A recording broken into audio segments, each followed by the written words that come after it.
Let you and I drop into high school number 3 in the literal wasteland. Students are watching Alliance Lieutenant Qin Tianxiang pull pure iron elements straight out of a pile of garbage, using it as a literal weapon right in front of them. Seeing Qin Tianxiang totally obliterate a defensive shield using nothing but literal trash in his hands, the entire crowd of students absolutely loses their minds over how insanely overpowered he is. Wow.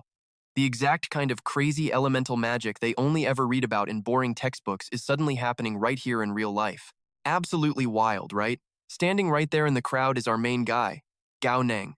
Just like everyone else, he is totally mesmerized by Qin Tianxiang and his crazy performance, when suddenly, out of absolutely nowhere, this incredibly weird voice just starts echoing directly inside of his very own head. Do you desire true strength? Gao Neng is honestly not even surprised by this, because for the past 7 straight days, he has been hearing this exact same voice looping over and over again, while having absolutely zero clue where the heck it is actually coming from. Do you want to possess the absolute greatest power in this entire world?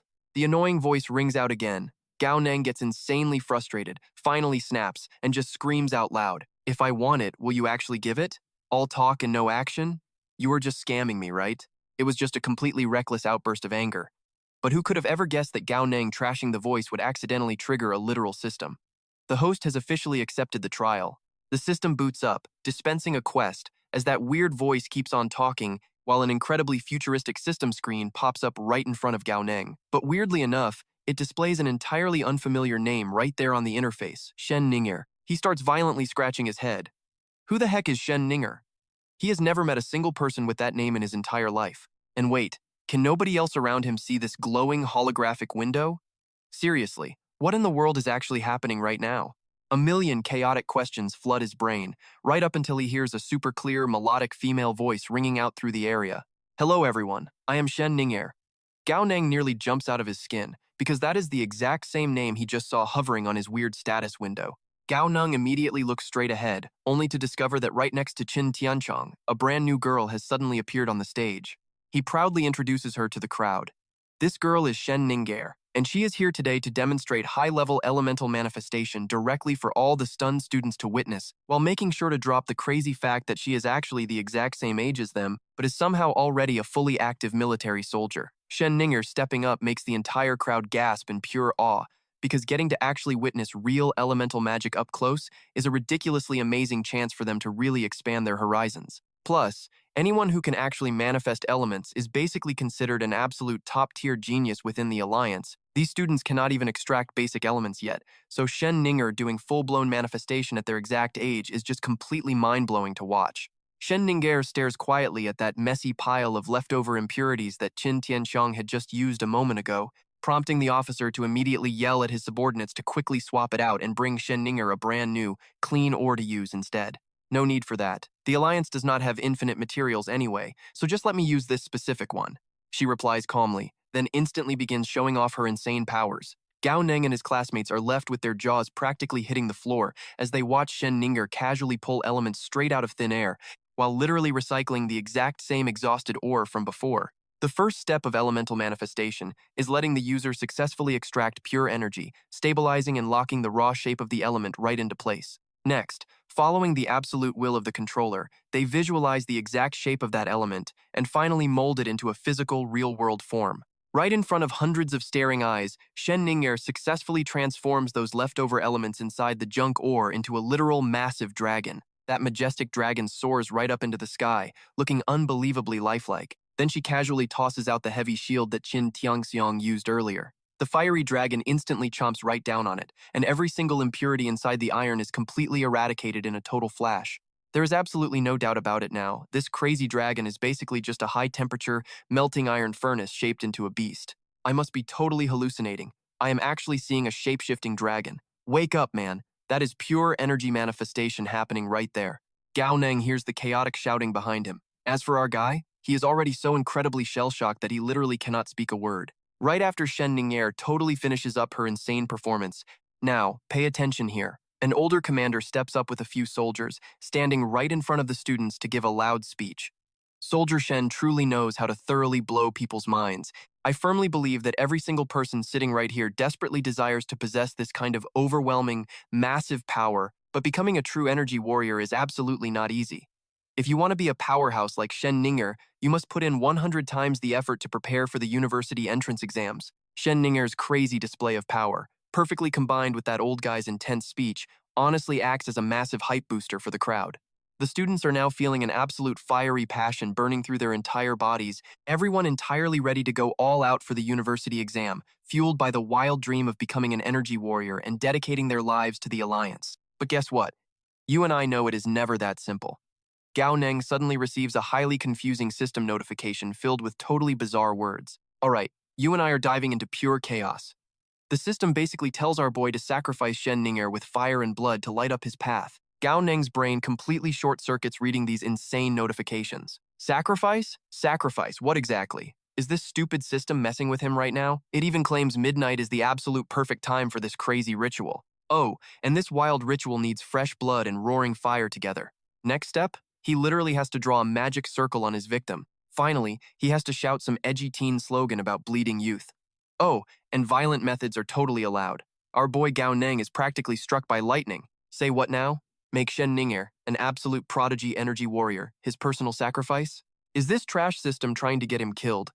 He nervously asks what happens if he fails. The system just drops two pathetic beeps in response. Talk about zero customer service. Our guy seriously doubts this thing's reliability.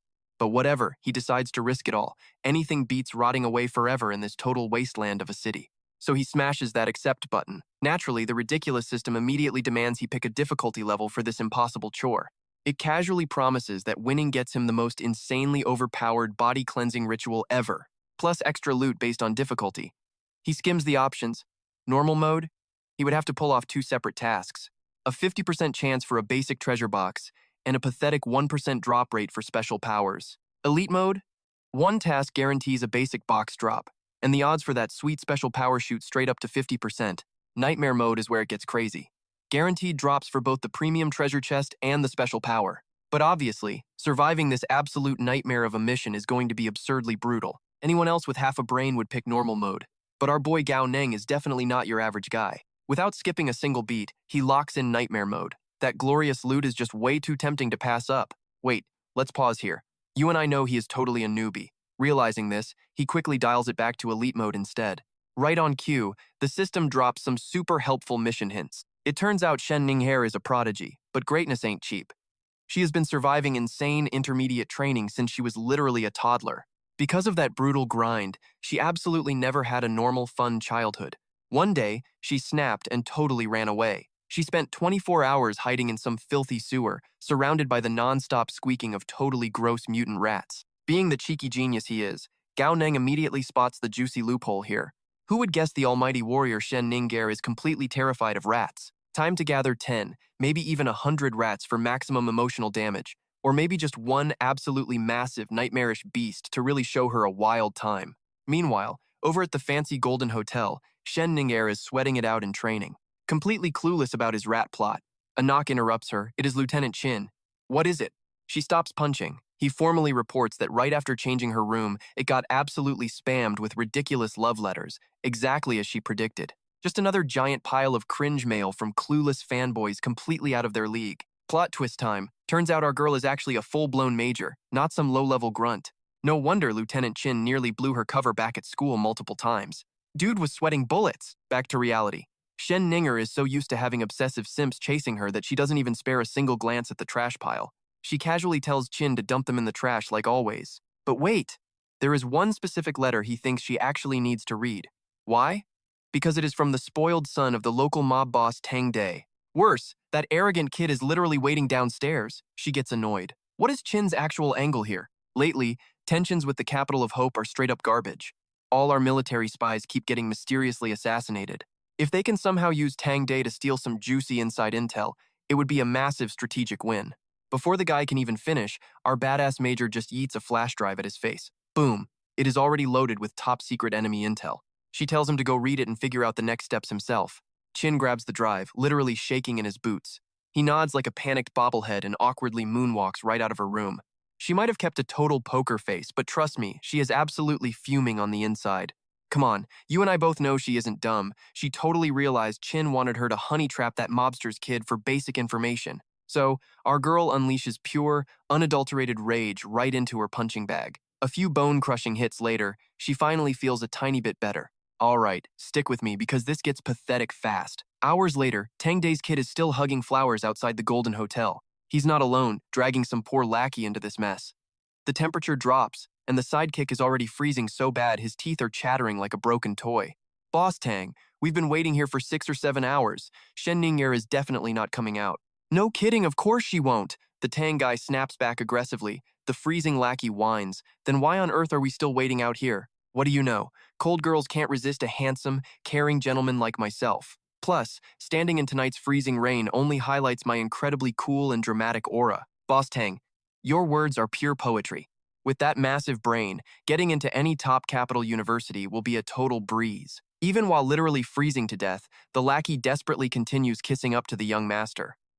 University exams? He smugly pulls a USB drive from his pocket. Once I hand this bad boy over, I can waltz into whatever college I want. No studying required. Now I just need one final step. Grab this hotel's VIP card, sneak right up to her room, and personally hand-deliver my incredible gift.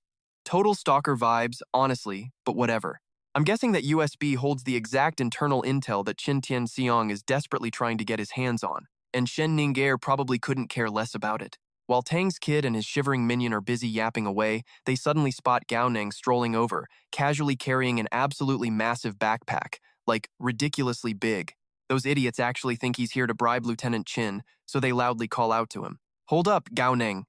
Now, Gao Neng already saw them but was pretending they didn't exist. But since young Master Tang yelled his name, he can't ignore it anymore. He plays totally dumb and answers.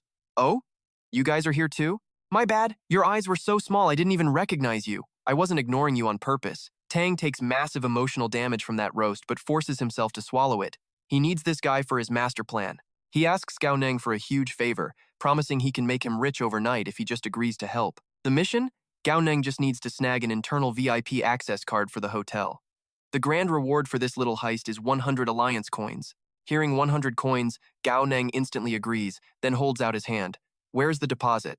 Tang didn't expect him to be so ruthlessly practical. He nervously shoves about 10 alliance coins straight into Gao Neng's hand. Here's your cash. You took the money, so do the job right. Gao Neng says, oh thanks, pockets the money, and immediately walks away like a boss. Watching him leave like that, Tang's minion is extremely unhappy. He clings to his boss, endlessly whining and begging him like a total baby. Boss Tang, stealing is my specialty too. Just give me the 100 alliance coins. I can totally do this mission for you. The result? Tang smacks him super hard on the head and calls him an idiot. Do I really need you to steal a room card? Let him do it. If anything goes completely wrong, no one will suspect me. Why wouldn't I use a perfect scapegoat like him? Wow, Boss Tang, you are so incredibly devious. But with that giant bag, he already looks exactly like a thief anyway. Ha ha ha, the more you say it, the truer it gets. Meanwhile, Gao Neng couldn't care less about the trash they're talking behind his back. By now, our guy has already stepped inside the fancy hotel lobby. He asks to rent a room by the hour. At first, the receptionist is totally ready to reject him. But the second she looks up and sees his insanely handsome face, she just completely freezes. Her whole attitude flips instantly. Oh, little brother, is it just going to be you in the room? Yes. Haha, you are just too cute. You're here hoping for a lucky run-in with Shen Ning'er too, right? She asks. Clearly, tons of guys have tried this exact same pathetic trick before him. But because he's so pretty, this lady enthusiastically leaks highly classified info. Shen Ning'er is staying up in room 80 on the 8th floor. No way, you've completely misunderstood me. I am actually here hoping to casually bump into Lieutenant Qin, Gao Neng answers playfully. Obviously, he can't let anyone know his real goal is to sneak in and literally sacrifice Shen Ning'er. That would be bad. Hearing that, the receptionist's face immediately darkens. Wow, little brother, you really know how to make a weird joke. If you're really that ambitious, I guess I have to help you out. Lieutenant Qin is in room 708. I'll give you room 707 right next door. Gao Neng cheerfully thanks her, grabs the key card, and heads straight up. After he walks away from the desk, the receptionist keeps staring after him, sighing because it's the very first time she's met such a bright and stupidly handsome young guy here. Meanwhile, Gao Neng clutches that room card like his actual heart is bleeding. Renting this place just cost him a whopping 40 alliance coins. Since he blew so much cash, he decides to enjoy the fancy amenities so he doesn't feel too guilty about it. He luxuriously soaks in the hot tub, quietly plotting out a few of his next big moves. That kid, Tang Weiwei, is obviously here to confess his undying love to Shen Ning'er, yet he loudly claims he is actually here to meet Qin Tianxiang. Absolute total lie. Even a toddler could smell the nonsense, right? Gao Neng knows the guy wants to use him as a scapegoat. But hey, when a fool literally hands you free money, you obviously take it. Now, whether he actually completes the mission after taking the money, that's a completely different story. So, while Gao Neng relaxes in a bubbling hot tub, Tang and his lackey are still freezing their butts off outside the hotel. It took him a whole hour to realize Gao Neng had completely played him. Tang Weiwei lost his mind, venting all that rage on his lackey. Go in there and steal the master keycard. The lackey immediately tried to negotiate with the young master. So if I actually steal this master keycard, I get 100 alliance coins, right? Already raging, Tang Weiwei went absolutely nuclear over the extortion. He flipped the anger switch, warmed up his jaw, and started a relentless roasting session. You want money? Are you as insanely handsome as Gao Neng? Are your grades even half as good as his? Zero looks, zero talent. What exactly gives you the right to bargain with me over your paycheck? Get lost. If you fail to steal that card, this young master will cripple you. After getting booted out, the lackey returned 10 minutes later, and incredibly, he actually brought the hotel master keycard with him. Not bad. I will buy you new clothes tomorrow, he said. The lackey nodded furiously, thanking him. Holding that sweet keycard, Tang Weiwei felt like an absolute boss. He fixed his hair and clothes, prepping for the biggest moment of his entire life, confessing his love to Shen Ninger. Standing at room 80, our guide took several deep breaths for liquid courage, swiped the magic card, and strutted right in. Inside that luxury suite, hot steam filled the air along with the sound of running water from the bathroom. Tang Weiwei instantly lost his absolute mind. He felt like heaven was his wingman, perfectly timing his goddess taking a shower. Hiding by the door, he watched a blurry figure step out. Love makes you blind, guys. That figure was clearly huge and completely jacked, but to his love-struck brain, it looked soft, delicate, and totally graceful. He decided this was the perfect moment to strike. Sure, it was risky. But cheesy romance movies taught him that sudden accidents always make the main character's hearts race, leading to an epic, unstoppable dive into the river of love. Tang Weiwei honestly considered himself an absolute master of romance. Dripping with confidence, he made his move right then. He knocked 3 times. Hearing someone in the room, the person instinctively turned around. And at that exact moment, Tang Weiwei charged forward, desperate to create that heart-pounding romantic accident he saw in the movies. So he confidently grabbed the belt of the stranger's fluffy bathrobe, yanked it hard, dropped to one knee, and hoisted his bouquet high. Shen Ninger, I really like you. I will love you for 10,000 years. After dropping that line, Tang Weiwei felt incredibly smug. He thought his flashy confession was flawless, perfectly showing off his manly aura. He just knew Shen Ninger would be crying tears of pure joy right now. But when he looked up, the very first thing he saw was a chiseled six-pack. No delicate teenage girl here. That was a fully grown, muscular man. Only 3 little wormnets slashed through Tang Weiwei's panic-stricken brain. I am dead. He instantly turned to stone before catching a brutal kick straight to the face. You little bastard, who exactly do you love? Get the hell out! Lieutenant Qin Tianxiang's furious roar was loud enough to violently shake the entire building. The security guards heard it and assumed a sudden enemy attack. They immediately swarmed up to room 80 to protect Lieutenant Qin. But when they burst in, they walked straight into a cursed scene. Qin Tianxiang was standing there without a single piece of clothing on. Meanwhile, Tang Weiwei was desperately clinging to his bare leg, refusing to let go, his face completely covered in snot and tears. The security team froze in pure horror. The atmosphere in that room became dead silent. After a few seconds, they silently agreed to back out and slam the door. Sorry, Lieutenant Qin, did not mean to interrupt you. Have a good night. Once outside, they all exchanged looks, and the creepiest, most degenerate smirks started spreading across their faces. Captain Qin actually has great taste. That pretty boy was really pale and cute. Tisk tisk. Obviously, that wild misunderstanding just dragged the completely innocent Qin Tianxiang into a spicy rumor he could never, ever explain. Now, that massive chaos of security guards storming upstairs created a totally ridiculous amount of noise. Gao Neng heard all of it. He had no idea why Qin moved up, but it clearly meant Shen Ninger was moved down to the lower floor. Gao Neng rushed to his door to eavesdrop for a bit. And guess what? He actually spotted Shen Ninger walking right past his room. Heaven was basically handing him a free goal. Whatever was happening upstairs, he was not missing this chance. 10 minutes later, through the window, Gao Neng successfully pulled off a break-in at Shen Ninger's room. The room was completely empty right now, so his clumsy ninja skills caused 0 issues. The first thing Gao Neng saw inside was a punching bag, completely shredded to pieces. Looks like no mistakes were made. This was definitely Shen Ninger's scary room. Next, he spotted a premium capsule sitting on the table. That was exactly what she used to store her raw energy. Alright guys, you and I both know that if he sold this stuff outside, it would fetch over 1,000 alliance credits. But Gao Neng has to fight the ultimate boss right now, the absolute temptation of cash. Because he is here for a massive mission, not for a quick $1,000. So, Gao Neng starts desperately searching for a safe hiding spot. After scanning the room, the wardrobe is literally his only viable option. While he is still debating whether to climb inside, footsteps suddenly echo from the hallway outside. Oh no, this is bad. Abort mission. Shen Ninger is already back. With absolutely zero time left to hesitate, Gao Neng drags his giant backpack and dives right into the closet.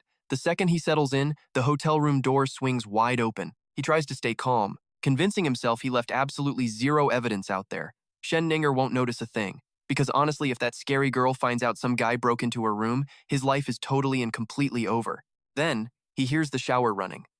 Looks like Shen Ninger went straight to wash up the moment she got back. Gao Neng is practically praying to every god out there that she just goes straight to sleep after this. 10 minutes later, the water stops, replaced by the soft shuffling of hotel slippers. His panic instantly spikes right back to maximum levels when those slipper sounds start heading directly toward his hiding spot. Shen Ninger violently yanks the wardrobe open, making our guy's heart pretty much stop beating out of sheer unadulterated terror. Thank goodness she is currently wearing a face mask, complete with 2 thick cucumber slices over her eyes, completely blinding her. As she blindly reaches around for a pajama set, Gao Neng covers his mouth with both hands, too terrified to even breathe. Luckily, she completely misses him in the dark and manages to grab the exact sleepwear she was looking for. He lets out a massive sigh of relief. That is when he notices her closet is entirely stocked with bunny pajamas. Who knew the tough, totally hardcore young female major had such cute taste? A skincare mask, cucumber slices, and fluffy rabbit pajamas. Turns out the terrifying Shen Ningyer is really just a normal teenage girl after all. Probably exhausted from a crazy busy day, she falls asleep almost the second her head hits the pillow. But it is definitely not a peaceful... Alright, you and I are starting with the absolute worst rancid sewer smells, dripping water, and squeaking rats. It felt way too real, triggering pure primal terror. Shen Ningyer snapped her eyes open in total shock, only to realize it was just a bad dream. And honestly, she had suffered through this exact same nightmare way too many times. But wait. Right at that moment, in her completely quiet room, those creepy, dripping sounds kept echoing. Her senses instantly dialed up to 11. That nasty smell mixed with those sounds, major red flag. She immediately snatched the bedside phone, desperately trying to call room service. Too bad for her, our boy Gao Neng had already sniped the phone line. Unable to reach the front desk, Shen Ninger started totally freaking out. And then, her absolute worst nightmare finally became reality.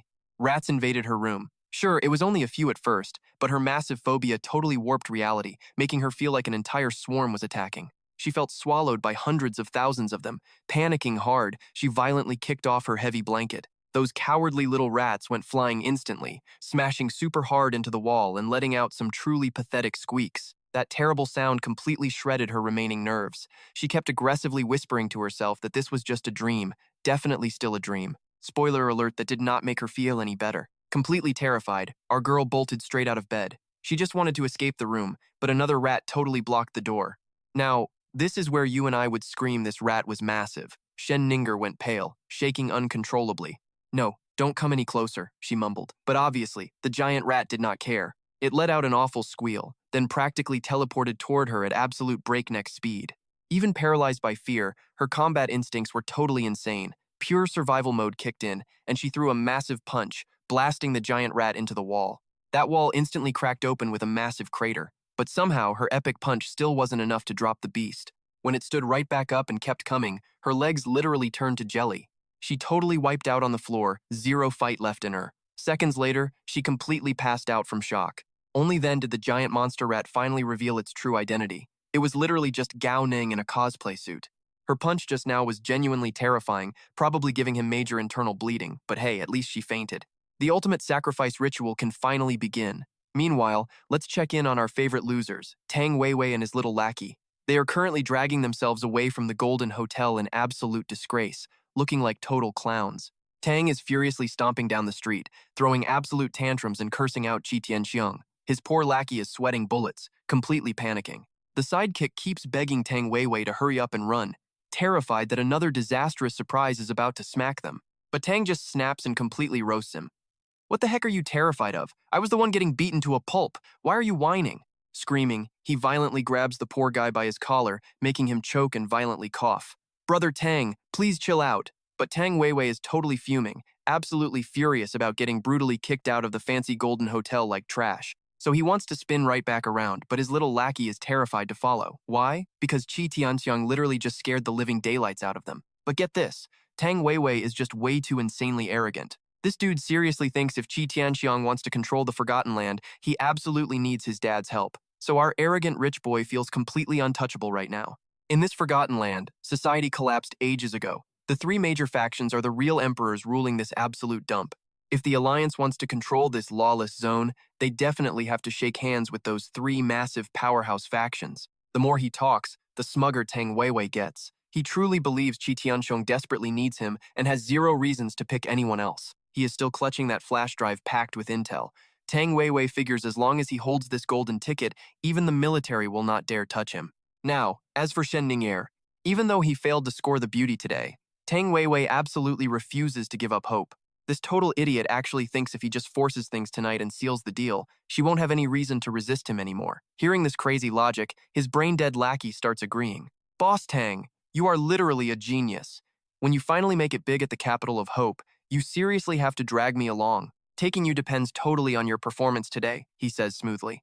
He pulls a glass tube from his jacket, filled with some sketchy rosemary extract. A super toxic smile creeps onto Tang Weiwei's face. He guesses Shen Ning'er is already fast asleep.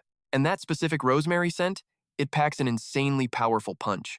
Just a tiny whiff and even a god would pass out cold. Meanwhile, in a completely different vibe, our boy Gao Neng is still chilling in room 708. Shen Ning'er is still completely knocked out cold. To pull this crazy plan off, he literally caught rats and suffered an hour in the sewer just to record their nasty squeaks, all to trigger Shen Ning'er's deepest phobia. Gao Neng checks his watch. The sacrifice time is almost here, so he better start setting up. The ritual needs fire and fresh blood, so he yanks a massive pile of candles from his backpack. For blood, he uses cheap market chicken blood, drawing a wild symbol right on Shen Ning'er's face. Prep work is done. Now for the final step, shouting the slogan. He clears his throat and yells, passionate years, youth spilling blood. Honestly, you and I can agree Gao Neng looks like an absolute idiot right now. But the crazy part? After he screams the slogan, absolutely nothing happens. Gao Neng is totally dumbfounded. What gives? Where is the promised reward? Where is the mutual trust? Well, the system immediately shoots over a notification to answer his burning questions. It blatantly roasts him, saying his shout wasn't loud enough. So yeah, the ritual is completely stuck. Our guy has exactly 20 seconds to finish this crazy ritual, or the entire mission is a massive fail. He secretly curses. It is the middle of the freaking night. How much louder can he get without waking the whole block and getting arrested for disturbing the peace? But he has zero choices left. He came this far, so he has to go all in. No backing out now, so Gao Neng takes a massive breath. But just as he is about to yell again, an aggressively strong rosemary scent punches him straight in the nose. Tang Weiwei's gang is making their move, and wow, that rosemary stuff is no joke. One sniff and Gao Neng collapses instantly. Tang Weiwei struts in, spots our boy first, and actually thinks he walked into the wrong freaking room. Then he sees Shen Ning'er out cold on the floor. A million confused questions suddenly pop into this brain-dead villain's head. Wait, what the heck is going on here? Are you two enjoying a romantic candlelight dinner or something? No, wait, why is Gao Neng even here? You got some nerve sneaking into her room. What did you do to her? Why does her face look like that? He yells loudly, but Gao Neng is way too dazed to even care about this absolute clown right now. Right now, his brain is spinning wildly. He has zero energy left in his body, and that stupid mission is still totally unfinished. Seeing him struggle, Tang Weiwei looks incredibly smug. He figures his shady rosemary knockout gas did its dirty work perfectly. He plans to take advantage of Shen Ning'er, then blame the whole messy disaster on Gao Neng, while he plays the hero saving the beauty. A cute fantasy, but spoiler alert, it's not happening. Before passing out completely, Gao Neng inhales deeply, using his absolute last bit of strength to scream. Passionate years. Youth spilling blood. This time our boy literally screams it with his entire soul. The second he finishes yelling, he completely collapses right next to her. Tang Weiwei's squad has absolutely no idea what just happened. They think he just went totally insane. But then, a massive problem hits Tang Weiwei. That scream was insanely loud, meaning people are definitely rushing over. His creepy little plan to force himself on her is officially totally ruined. But this idiot still won't drop his fake hero act. So, he orders his goons to pin Gao Neng down, making absolutely sure our guy cannot escape. Watch closely, guys. Our boy Cao Nang is pinned down hard. His consciousness is totally fading away right now, but hold on, the crazy sacrifice ritual isn't even finished yet. He's literally gritting his teeth in pure rage, thinking that absolute trash system totally played him. But right at that exact moment of despair, a beautiful virtual screen pops up, finally delivering the glorious notification he was desperately praying for. The host has officially passed the insane ability test. Mission to sacrifice Shen Ning'er complete. Then his shiny new stat board flashes on screen. His current blood and chi sit at 25 over 101, while stamina is barely 10 out of 50. His highest hidden talent is iron, at a miserable 19%. Other elements like copper, tin, silver, and gold, horribly low, or literally 0%. This ratio represents his direct compatibility with elemental energy, meaning our guy's absolute best connection to iron is sitting at a pathetic 19%. Down below, it literally shows his special abilities at a big fat 0. Evolution progress is 1 out of 10. System scan reveals his looks are totally perfect tier, but his blood, chi, and stamina values? Yeah, they are all stuck in the painfully common bracket right now. As for that hidden talent, it barely hits low tier. He can't help feeling totally crushed. Is this some kind of sick joke? Having perfect looks is fine for a completely objective system rating, I guess. 3 common stats? Sure, he could definitely just turn a blind eye to that. But getting a low-tier hidden talent, that is just an absolutely massive blow to his ego. His absolute highest compatibility with the iron element is still just a measly 19%. Meanwhile, Shen Ning'er is 90% and Qin Tianqiang rocks 57%. This is basically calling our guy utter trash. But hold on tight, the real juicy stuff is coming. Since he just fully cleared that ridiculous mission on elite difficulty, our boy is now getting rewarded with the absolute strongest power baptism completely imaginable. Plus, a guaranteed 100% chance for a basic treasure chest and a 50% shot at a special power. He has absolutely zero clue how this mysterious baptism actually works, but seeing those beautiful words strongest power instantly makes his eyes light up with pure greed. Right after that, the system auto-scans the hidden talent of his sacrifice target, Shen Ning'er, and quickly concludes that she possesses an absolutely massive pool of insane hidden potential. Following that, it completely copies her hidden talent and instantly buffs that duplicate power to the max. The copying and enhancing process wildly succeeds, and our guy immediately watches his own hidden talent absolutely skyrocket right there on the glowing display screen. Now, his material compatibility with literally everything, iron, copper, tin, silver, and whatever else has completely maxed out at 100%. Now you and I gotta admit, this is totally mind-blowing. Then he finally gets a second to check out another weird detail. His evolution stat is just sitting there, showing 1 out of 10. He figures it represents his evolution progress, needing to hit 10 out of 10 to fully complete this wild transformation process. But seriously, how exactly is he supposed to increase it? By grinding out more missions? And the most important question here, what exactly will our boy turn into once this crazy evolution successfully finishes? Superman? King Kong? Or maybe some violently overpowered magical Lolita?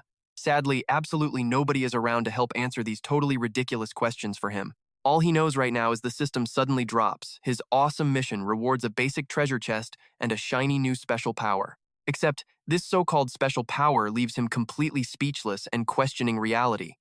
Why? Because it's literally the third daily aerobic exercise designed for elementary and middle school students, famously called Dancing Youth. The actual effect of this goofy routine? Whenever he performs it, he gets blessed with a so-called happy mood status. While in this state, his cultivation speed boosts by 50%, blood and chi recovery completely skyrockets by 300%, and it fully wipes out any negative states. Holy crap, Mr. System, can you please just take this ridiculously embarrassing exercise back right now? He mutters in pure agony, realizing that if he has to dance like an idiot every time he cultivates from now on, it's just way too unfair. Even though our guy has never exactly been normal, he still has a tiny shred of dignity left. Tang Weiwei and his clueless lackey have no idea what he's muttering about. They just assume the poor guy literally went brain dead from sheer terror. But right at this critical moment, Shen Ning'er actually starts showing signs of waking up. If she fully awakens in this chaotic mess, he'll be trapped in an incredibly bad situation. Forget it, when you're backed into a dead end, who even cares about saving face anymore?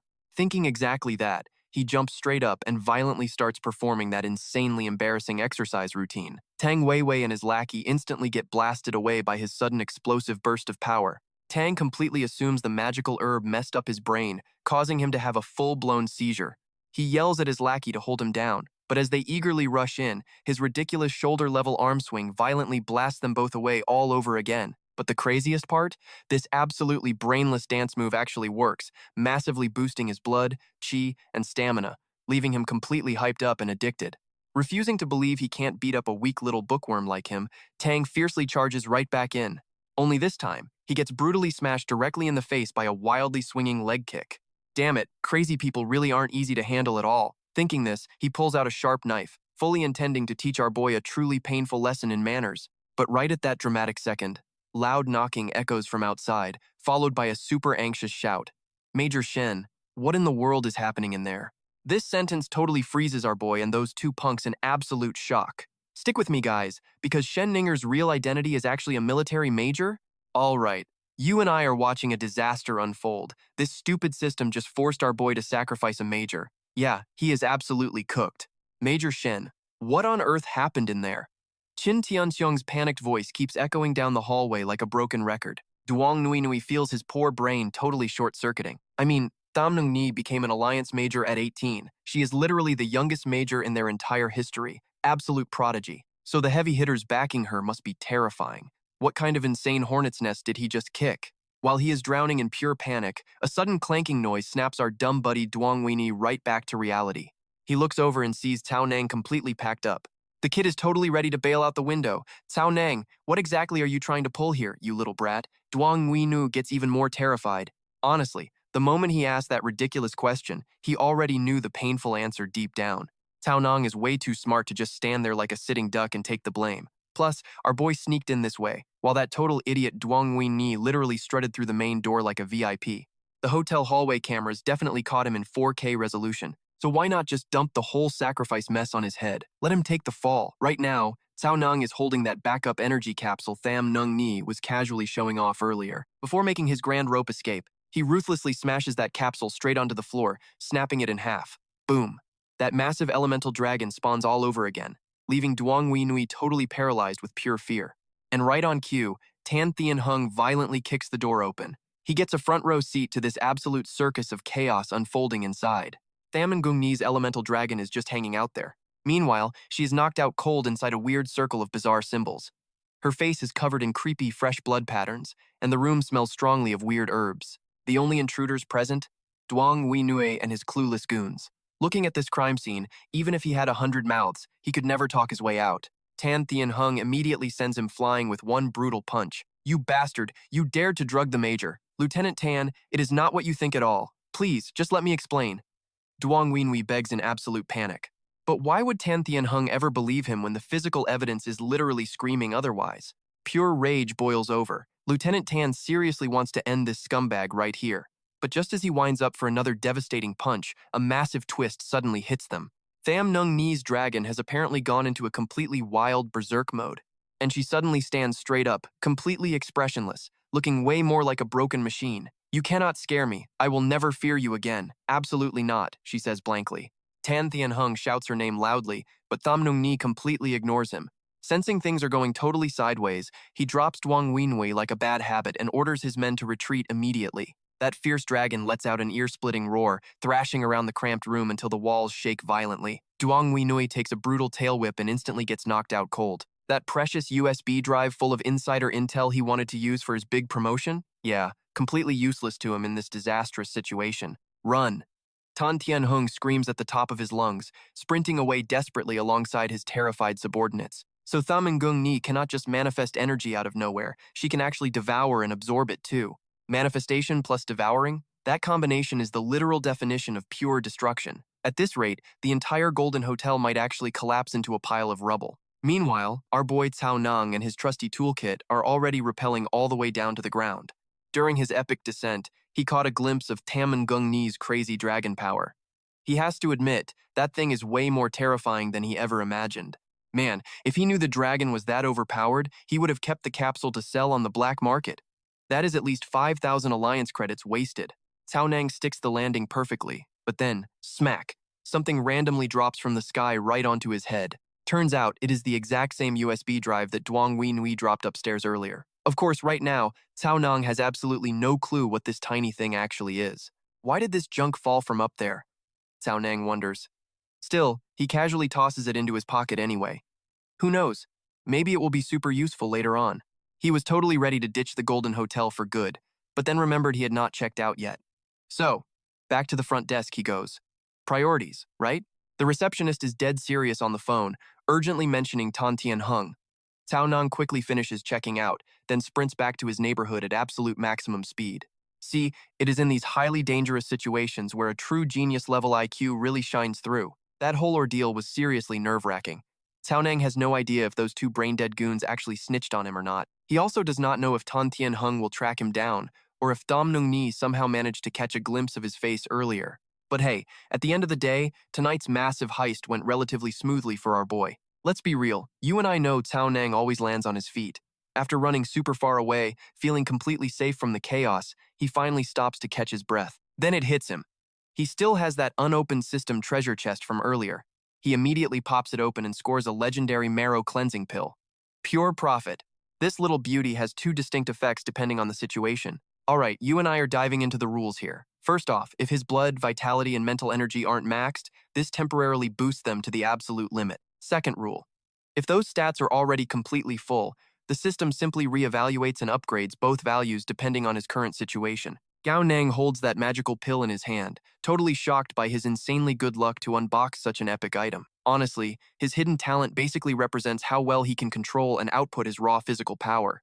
If this were a video game, think of it as a massive power skill. Every single one of his hidden talent stats sits right at 100% now. The only catch? His blood, vitality, and mental energy are only sitting halfway there. So this marrow cleansing pill is literally the glowing beacon of hope in his dark life.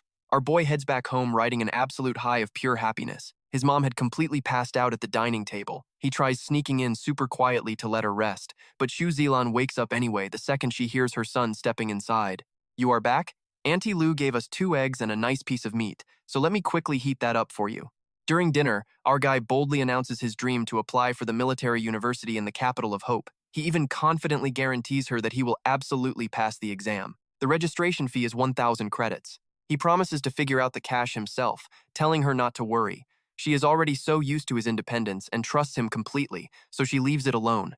He knows perfectly well she skips eating meat just to save it for him, so he actually forces a few bites into her mouth. "Mom, once I get into military university, we are moving straight to the capital. We will eat meat every single day." She agrees with him. She nods tiredly, saying she is too sleepy and heading to bed. She tells him to sleep early too, since school waits for nobody tomorrow. "Remember to finish that meat." He stares at the plate, sighing heavily. But then, a massive wave of determination hits him to become the ultimate family pillar so his mom can actually live happily. And just like that, our boy accidentally unlocks an incredibly intense, burning obsession for making tons of cash. Of course, the system instantly detects his greedy desperation and automatically triggers a brand new mission. A true man should rule the sky with one hand. You can lack physical power, but you absolutely cannot survive without cold hard cash. Youth must always boil with fierce, unstoppable passion. That tiny 1,000 fee cannot prove a real man's worth. He has to bravely push forward and tackle a challenge exactly 100 times harder. He skips that annoyingly long intro text to hit the main objective, but then his jaw drops in absolute pure shock. The mission demands he earn 100,000 alliance credits in just 3 days. What the heck is this garbage? He goes dead silent, thinking hard before letting out a super helpless sigh. Getting 100,000 in 3 days is basically just armed robbery. Staring at the system screen, a completely unhinged idea suddenly pops right into his head. So wait, is my next epic quest literally to go rob a bank? Then our guy just casually stands inside the scanner. The screen lights up, analyzing his whole situation before announcing the normal difficulty. It offers to give the host 2 crucial hints related to this crazy goal. These clues will help him clear the mission on that standard normal mode. He could walk away with 10% of that 100 grand, plus a guaranteed 100% chance to snag a basic treasure chest. But wait, here is where you and I should pay attention. On elite difficulty, the system provides 2 solid hints to help him survive and clear that harder level. For that, he takes home a sweet 50% of the loot, plus a guaranteed basic chest, and a sweet 10% shot at a medium one. Then, with total absolute arrogance, it drops the real bomb nightmare difficulty.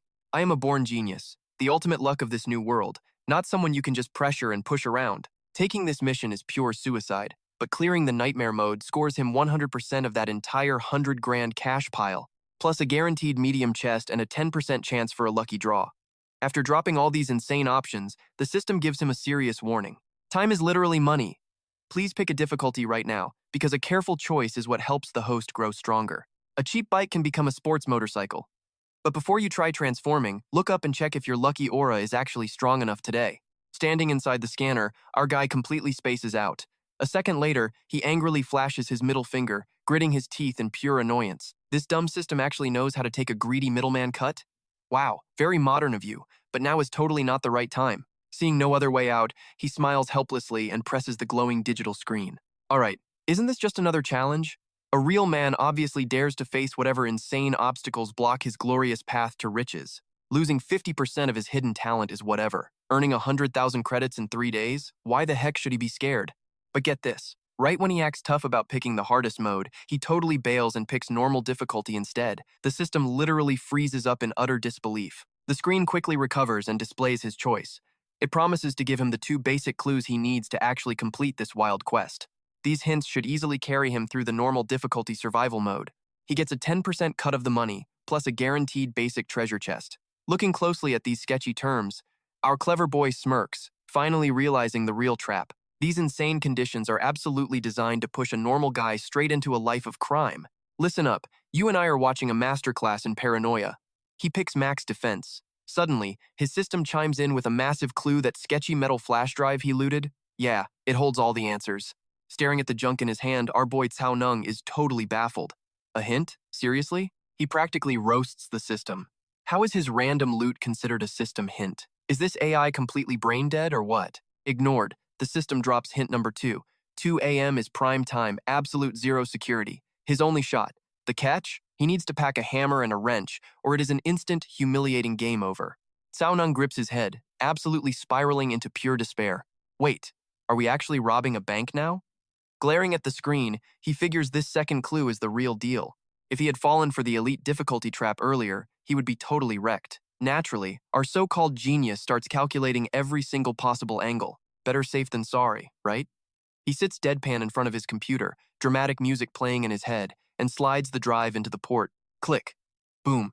First massive plot twist, there is a hidden folder in there, and it is locked tight with a double password. Cue the teen angst. He starts furiously cursing out his absolute trash system. If he were not a top-tier nerd, this whole clue would be useless.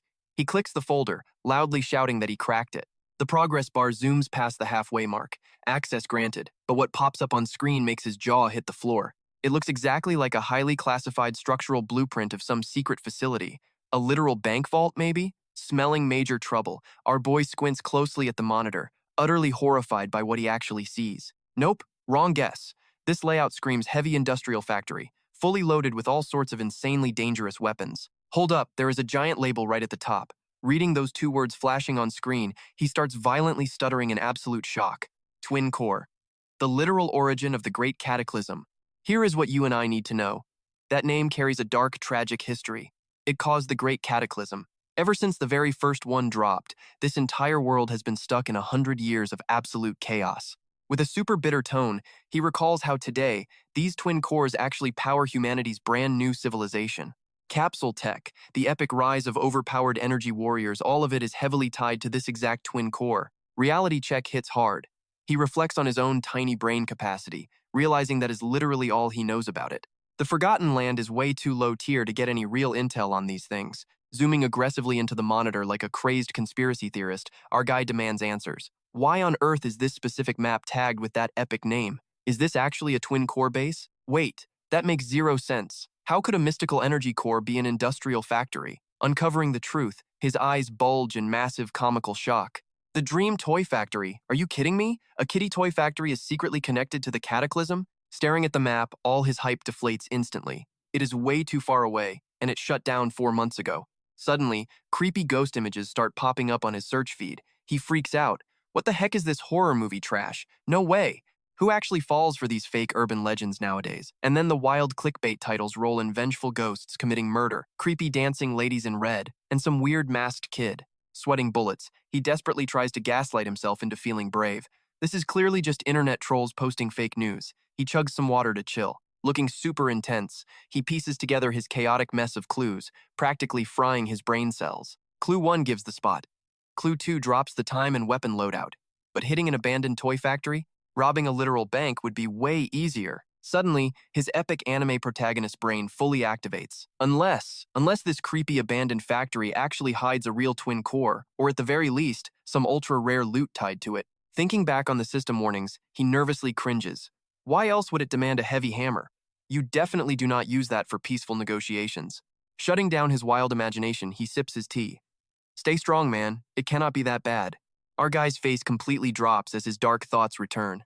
That massive hall? Definitely a hidden graveyard for poor fools. Looking absurdly serious yet totally terrified, he dramatically shoves his gaming chair back. Robbing living humans or robbing vengeful ghosts? Still a robbery. But charging in with his current trash stats is pure suicide. He casually pops a glowing, suspicious pill into his mouth. Guess we are waiting until midnight, folks. At first, absolute heaven. It tastes like cool, refreshing mint. He is totally vibing. But 1 second later, his entire body starts violently shaking like a leaf. This is wrong. His literal bones feel like they are freezing solid. He aggressively faceplants onto the floor, his entire body feeling like a ticking time bomb. Cursing for his life, his joints are frozen stiff, while his blood boils. A massive wave of instant regret hits him. Clutching his throat with a ghost-white face, he figures it out. That stupid pill was totally poisoned. Hanging on by a thread, our dramatic MC starts violently choking on air. Sprawled out completely on the floor, he thrashes around like a dying fish. Are you trying to assassinate me? Panting heavily, he locks eyes with his stat screen. Vitality 64 out of 140, stamina 28 over 63. Seeing his maximum limits permanently raised, his eyes go completely wide. You and I both know this cannot end well, so this is the legendary feeling of leveling up. But wait, his eyelids get super heavy. Staring at the menu in pure panic, he realizes something terrifying. His health is actively draining. Wait, is this really going to happen? Right then, it hits him like lightning. We see our guy panic and yell, "Pause! Just give me a second!" Suddenly, the system pops up. It happily announces that the host has hit the max blood vitality value of 200. It cheerfully asks if he is finally ready to start breaking his physical limits right now. Hearing this, Gao Neng glares. He gets super annoyed and shouts, "Break my foot! Let me rest!" Before he can even finish yelling, the cheeky system quickly fires back. Confirmed, initiating the physical limit break sequence right now. Hearing that, his face twists in pure agony. He clutches his stomach and screams in absolute pain. "You stupid system, are you trying to rob me and kill me?" After that, Gao Neng forces himself to endure it, choking back words he cannot even speak. "No way, I cannot take this anymore. I am going to die. I just need to endure one exercise routine first." A second later, he starts working out while counting. 1, 2, 3, 4, 2, 2, 3, 4, 1, 2, 3, 4, 2, 2, 3, 4. The progress bar slowly fills up until he exhaustedly yells 6. Then the system pops up with congratulations. Right as it speaks, he instantly passes out completely. Host has successfully broken the body limit for the first time. While in a daze, our boy Gao Neng slowly opens his eyes, looking totally confused. Where am I?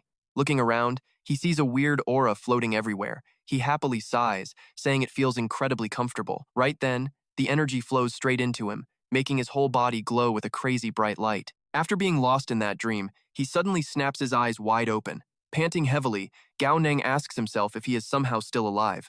Right at that moment, he feels his hand grabbing onto something and immediately gasps. Opening his palm, a disgusting pitch-black slime just drips all the way down onto the floor. Smelling the weird stench hitting his nose, he winces, screams, and rushes straight to the bathroom. So gross! What even is this stuff? Standing inside the shower, Gao Neng furiously scrubs all the filth away. He just blankly soaks himself under the hot water. Once he finally calms down, he carefully thinks about the new power inside him. He truly feels much stronger now. Next, a system panel suddenly pops up. Inside, it shows his name. Blood vitality value 15 out of 201. Successfully broke the physical body limit for the first time.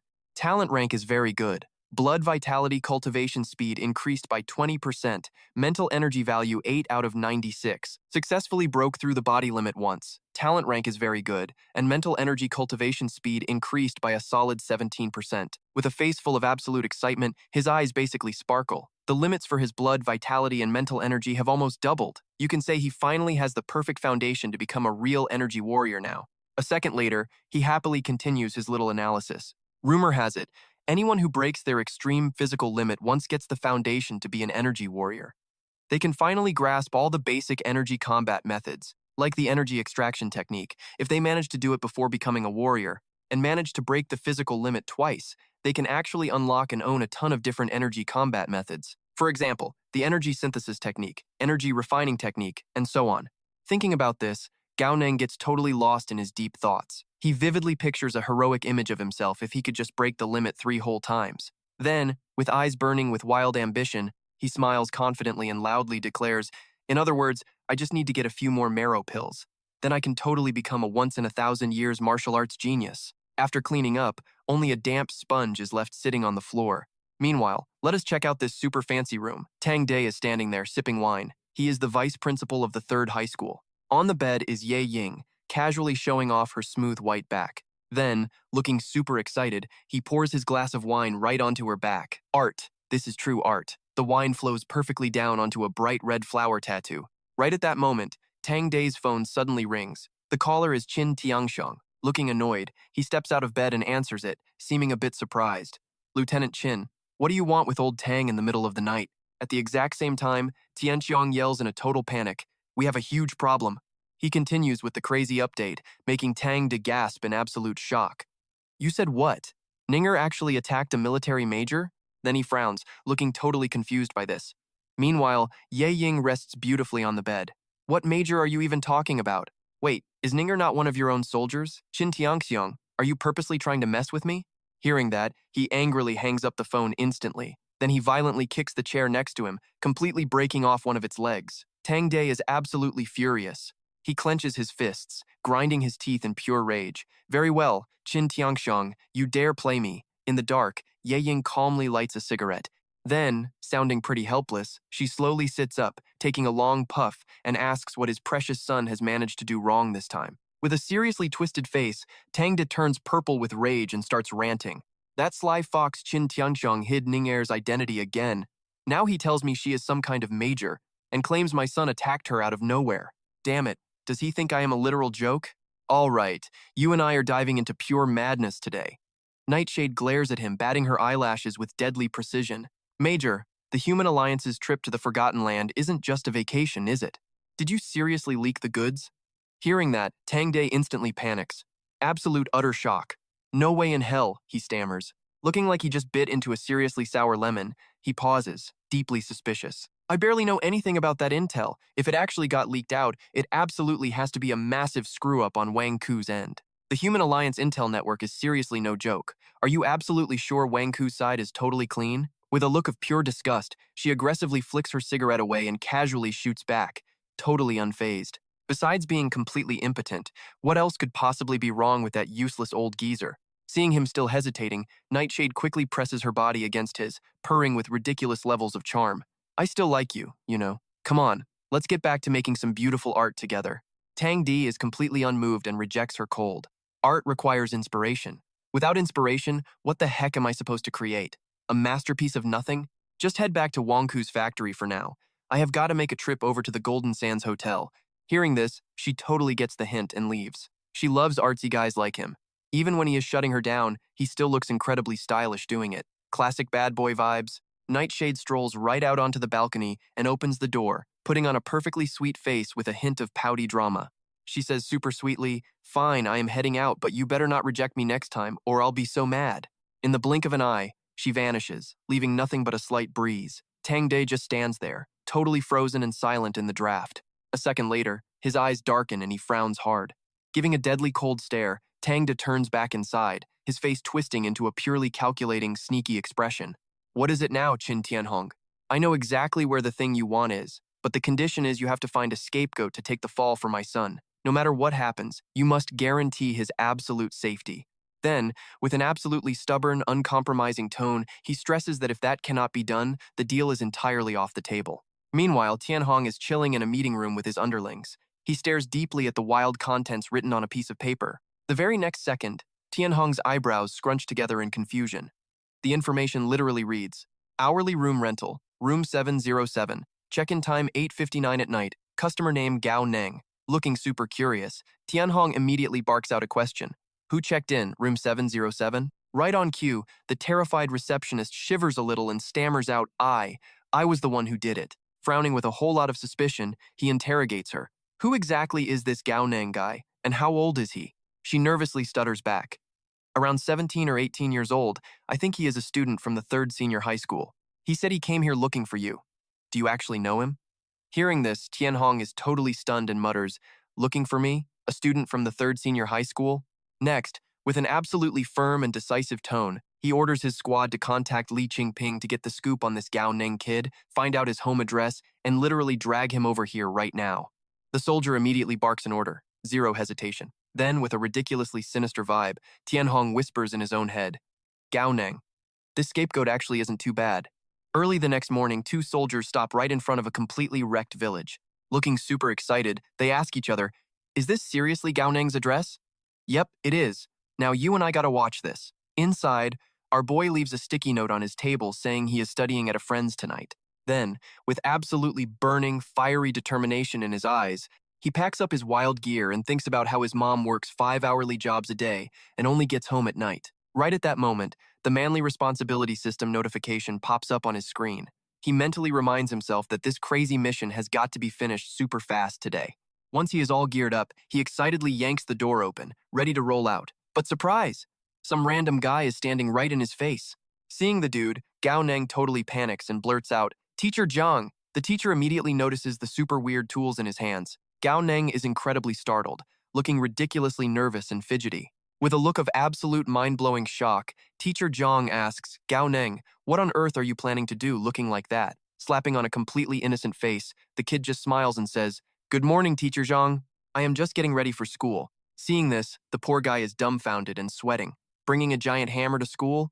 Then Gao Neng calmly claps back with the most innocent nothing-is-wrong face you have ever seen. Yeah, last time I was walking to school, I saw a rock and felt it was a huge safety hazard, so I am gonna smash it. Teacher Zhang, don't you always say if you want success, fix the road first? Continuing his absolute nonsense, he adds on, and you totally know about this big wrench, right? I am the school's unofficial amateur repairman, so us guys casually carrying a wrench around is literally the most normal thing in the whole world. With a distant, dead inside look, Teacher Zhang feels a bit frustrated. Right, and I suppose you brought this shovel to dig dirt and pave the road too? And then the kid excitedly answers with a ridiculously bright smile. Exactly, Teacher Zhang, you are seriously amazing. You saw right through my master plan in one single glance. This shovel is totally for digging dirt to fix the road. Right after, the teacher nervously peeks at the creepy, shadowy figures lurking behind him. You and I know he is doomed. He sighs heavily. Cao Neng, drop what you are doing and come with me. Right on cue, a squad of intimidating soldiers slowly steps up behind him. Our guy just freezes, totally stunned by these soldiers showing up out of nowhere. Meanwhile, his homeroom teacher, Mr. Truong, looks completely devastated. Truong shoots him this incredibly depressing look. Cao Neng acts completely shell-shocked, but inside, he is calculating everything. They actually tracked him down first thing in the morning, way faster than he originally predicted. Looking absolutely worried, sick, and practically overflowing with sympathy, Mr. Truong starts pouring his heart out. Cao Neng, you are my student, he says. I have been your homeroom teacher since 10th grade, and I know exactly what kind of person you are. I know you would never do anything terrible, but get this. With rock-solid confidence and absolutely zero fear in his eyes, Cao Neng completely cuts him off. Do not worry, sir. Let us just go. Touched by this, Truong slaps a hand on his shoulder and promises, It is okay. I will go with you and explain everything. It will be totally fine. And just like that, our boy gets hauled away. His brain is working overtime. How is he going to talk his way out of this one? His eyes go dark and calculating. Moments later, the transport pulls up to a massive skyscraper. The guards escort him straight down the hall and push him right into Mr. Thien Hung's private interrogation room. Right on cue, Thien Hung shoots the receptionist a nasty, suspicious glare. Is this the kid? He demands. Looking completely panicked, she frantically nods and stammers out, Yes, that is definitely him. A split second later, Thien Hung raises his hand to silence her. That is enough. He then marches straight toward our main character, looking absolutely furious. Staring him down with ice-cold eyes and an intimidating scowl, Thien Hung does not waste any time.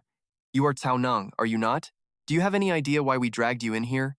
Glancing around the highly secure room, Cao Neng already has a pretty solid guess.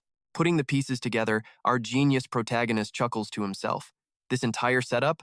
Oh yeah, this is a completely orchestrated trap, planned right from the start. With a razor-sharp gaze, he closes his eyes and starts running through the absolute best ways to play this completely ridiculous situation. 99% of normal people trapped in here would immediately start cooking up a fake alibi, or at least try playing it completely cool. They would just play dumb to dodge all the suspicion. Then, his eyes snap wide open, flashing with absolute unhinged confidence. But honestly, you and I know he is far from normal. Without warning, Cao Neng violently hurls his backpack straight across the floor.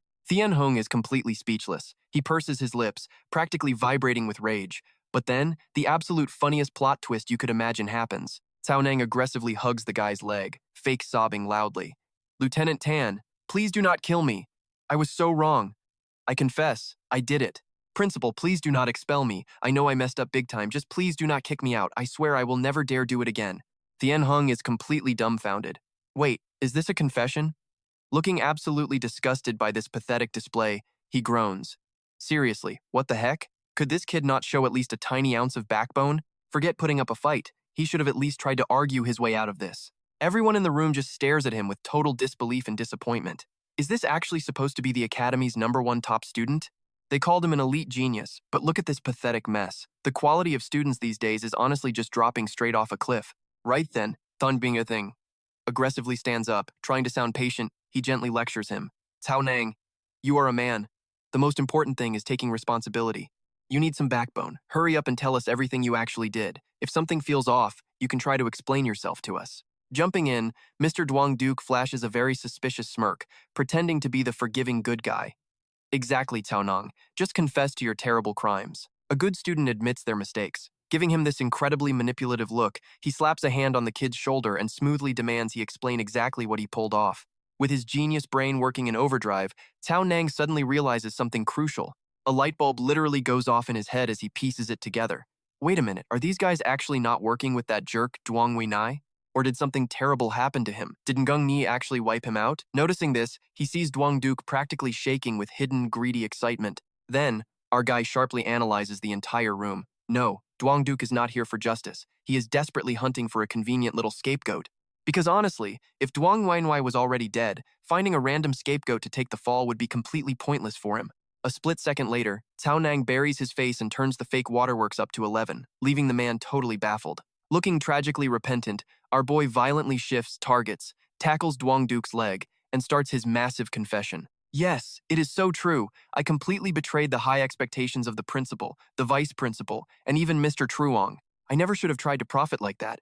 I never should have sneaked into that hotel to find Lieutenant Tan and begged for a corrupt backdoor deal. Hearing this absolute bombshell, the guy completely panics and frantically interrupts.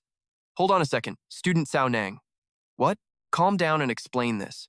You wanted a backdoor deal with Lieutenant Tan? Playing his role perfectly, Cao Nang shoots him this incredibly awkward, clumsy, innocent look. He dramatically points a shaking finger right at Tien Hung. I mean, saying he gave me a dirty backdoor deal is wrong. We have not even done the deal yet. Long story short, I am just terrible and ruined the principal and my teacher's hopes. Hearing this absolute nonsense, Tien Hung looks ready to murder someone. He steps up, violently snarling. Are you freaking playing games with me, you little brat?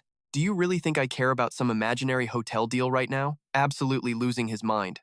Tien Hung grabs his collar, roaring right in his face. I am asking why the heck you went to the Golden Hotel to rent an hourly room. Still playing dumb, Cao Nang just sniffs loudly, fake snot running everywhere. Alright, get ready for this. I rented that hourly room to pull some strings, Cao Nang claims. But Tien Hung's face goes totally dark. Who exactly were you doing that shady business with? Not backing down one bit, our guy immediately fires back at the lieutenant. With a totally calculated tone, he spins this incredibly clever excuse. Honestly, it's enough to give the poor officer a massive headache. Look, I just wanted to buddy up with Lieutenant Tan before college. You know, to seriously boost my chances of getting into the military academy, but after booking the hotel room, I still hadn't actually met the lieutenant, which is exactly why I ended up coming here. Tien Hung grits his teeth, spinning around. You did what now? Laying on the absolute desperation, Cao Nang quickly explains himself. I just left the place. It was already time to check out, and I was totally broke. Plus, my mom was literally waiting for me to come home for dinner. I had zero clue you guys would actually investigate something this ridiculous. Cue the Oscar-worthy performance. Tears streaming down his face, he violently hugs Duong Duke's leg. I swear I'll never pull strings again. Please, I'm begging you, don't cancel my qualification for the university entrance exam. Duong Duke totally panics. Completely baffled by this whole dramatic display, he awkwardly tries to stop him. Cao Nang, please stop crying. You ran to Kim Sak Hotel at night and blew 40 Alliance coins. It couldn't just be for pulling strings. Wait, no, you said it was to buddy up with Lieutenant Tan, right? And seriously, could you please let go of my leg right now? The soldiers around them, jaws completely dropped, eyes wide in utter disbelief. They're all thinking the exact same thing. This cowardly mess actually wants to join the military academy? Keep dreaming. That place is strictly for elites with iron bodies and unbreakable spirits. How could they ever accept a total scaredy cat like him? Watching this pathetic scene, Thon Bin frowns and lets out a massive, exhausted sigh. Meanwhile, our boy Tao Nang is secretly calculating everything. Are they looking down on him? Being looked down on is exactly the plan. He absolutely wants their disgust. Smirking internally, he schemes away.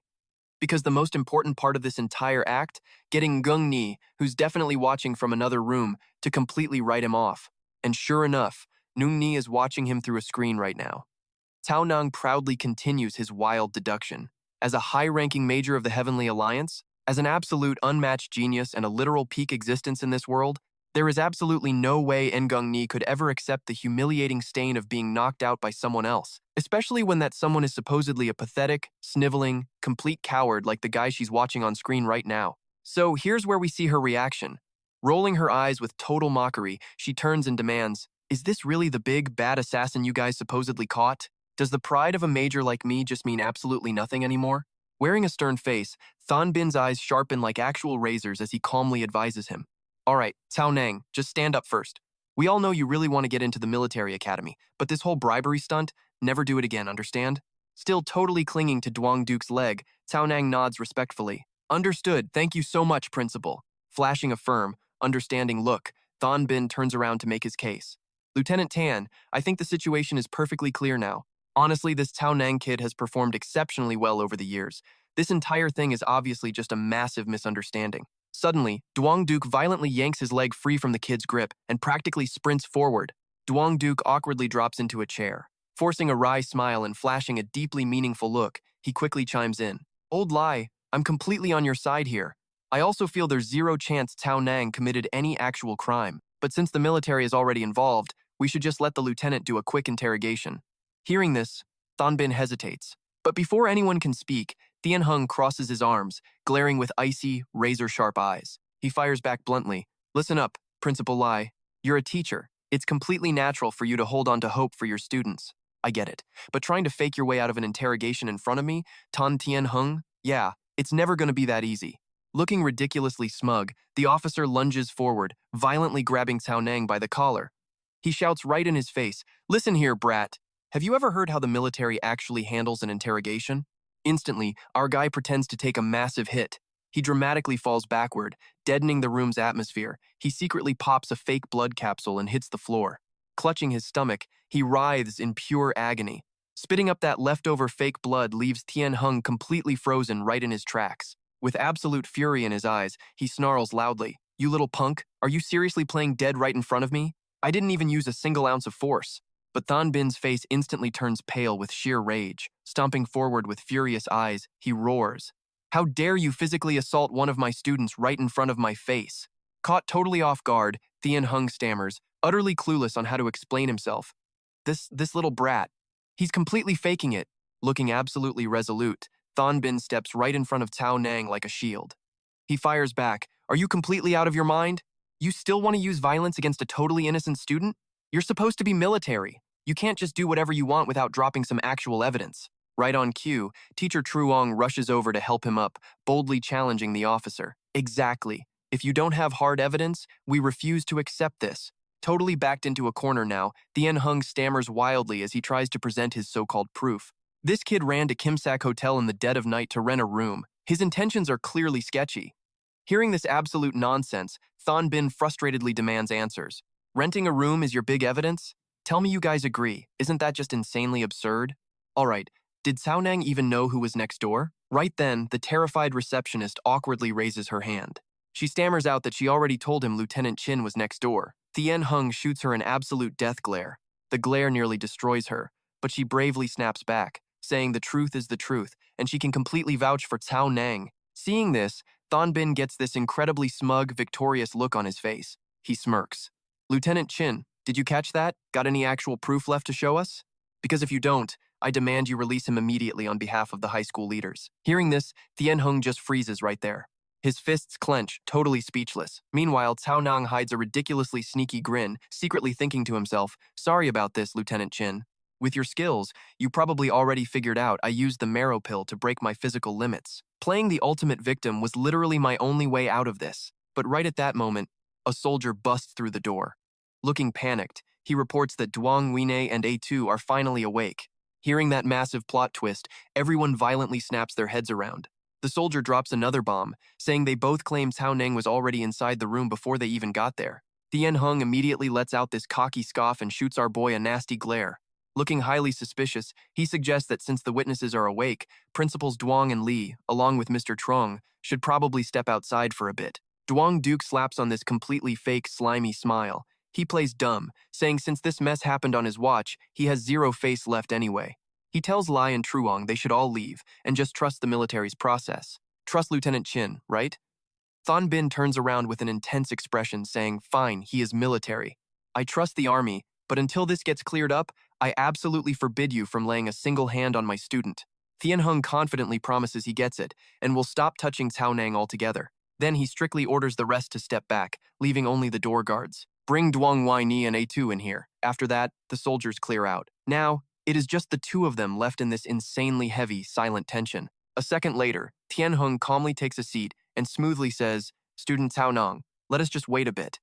Meanwhile, with absolute panic on his face, Kortar, Tasa Kortar, I already faked the injury. I literally spit out fake blood. I barely managed to clear my name, and now Duong Winui wakes up? This whole situation is going completely off the rails. Looking absolutely devastated, he helplessly asks himself, what do I do now? Am I seriously going to die here? Just then, the heavy room door slowly creaks open, and Cao Nang quickly glances over. Nguyen Yi and A2 are being heavily supported by the guards as they walk in. Full of pure hatred, Nguyen Yi points a dramatic finger straight at him. A2 stands right beside him, nodding like a total maniac. Lieutenant Chin, it is him! It is Cao Nang! When we walked in, Major Tham was already knocked completely unconscious by him. We were literally just trying to save Major Tham. Hearing this crazy accusation, Tian Hung immediately shoots Cao Nang a highly suspicious, probing look. Student Cao Nang, do you have any explanation for these wild claims? Instantly, Cao Nang slaps on this hilariously clueless, innocent face, scratches his head and asks, who the heck is Major Tham? I haven't even stepped foot into Nyungni's room yet. How am I supposed to know about some Major Tham?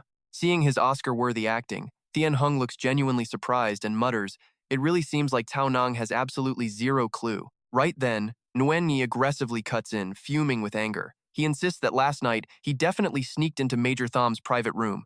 He was literally right there on Major Tham's bed. We even got into a huge fight, and this guy completely kicked my trash. Am I right, A2? Hearing this absolute mess, Tian Hung suspiciously asks them, so are you two basically just trying to frame him right now? Enraged, Tian Hung angrily slams his hand on the table to silence them, then marches over and grabs his collar. He fiercely argues, you were the ones who gassed Major Tham's room with sleeping powder. If Cao Nang was actually inside that room, he would have definitely been knocked out cold too. So how could an unconscious Cao Nang possibly beat both of you up? Following that logic, he turns his head back, shooting our guy another deeply suspicious look. Cao Nang, am I right? Cao Nang frantically waves his hands, awkwardly denying the whole thing. I have absolutely no idea what sleeping powder you are talking about. Instantly, Tian Hung flashes this cold, super sarcastic smirk. So you really don't know, huh? Then he aggressively presses forward, totally drilling into him with an intense, glaring interrogation. But you were right next door to Major Tham. With all that crazy loud noise, you seriously dare claim you didn't hear a single thing? Cao Nang, you are lying. Then Tian Hung smugly goes in for the total exposed moment. Did you really think you were smart enough to deny everything? You are wrong. You and I both know his story has holes. Right then, a serious voice interrupts. The system screen flashes host's heart rate detected at 139, unlocking a brand new mission to completely suppress the host. In this crazy life, nothing is truly impossible, only things left unfinished. You are young. You can't just keep goofing off like this. Facing these wild challenges head-on is exactly what you need to do. All right, you and I are diving into pure madness. The system demands, he screams, I am the culprit who did that to Ingung Ni, within 1 minute to clear it. The penalty? A massive level drop, 59 seconds left. Cao Nang is absolutely furious. He grits his teeth, cursing internally, scream my butt, yeah, right. Hearing this, Tian Hung frowns and charges right over. He stands directly in front of our guy, just boiling with extreme rage. Cao Nang sighs in sheer frustration as the system flashes 45 seconds left. So, he fires back a bold challenge. That is right, I lied. But is Lieutenant Tan not lying right now too? Then, with a highly suspicious attitude, Cao Nang points straight at those two guys and interrogates. You want to help them get away with it, right? Hearing this spot-on call-out, Tian Hung angrily yells back at him. Our boy takes a slow step back. Unable to hold in his massive frustration any longer, Cao Nang stares straight into the angry lieutenant's eyes. If not, then why are you so completely obsessed with catching me? Is it literally just because I rented a room at that hotel? With a super bitter tone, he angrily calls him out. You already planned this with Principal Duong. You totally want me as the scapegoat, do you not? All over renting a single hotel room? Meanwhile, Ngung-ni is glued to the monitor, closely watching his every single move like a hawk. Then, flashing a cold smirk, Cao Nang points his finger and drops the huge accusation. Actually, you totally colluded with Principal Duong, specifically to make me the perfect fall guy for them. And boom! Thian Hung violently roars back at him. You rotten brat! Stop talking nonsense! Instantly, our guy drops right to the floor, faking absolute terror. Do not come near me. Are you trying to silence me forever? Hearing this dramatic act, the lieutenant glares darkly. Silence who exactly? I am a respected, right on cue. Cao Nang screams his lungs out in totally faked panic. Murder! He is silencing me. Someone save me. Please. Seeing this insane performance, the guy raises an eyebrow in total utter confusion. Thian Hung violently grabs his collar and sternly threatens, Shut your mouth right now or else. Right at that perfect moment, Thon Bin and Teacher Truong desperately burst into the room. Teacher Truong panics and loudly yells out, Cao Nang! Cao Nang! Are you totally okay? The exact second that door opens, the wild scene before Thon Bin leaves him completely stunned. He clearly sees Thian Hung aggressively grabbing our poor boy by the shirt. In that very moment, filled with righteous rage, Thon Bin loudly scolds him. Tan Thian Hung, you are supposed to be a respected lieutenant, yet you break your promise and ruthlessly attack a young student? At the same time, Teacher Truong rushes over, eyes full of deep concern. Cao Nang, are you doing okay? Are you hurt? Suddenly, our clever kid yanks his hand back, leaving the poor teacher completely stunned. Cao Nang, you. Then he clutches his chest, panting super heavily. Seeing him like this, Thon Bin puts on a forgiving face, reaching out to comfort him. Cao Nang, you do not need to be afraid. The principal is here. I will not let anyone hurt you. Meanwhile, you and I know our guy is rapidly calculating. I started this wild act, so I have to finish it. Go big or go home. The clock is ticking. There is literally no other way. After making his insane decision, he grits his teeth hard. Finally, sporting an absolutely unhinged expression, Cao Nang sticks his tongue out and bursts into maniacal laughter. You all just want to frame me, right? My life is already terrible enough anyway. Is this not exactly what you guys want me to desperately admit to? Fine, I totally confess.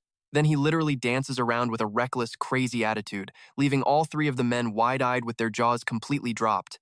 I am the culprit who did that to Ngung Ni. What are you all going to do about it, huh? What can any of you possibly do to me now? For a second, Thian Hung steps forward, his eyes full of pure shock. He actually confessed? Suddenly, flashing a downright savage smile, Cao Nang arrogantly confirms the crazy claim. That is right, I absolutely did it. Right at that moment, a hand quickly shoots out. Teacher Truong aggressively covers the kid's mouth. Then, looking at him with immense heartbreak, the poor teacher cries out in absolute despair. He is crazy. He is totally crazy. Cao Nang has actually lost his mind. Did you military guys really force a poor kid into going insane like this? Then Wen Yi nudges Thian Hung, joyfully urging him on. Hurry up! He confessed to everything. Arrest him quickly and let the two of us go. While Cao Nang is busy playing the victim on the floor, the system chimes in, Congratulations. Host has successfully completed the mission. Next, with an exciting tone, a reward wheel pops up and starts spinning like crazy, and boom, the arrow lands right on the eye of deprivation. Seeing his eyes totally light up, the system praises him non-stop. Congratulations, host. You have officially received the legendary Eye of Deprivation. Wait, a trial version? 5-day limit. The Eye of Deprivation can strip away the 4 great evil woods. It absolutely shatters the makeup wood and any active camouflage. Once illusions and disguises are set up, this bad boy lets him see through everything, revealing the absolute true nature of any power. Reading this, Cao Nang is extremely skeptical about the fine print. A trial version? I risked my actual life just to get a 5-day trial version? Seriously? So how on earth do I upgrade this thing into the official full version? The system replies with a super mocking tone. It brutally answers, add money, use your brain, dummy. Without paying up, how could you possibly use the full official version? Burning with rage, our boy fiercely curses out this absolute trash system. Meanwhile, Teacher Truong is still desperately trying to stop him. Cao Nang, stop talking. Do not say anything else. I have truly failed you. Watching this whole circus, Ngung Yi sits back, totally bewildered. Did he actually go crazy? Then, looking super serious, she flips her hair and signals Lieutenant Tran. He immediately answers the call. Next, with a very decisive tone, Ngung Yi smiles and casually orders Dr. Vuong to make a trip down there. All right, let's peek inside that massive meeting room over there right now. Qingping and Tianxiang are aggressively going at each other's throats. Meanwhile, our boy Gao Neng sits spaced out in the corner, getting trolled so hard by his own system he looks literally depressed. With super anxious eyes, the principal boldly lays down the law. Lieutenant Qin, as the official principal here, I am entirely responsible for the total safety of my poor student. I am taking Gao Neng to the hospital right this second. Yeah, nice try. Tianxiang flat out rejects the idea. Principal Li, you are straight up obstructing official military law enforcement. I did not lay a single finger on Gao Neng. Go ahead and check the security cameras yourself. Hearing this pure nonsense, Qingping immediately claps back. Oh, really? So if I step out right now, I will miraculously never see my precious student alive again, huh? Without skipping a single beat, Tianxiang aggressively barks back. Principal Li, you absolutely need to trust the military here. A second later, Qingping hits him with the most disappointed glare ever. Trusting the military is exactly why I let you guys push Gao Neng until he literally went crazy. Tianxiang violently grinds his teeth, completely speechless. But right before he snaps, Chen Bai casually strolls in with a doctor, totally cutting off their dramatic little shouting match. The captain's eyes go wide in total surprise. Second Lieutenant Chen? Wait a minute, Dr. Wang is here too? Why exactly are you two guys here? Chen just gives him the coldest look ever. This is a direct order from Major Shen. Looking absolutely dead serious, Chen Bai respectfully makes his move. Dr. Wang, I need you to check on Gao Neng's mental state right this very second.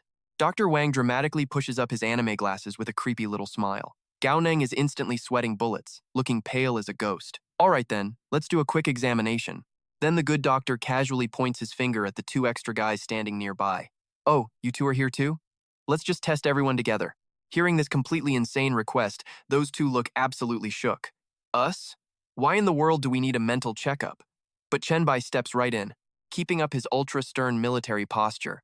He drops his voice like a movie villain. Well, considering both of your heads got totally smashed in earlier, severe head trauma can definitely cause some wild hallucinations. So, to make sure you guys aren't just sprouting crazy lies, we genuinely need you to cooperate for a super quick mental evaluation. Just standard procedure. Realizing what's happening, the lackey totally panics. He instantly rejects the crazy idea without a single second of hesitation. There is absolutely no way we are doing that. Our brains are completely fine. Thank you very much. Gao Neng is the one who did all this, and he literally already confessed. Hearing their whining, Chen Bai's face instantly darkens, dropping a chilling warning across the room. This is a direct order from Major Shen. Are you seriously trying to rebel against the military right now? Just a second later, Tang De claps his hands, completely agreeing. Well, if the military insists on it, we obviously have to play along. Doctor, please go right ahead and test them. Smiling with total obnoxious confidence, Dr. Wang loudly declares to the room, Everyone, chill. I am a highly trained neuroscience expert. I've dealt with tons of actual psycho patients, and my crazy diagnostic record is literally flawless. I never miss. Hearing this weird flex, Principal Qingping just stares at him with totally panicked, worried eyes. Glancing nervously from the quirky doctor over to Gao Neng, he cautiously asks the million-dollar question. So, what exactly does this insane test actually involve? Smirking like an absolute supervillain, Dr. Wang explains his stupidly simple master plan. I'm just going to ask one basic question. If these guys answer it perfectly, boom, their brains are totally healthy. But if they stumble and fail, then yeah, their mental hardware is definitely glitching out big time. Qingping just blinks at him in total disbelief. Wait, it's seriously that simple? Annoyed by the disrespect, the doctor dramatically clears his throat. Principal Li, are you seriously doubting our hardcore medical professionalism right now? Completely terrified of offending him, Qingping frantically waves his hands around in a total panic. Sweating hard, he awkwardly stammers out his apology. Dr. Wang, you completely misunderstood. I definitely didn't mean that. Dr. Wang literally does not care at all. He snaps right back. Misunderstanding or not, it genuinely does not matter. This right here is absolute peak medical professionalism. Sure, I might be a surgeon who usually chops people open in the surgery room all day. But get this, my senior brother has been working in a literal insane asylum for over 40 years, so I know my stuff. Just as he says that, his medical bag falls to the floor. He dramatically yanks out an absolutely massive, terrifying surgical tool, showing off his so-called epic professionalism. Exactly like I was just saying. I usually perform high-stakes surgeries over at the official military hospital. Because of that, I always keep my trusty surgical tools right on me. This right here is what you call raw professionalism. Seeing that insanely sharp, terrifying blade, the entire room goes dead silent, not a single peep. Then, with total boss energy, the crazy doctor barks his next order. Enough yapping. Line up right now so we can get this test started. Meanwhile, you and I can see Gao Neng panicking in the corner, staring into space and sweating over his very doomed future. If this absurd test actually declares me totally insane, I'm definitely getting locked up inside a sketchy mental asylum for good. I am on an ultra-strict mission timer right now, and I have zero time for this nonsense. But wait, if this quack doctor proves I am perfectly sane, then my totally fake confession from earlier becomes solid reality. Suddenly, our boy squints his eyes like an absolute mastermind, plotting his next genius move. Let me tell you, faking insanity might not work here. Behind the glass, this dude casually sharpens a knife. He speaks so coldly that the three guys are sweating buckets, nodding like their absolute lives depend on it. He smirks and lays it out. I will ask you one question. The three of you can answer it together. You got that? With this totally mysterious look on his face, he drops a highly dramatic hypothetical scenario right on them. He tells them to imagine for just 1 second, you guys are being hunted down by a crazy assassin. You run into a bathroom. Inside is a bathtub completely full of water, hiding a secret door. Next step, pick the lucky winner. Only the one who opens that hidden door at the very bottom can actually find a way out of this alive. Pure horror movie logic. But here is the wild catch. You can only step inside once the bathtub is completely empty. Cue dramatic music. The doc points to the tools. Next to the bathtub sits a basin and a tiny spoon. Make the right choice. Right now. Without a single second of hesitation, Nguyen Nui excitedly grabs the giant basin. What a genius. Me first, I picked the basin. Suddenly, the crazy doc swings a massive knife straight at Nini, scaring him half to death. You are completely insane. Turning totally pale, the kid starts bawling his eyes out like a total baby. No way, I am not crazy. You are a total fake. Who actually sent you? Dad, save me right now. Hurry up and tell these guys that I am not a psycho. Haha, crazy people never actually admit that they are crazy. Did you just expose yourself? The doc laughs. All right, A2, you are up next. Shaking like a leaf, the poor guy nervously stammers out his choice. Then I pick the spoon. Boom! 1 second later, a literal saw blade points right at his head. Laughing like an absolute maniac, the doc drops the verdict. You are also crazy. Seeing this chaos, everyone freezes. You and I can practically see their brains buffering, like, what is actually happening right now? Then, with this incredibly sharp, creepy glare, the doc walks straight up to our main guy. Only you left now. Genius student Cao Nang. Basin or spoon? Totally unbothered, Cao Nang calmly replies, I am not picking either of them. Hearing this plot twist, the doc squints his eyes. Then what is your big plan? Let me warn you, smashing this bathtub is completely impossible. You cannot just tip it over either. Right after that, Thon Bin aggressively jumps into the argument. Enough with this, Dr. Vuong. This stupid test literally has no right answer. But looking completely relaxed, our boy calmly drops the ultimate mic drop answer. I just pull the bathtub drain plug out. Hearing this incredibly obvious solution, the doc gets right in his face, looking super suspicious. Pull out the plug? Are you absolutely sure? Without missing a single beat, he smirks. Yeah, totally sure. Cao Nang stares the crazy doc down right now, while those other two losers shiver in the corner like totally frightened little dogs. Suddenly, the crazy doc just slaps a heavy hand right on his shoulder, flashes a massive thumbs up, and grins from ear to ear. All right, good job. Your brain is perfectly normal. In a crazy, stressful situation like this, only an absolute psycho would actually try to scoop the water out. Only a normal person unplugs the drain. You are definitely not crazy. Then, completely changing his vibe, he turns around to politely ask the crowd for their opinion. You guys agree with me, right? Seeing this total power move, Tran Bok immediately starts clapping like an absolute fanboy. No objections here. Dr. Vuong is just way too professional. Right after him, Thon Bin nods along, looking totally impressed. Absolutely, Dr. Vuong is the real deal. Hearing this nonsense, Nguyen Nui looks incredibly salty and immediately starts whining in loud protest. No way! That is so unfair! You fake doc! You never said we could pull the plug! I am not crazy! You are the crazy one here! Instantly dropping his smile, the doc presses the cold knife straight against the kid. Crazy patients never admit they are crazy. Instead, they just point fingers and call everyone else crazy. Your mental state is looking extremely bad right now. You better admit the truth, kid. Terrified, the guy bursts into loud, ugly tears. Dad, save me! But out of nowhere, smack, someone slaps Nini right across the face. It is Duong Duke. He violently grabs his son's collar and screams, You are a total psycho. Do you hear me? You are completely out of your mind. Holding his red cheek, the kid looks completely broken inside. He aggressively stammers. No, I am not crazy. I swear I am not crazy at all. I am crazy. Wait, no, I am not. Actually, wait, yes, I am crazy. After forcing that out, his dad nervously looks back at Thien Hung. Lieutenant Tan, my boy just got officially diagnosed as a psycho. How do we handle this massive mess now? Sighing super heavily, Thien Hung finally drops the verdict. First, lock him up in the military psychiatric ward for treatment. Once his crazy brain calms down, the court will deal with him. Still looking incredibly stressed out, Duong Duke nervously asks, if that is true, how will Cao Nong be handled then? He just passed the sanity test without any issues, so his crazy confession from earlier must actually be the truth. But right on cue, Tran Bok steps up with this resolute, commanding tone, completely stunning both of those older guys. No. Major Tham gave a very clear order. Since Cao Nong easily passed the crazy test, he gets to walk right out of here. Just as our guy is about to bounce, Tran Bok grabs his arm and drops the serious tone. Cao Nang, we still have a few shady details for you to help us investigate. Take this fancy little phone. You need to stay in contact 24/7. Got it?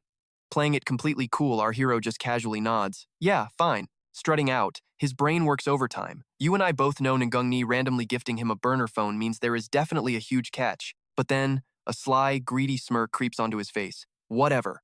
I am about to pocket 10% of 100 grand, plus a beginner-level Yang treasure. I just need to level up super fast so I can actually protect myself in this crazy world. Meanwhile, cut to Ngunni, aggressively scribbling away in her little notebook. She is completely dumbfounded, staring hard at Cao Nang and his ridiculous stat screen. Looks? 100 points, absolutely flawless. Acting skills? 59 points, way too arrogant. IQ? 60 points, barely passing.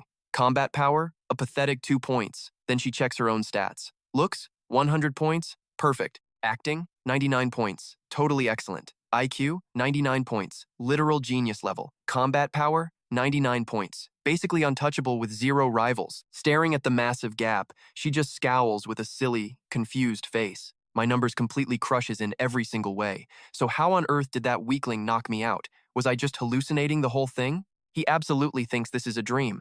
Meanwhile, Ning stares at the photo on the desk, totally deep in thought. Want to know if it's a dream? She decides to test him to find out. Yep, that photo is actually of her. Then she clears her throat, putting on this incredibly snobby, arrogant attitude like an absolute queen. She smirks. Tonight, she is going to open Gao Neng's eyes and show him what real top-tier acting and true genius-level IQ look like. But right at that dramatic moment, our boy Gao Neng's phone suddenly rings out of nowhere, and the dude immediately lets out a massive sneeze. He rubs his nose, muttering to himself like a grumpy old man. Why the random sneeze? Is someone out there talking trash about me? Seeing this, Qingping and teacher Zhang walk up behind him, looking super worried. Gao Neng, are you getting sick? Maybe you should just head home and rest for today. The big college entrance exam is coming up. You definitely cannot afford to catch a cold right now.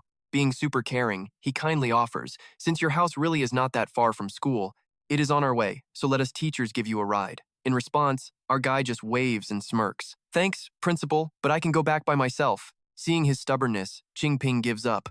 All right then, just be careful out there. Right after that, the principal lets out this massively heavy sigh. This kid Gao Neng has amazing grades, but his combat skills are absolute garbage. Honestly, just passing the bare minimum for the military academy is going to be incredibly tough for him. By now, our MC has left and is casually strolling through a super busy street. Down the road, 2 gorgeous girls run up, clinging to him with incredibly sweet voices. Come hang out with us, handsome. But Gao Neng just claps back with total arrogance. Do you have any straight guys with 6-pack abs, under 5% body fat, weighing 100 kilos? Then the dude just struts away, showing off the most disrespectful and dismissive attitude ever. You do not have that? Then stop blocking this boss's path to finding some actual fun. Gao Neng flags down a taxi and hurries inside. Driver, take me to the Northern Psychiatric Hospital. The driver hesitates, pressing him. Kid, a trip out there costs 25 alliance coins, so you better think very carefully about this. Immediately, our boy starts haggling with a cheeky tone. 15, 16, 17 tops? I absolutely cannot pay more. Seeing his shamelessness, the driver completely gives up. Fine, whatever, just get in. You really know how to bargain, kid. But the second Gao Neng sits down, the driver spots his giant bag and just has to ask out of pure curiosity. It is way too late to be lugging around a huge bag. Are you going for medical treatment? Gao Neng casually leans back and replies, Nope, I am just going on a little vacation. The driver instantly raises an eyebrow in total shock, blabbering in pure disbelief. What in the world are you even messing around with right now? Vacation? As far as I know, that whole northern sector is just an abandoned wasteland. Where exactly are you vacationing, kid? Putting on a creepy mask, our MC gives this incredibly mysterious, calm answer that completely chills the driver to the bone. I am vacationing at that exact psychiatric hospital. While the driver is literally sweating buckets from pure terror, the taxi radio suddenly crackles to life out of nowhere. We interrupt for some breaking news. Recently, highly bizarre and unsettling events have been reported near the vicinity of the Northern Psychiatric Hospital. Keep your ears open. 2 people have already vanished near there. Please travel safely to avoid any unexpected and deadly surprises on the road. Once they arrive, the driver slams hard on the brakes. He forces a smile, but his face is pale green. We are here. I can tell you have an incredible aura, definitely a rare genius. Since fate brought us together today, I will only charge you 15 alliance coins. Laughing, Gao Neng grabs his giant bag to pay up, but then he accidentally drops a massive, heavy hammer right out of it. You are such a good guy. Thank you so much. Seeing the weapon, the poor driver nearly wets himself, staring at it in absolute dizzying panic. Then, this absolute madman eagerly lifts the heavy hammer and casually explains, "Oh, this is just for fixing the road. I noticed a big rock sticking out by the hospital gate. Didn't want anyone tripping, so I brought a hammer to level it out." And right on cue, a heavy wrench clatters out too. The driver sees the wrench and completely loses his mind in sheer shock. Is that thing for fixing roads too? Playing the perfect customer service rep, Gao Neng calmly explains, "Just in case the hammer breaks, I brought the wrench as a backup." Heart pounding and legs shaking, the driver stammers, "Bro, it's getting super stuffy in this car. Actually, you can step outside first and then pay me." And you and I know our guy just nods in total agreement. "You are totally right. I will get out first." So he steps out of the taxi.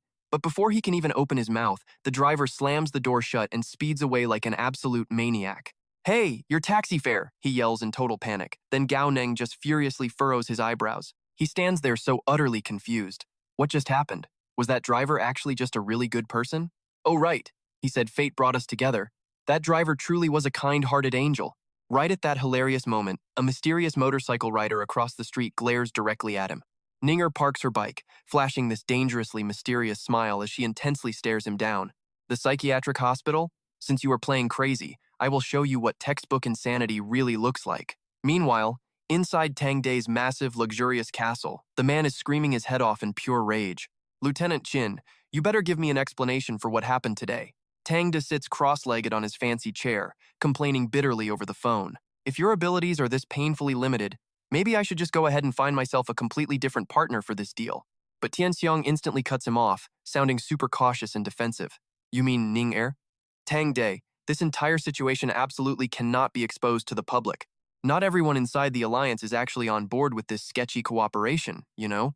Pushing further, Tianxiang explains with total seriousness, "I already tested the waters to see if she would team up with your side, but she completely rejected the offer. Cold!" Hearing this, Tang Day coldly replies, "Whether you believe it or not, Ning Er has zero intention of working with your 3 major factions. You and I know things are getting spicy. Okay, drama time."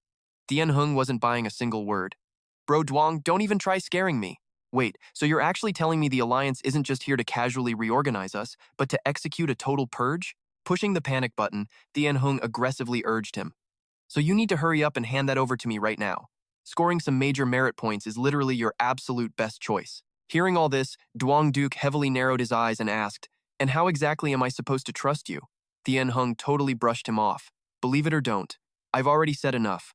And just like that, click, he hung up, leaving our guy Duong Duke standing there completely utterly baffled. Finally, Duong Duke absolutely lost his mind. He furiously yeeted his phone across the room and shrieked out loud, "Is this the kind of attitude you use to beg?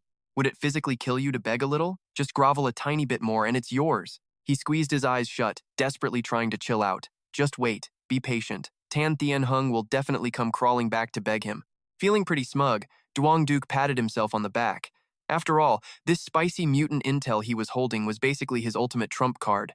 Meanwhile, some mysterious edgy dude in a black cloak asked a question, sounding insanely bored. Still not revealing the mutant intel to the public, Daoan knelt down on the floor with absolute sincerity and replied, "Not yet. It totally seems like he hasn't negotiated a good enough deal with the Alliance. If he actually hands that over to the Alliance, I'll have absolutely zero value left to him, and he definitely won't let me go over there anymore." Following up, she smirked like a totally scheming menace. "Then let's definitely turn up the heat and pressure him. Once he lets the Alliance squads into that factory, he won't have a single backup plan left to choose from." This subordinate just heard Duong Duke mention that the Alliance actually has a major coming over this time.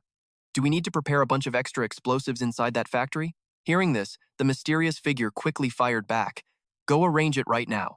Meanwhile, back at the totally creepy mental hospital, right beneath a dramatically giant glowing moon, Ni was inside, literally caking her face in mud to cosplay as a patient. Slapping on a crazy wig, she began whispering to herself with absolute chaotic excitement. No matter what angle you look from, I totally look like a psycho who could literally scare people completely pantsless at midnight. Buzzing with pure hype, Ni checked her tracker, wondering why Cao Nang hadn't shown up yet. Spotting him instantly, she shoved the tracker right into her pocket and started walking. He's finally here. As Cao Nang got ready to open the door, Ni sneakily hid herself right behind it. Seeing a hand reach out, she couldn't stop her heart from racing. The very second the door cracked open, Ni lunged out, screaming to scare him, but standing right in front of her was some totally random, weird, fat guy. Seeing this totally random creep, she let out a terrified scream. Her shriek echoed through the entire building. Hearing it, Cao Nang got super annoyed and started grumbling.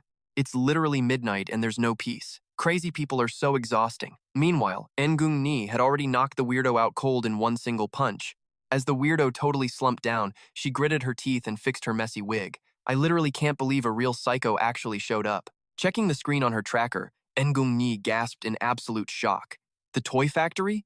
What on earth is Cao Nang doing there? Meanwhile, Cao Nang just entered a super creepy room, completely shivering and intensely complaining. Seriously, how long has this creepy place been totally abandoned? It's so trashed. The entire floor was literally overflowing with weird exorcism tools, accompanied by some extremely suspicious red blood stains scattered everywhere. Tightly gripping his trusty weapon, he dramatically declared with supreme confidence, "Who even cares anyway? Tonight, I'm going to use this hammer to absolutely slaughter this entire mob." Cao Nang slowly and cautiously crept deeper inside. As he took a step, a super weird, chilling gust of wind suddenly blew right past him. A dark shadow suddenly leaped out. Cao Nang instantly panicked and swung his heavy hammer. A split second later, he completely froze. Turns out, it was just a random stray cat. Slapping his mask back on instantly, Cao Nang cautioned himself, "I definitely have to keep my face completely hidden from here on out. Even just getting scratched in the face by a stupid cat wouldn't look good." Now here is where things actually get wild. Over in the other room, someone was literally spying on him. In the security room, a giant dude casually scanned the monitors, revealing an absolutely massive look of pure disgust. This punk really isn't afraid to die. One idiot died here days ago, and now another one shows up. Firing back from his seat, Hong Ya lounged incredibly arrogantly on his chair and grumbled, "Can't be helped. These dirt-poor dogs are totally broke. They just want to sneak in here to scavenge whatever useful leftovers they can possibly find." He aggressively grabbed the walkie-talkie and yelled impatiently, "Hello, is the so-called acting crew even listening? If you aren't dead, get up and work." The other side replied, "Another gig? Are we scaring a guy or girl today?" He urged annoyedly, "A guy. Don't get any funny ideas. It's totally not playtime right now.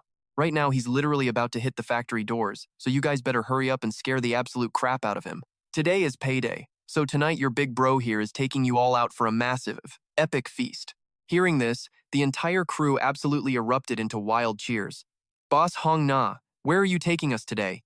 Following up, Hong Na smirked with mysterious swagger. "We're hitting a brand new spot, but I'm definitely not spoiling it for you punks just yet. Just do your jobs first. Give me a shout the second you guys finish up. Fatty and I are taking a quick nap. Tonight, we party hard." Hearing this, one of the guys excitedly chimed in, "Don't even worry about it, bro. This isn't our first rodeo. Scaring people is literally our profession."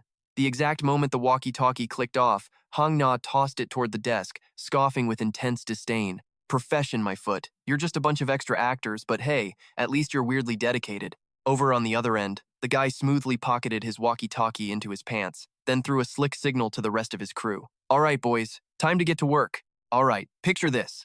The head honcho yells with absolute fire. "What is our ultimate dream? To be actors. Sure, they just murdered some people, but hey, minor details in showbiz." The lackeys nod, saying they totally get it. Then, our smug captain starts laying down the law, hyping them up like a dramatic movie villain. "We have good hearts, and we have big dreams. Sure, we are just background extras right now, but we still have to give it our all and act like total pros. Do you guys understand me?" He instantly screams, "Awesome! So what is our big goal?" His three goons scream back with so much intense, aggressive hype that the captain practically wets his own pants in terror. Meanwhile, our main guy Gao Nang is looking around. He wipes his sweaty forehead, shivering as he mumbles, "Wait, there aren't actually real ghosts here, right? Why am I hearing this creepy wind?" Right at that exact second, something hits his senses, completely shocking him like a sudden bolt of lightning. Gao Nang whips his head around and spots a creepy shadow dangling right in the room. The freak sticks out a ridiculously long tongue, mocking him with the ugliest, weirdest face ever. Seeing this absolute nonsense, his eyes go completely wide. Instead of running, he stomps right over there fast. He grips his hammer, totally ready for a brawl. The fake ghost suddenly panics, realizing he messed with the wrong teenager. Zero hesitation, wham! Gao Neng smashes his hammer right into its head. A normal dude drops down, coughing up blood and groaning on the floor. Standing over him, our boy Gao Ning gets super annoyed and starts ranting. "Who told you to play ghost? You seriously scared the life out of me." He shakes his head, totally disgusted. He glares at this guy playing dress-up, risking his own life just to rob people. "You're already ugly enough, why try scaring people on top of it? Zero mercy for you, buddy." After knocking the guy out, he instantly starts digging through his pockets for loot. Right on cue, his weird system screen pops up. "Congrats, host. You defeated a ghost, but this bum dropped 0 rewards. So, how are you feeling about that?" The ultimate system troll right there. Totally insulted, Gao Neng angrily swats the system screen away like a completely useless bug. "Screw you! If I actually relied on your garbage system to survive, I'd be starving to death by now." Then he snatches a fat stack of cash from the guy and counts it, practically vibrating with excitement. Who needs charity when you can just rob the robbers? That is true teenage hustle culture. Checking out his sweet loot, he suddenly jumps to his feet and starts cheering like a maniac. "Jackpot, baby. This is at least 500 Alliance coins right here." Doing some rapid-fire gamer math, he mutters, "1 ghost is 500. 10 ghosts equals 5,000. My ultimate goal is 100,000. So I just need to beat down 200 ghosts. Are there even that many ghosts around here?" Meanwhile, another fake ghost picks up his walkie-talkie, listening closely to the static and panic chatter coming through. "Sadako, it's Grim Reaper. That long-tongued idiot hasn't reported back in forever. Seriously, what in the world is taking him so long over there?" Over dramatic music, Sadako just shrugs and replies like an annoyed teenager. Who knows, he's probably just slacking off somewhere instead of actually working. He was just supposed to scare some kid. Why is Long Tongue taking forever? Suddenly, a huge crashing sound echoes through. The other guy panics. "Wait, what the heck was that noise just now?" Sadako sighs. He went off script. "I'll go check it out."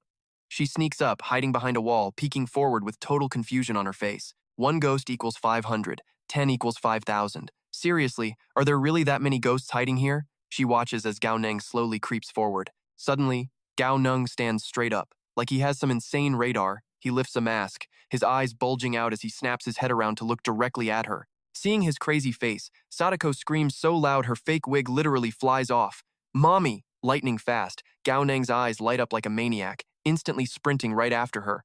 "Ghost number 2, don't you run." After catching her, things get real quiet. He completely robs Sadako, digging through her pockets while smugly assessing his wild money-making scheme. At this awesome speed, bagging 200 ghosts in one night is totally happening. Gripping his trusty hammer and a giant wrench like an absolute boss, he looks ready. Overflowing with pure hype, he realizes that after finally breaking past his physical limits for the first time, beating up these fake ghosts is basically as easy as stealing candy. He stares at the shovel on his backpack, casually thinking, "Guess I should use that to bury them, right?" A second later, Gao Neng stares at the knocked-out Sadako, complaining, "Man, digging holes to bury every single one takes way too much of my time." Get this, our teen genius decides to just stack up more ghosts and bury them together. And look, right on cue, 2 more fake ghosts stroll right into the room for us. The creepy clown guy instantly starts yelling, "Where the heck did this absolute psycho come from? How dare you ruin our awesome setup?" His buddy aggressively growls, "You actually have the nerve to mug our crew? You've got way too much guts for your own good, punk." Seeing 2 extra juicy targets standing right there, Gao Neng's eyes literally shine like high-beam headlights. "More money? You guys are literally just free cash delivering yourselves straight to my door." He flashes the creepiest, widest ear-to-ear grin while dual-wielding his weapons. The 2 goons instantly start shaking, realizing they just walked right into a boss fight. And just like that, pathetic, terrified screams echo through the entire building. Holy crap, this teen is insanely strong. He's literally murdering us. Somebody help. Save me. Seriously, where did this psycho come from? After sweeping the floor with them, Gao Neng gets ready to leave, dramatically sighing, "Man, being this unbelievably overpowered is just so lonely." Recounting his cash, his heart blooms with pure joy as he struts away. This money came way too easily. I'm going to be filthy rich soon. Next, he stops right in front of another sketchy building, looking totally curious. I already bagged 4 ghosts outside, so this massive workshop definitely has to be packed with more, right? He struts inside, but it is weirdly, aggressively quiet. Gao Neng takes his sweet time, walking slow and steady with zero rush. After a solid search, he looks ridiculously disappointed. He literally walked around the whole place multiple times, and nothing. 0 ghosts. You've got to be kidding me, right? I only scored 2,000 Alliance coins. I need exactly 196 ghosts to jump out right now to hit my goal. Meanwhile, our boy Cao Neng is deep in thought. He absolutely refuses to leave empty-handed. If this workshop has nothing, he will just hit up another one. But right at that exact moment, a hand. A super creepy hand grabs his shoulder. He jumps out of his skin, pupils dilating wildly in panic. Pure survival instinct kicks in, and he swings his hammer. He swings backward. He adjusts his mask and sees Ninger. She is dragging a teddy bear, smiling like an absolute psycho. Then, she literally lifts the poor bear and casually rips it completely in half. Savage. She starts humming this incredibly creepy, spine-chilling little poem. 10 little dwarfs rushed for a meal, one choked to death, totally beyond saving. 10 little dwarfs are now down to just 9. Facing this crazy girl, Cao Neng arrogantly hurls his hammer straight at her. Playing pretend ghost, please. In front of his mighty hammer, every single monster is just a weak little paper tiger. But right as he smashes down, Ninger perfectly dodges out of the way. She pops up right behind his back, casually continuing her creepy song. 9 little dwarfs staying up late at night, so tired, turned around to sleep, and died in their sleep. 9 are now 8. Seeing this absolute nonsense, he swings his hammer around to the back, but her shadow has completely vanished into thin air. All that remains is her creepy chorus. 8 little dwarfs searching for strange things in the past. 1 gets left behind and goes up to heaven. 8 becomes 7. 7 little dwarfs chopping wood with terrible form. 2 axe swings later, 1 takes a permanent break. 7 are now just 6. Now Cao Neng is literally trembling with the hammer tight in his hand. He frowns in total shock and drops a very solid observation. This ghost does not seem normal at all. Ninger keeps going. 3 dwarfs face a massive disaster. A bear falls from the sky. 3 becomes 2. Cao Neng mentally assesses the crazy situation. This is no ghost girl. This is a complete lunatic. What kind of messed up nursery rhyme is she even singing? Counting down like this is totally terrifying. Plus, her movements are insanely fast. Even a guy like him who broke his physical limits cannot keep up. It looks like his only option. Ninger suddenly shouts out loudly, and our boy quickly tries to calm her. Wait a second. Little sister? Good kids definitely do not sing scary songs like this. How about I play a completely different game with you? Sound good? She happily asks him. Then can we dance instead? Cao Neng instantly agrees. Yeah, dancing works. What kind of dance do you want to do? In his mind, he is furiously calculating his odds. In the dead of night, only a total madman would actually dance with her. Just come a bit closer and see if he will not smash your face with this hammer. She reaches both hands toward him. Let us do the clapping dance. You clap 1, I clap 1, he accepts it. So they are doing the clapping dance. He slowly reaches behind his back, quietly rummaging through his backpack for a weapon. His expression turns totally serious. The golden opportunity is here. She has completely dropped her guard. Just one more step closer, and he can finally take her out for good. But right before that, let us see exactly who this annoying fake ghost really is. Cao Neng's eyes carefully scan the messy-haired girl right in front of him. Her information is slowly processed. An absolute disbelief immediately flashes across his eyes. The face of the person before him becomes crystal clear. He cannot believe it is Ninger. Why the heck is she here? Has his cover been totally blown already? Ninger quickly reminds him, Hey brother, let us dance. Cao Neng has no choice but to stall, awkwardly grunting twice in agreement. Now watch this cutaway. She signals. You clap once, I clap once, 1 chicken clucks. Meanwhile, inside a security room, Huang Ya and Mo Ding are fast asleep until a blaring alarm violently wakes them up. Mo Ding shoots up immediately, loudly shouting, Wake up, it is time to report. Huang Ya is super annoyed. Have those fake ghosts still not reported back yet? He checks the monitors. Not yet, let me take a quick look. After checking the surveillance cameras, Mo Ding literally curses out loud in shock. Huang Ya thinks it is weird and leans in, asking, What is wrong? What did you even see? They are both totally stunned. A random scrap collector and a complete mental patient. They are apparently playing a clapping game together. Huang Ya angrily shouts, What the heck are those useless fake ghosts even doing? Why did they let these 2 weirdos wander in there? Do they not want their jobs anymore? Mo Ding notices something on the side. Hey Huang Ya, look over here.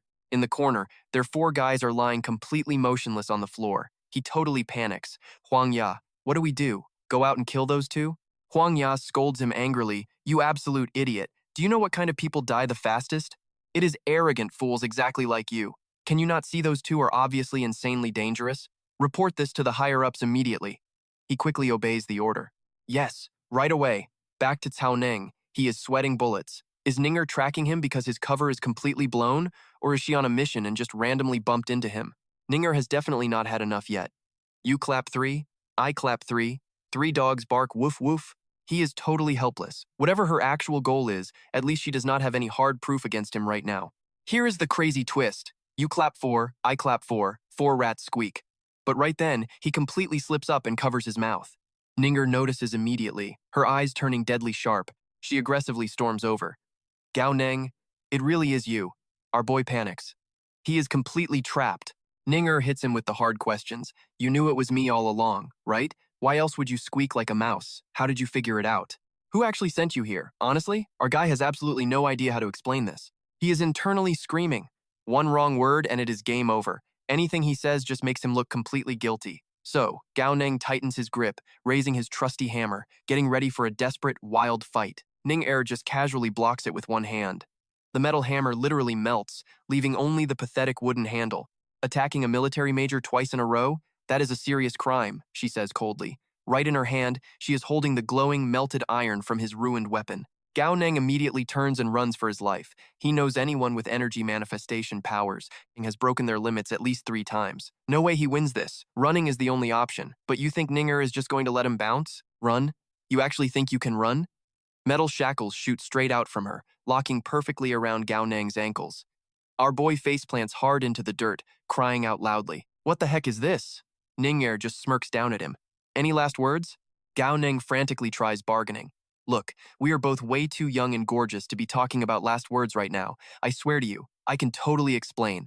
Suddenly, he screams, Ninger, watch your back.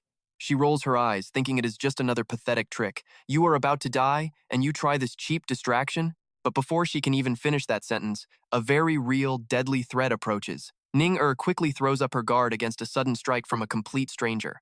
Makoto looks genuinely surprised. Iron energy manifestation? How interesting. And wait, there are literally 2 more creepy dudes standing right behind him. The 2 backup villains chime in together. Never expected to find such a top-tier expert out here in the Forgotten Lands. Too bad you showed up all by yourself, huh? Ning-er narrows her eyes. Looks like this old factory is hiding some seriously sketchy secrets, right? She glares down at Gao Neng. Are you secretly working with these freaks? He frantically denies it. Ning-er sighs, knowing it is true. Yeah, honestly, I did not think so. Otherwise, you would already be dead. Ah Mai stares at her intensely. Our intel is completely wrong. This girl is definitely not your average, everyday crazy person. Makoto steps forward, smirking. Rumor has it the Alliance actually has a major with crazy manifestation energy. Wonder if this is her? She honestly looks nothing like the blurry photos. Yi-Tu groans. Totally bored. Who cares? It is just one girl. Let us just crush her. Why are we even talking? Makoto chuckles. Well, if you truly are the famous military major, excuse my extreme rudeness. Let me introduce myself properly. I am Ito Makoto, 33 years old, single, and ready to mingle. May I ask your name, miss? Ning-er totally deadpans, stealing our boy's identity. My name is Gao Neng. I am a student at the 3rd high school. Makoto looks genuinely amused. Ah, the beautiful Miss Gao Neng. What an absolute pleasure to meet you. Though, I have to ask, what is the deal with this bizarre disguise? Boom! Blinding energy blast straight out of his palm. Ninger immediately summons an Iron Dragon formation to block the massive hit, but Makoto just starts laughing like a maniac. You completely fell for it. His fist violently punches straight through her razor-sharp dragon claws. The blinding, intense light spreading everywhere makes Gao Neng cover his eyes in serious pain. Seriously? It is literally the middle of the night. Pulling this insane light pollution stunt shows zero respect for the neighbors. But then, he notices the crazy reality of the situation. All 3 of these bizarre villains are ganging up on Ning-er, and she is soloing the entire squad. Gao Neng is absolutely stunned. Is this what real energy warriors look like? Suddenly, a system prompt pops up. Warning, host is about to die tragically. Should we activate an emergency mission to save your pathetic life? Our boy obviously screams yes. A clutch system rescue? He will totally take it. Activate it right now. The system coldly responds. New mission activated. Rule 1, 2, and 3. You have exactly 1 single hour to successfully defeat the almighty Ning-er in combat. If I can fight you once, I can totally fight you twice. The blazing passion of youth needs zero explanation. Real men are just unbelievably arrogant, ready to throw down with their bare hands like this. Gao Neng hears this garbage and furiously slams it into the dirt. If I could actually beat Ning-er, why would I even need you to save my life? But then he pauses. Wait a second. Quests always come with cheat hints. The system suddenly flashes. Please select your preferred difficulty. Nightmare mode? He is not an absolute idiot. Why would anyone ever pick that right now? Only a total moron would pick nightmare mode. Just give me the hint. System chimes in. Congratulations. Nightmare mode successfully selected. Relying purely on yourself is the ultimate path. Are you kidding me? What good is this totally useless hint? Stop whining. If our boy actually survives nightmare mode, he is 100% guaranteed an intermediate treasure box, plus a sweet 10% chance at the lucky roulette wheel. Gao Neng gets a freezing chill down his spine. Everyone dies eventually, right? Just a matter of when. But suddenly, a massive, fiery explosion violently erupts right behind him.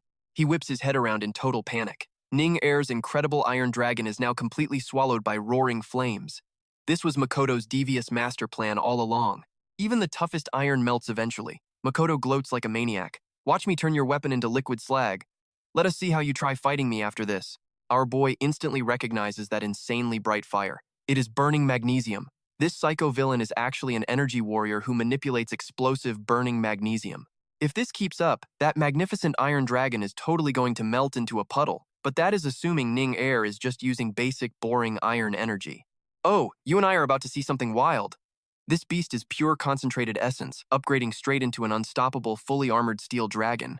The glorious steel dragon fully materializes with an earth-shattering roar. Makoto turns absolutely pale with terror. Impossible, he screams. Too late, buddy. He instantly becomes a crunchy snack inside the dragon's massive jaws. The last two guys are literally frozen in fear. Gao Neng is absolutely terrified watching an elite energy warrior instantly get turned into this complete and utter mess. Ninger asks with zero chill. So, which one of you is up next? Yi2. Ready to fight to the death? Growls. This energy manifestation is honestly way more terrifying than I ever imagined.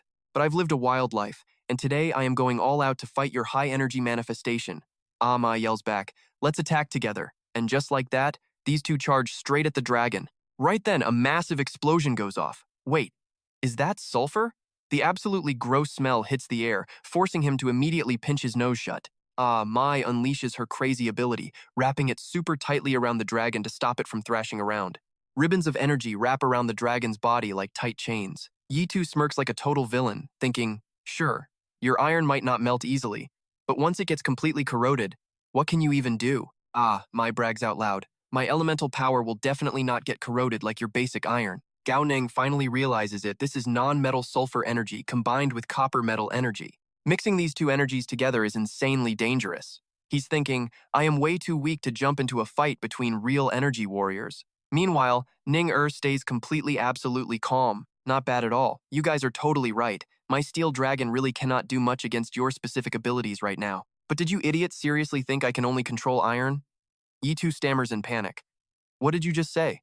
Ning Er casually drops a tiny item. The pill snaps in half, and raw energy just explodes from it. Gao Neng is absolutely stunned, thinking, is that seriously the legendary cryptosome? He immediately plans to pull a vanishing act, letting them fight it out with Mingzhu first.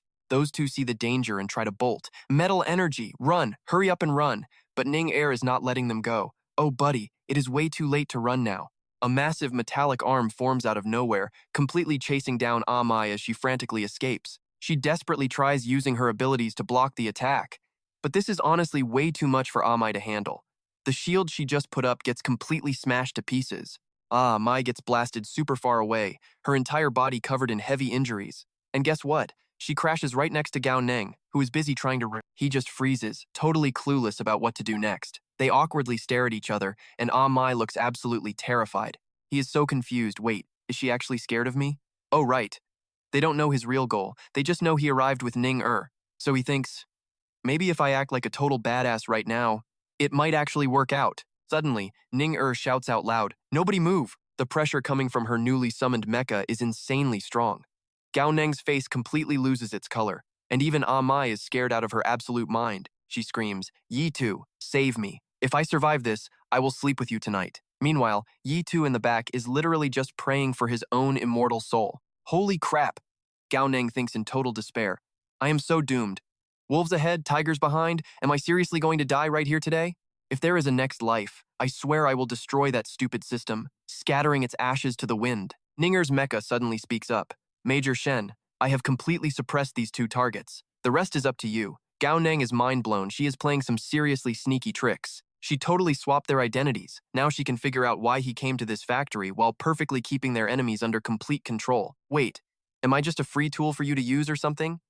Gao Neng blurts out. Good work, Lieutenant Gao. He gets into a fighting stance against Ah Mai. Let's see who destroys who today.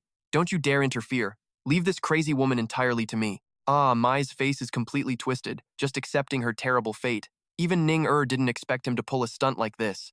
All right, guys. You and I are watching Mo Ting's crew through the cameras, and they are losing their minds. So strong. Who am I? What is happening? Where am I going?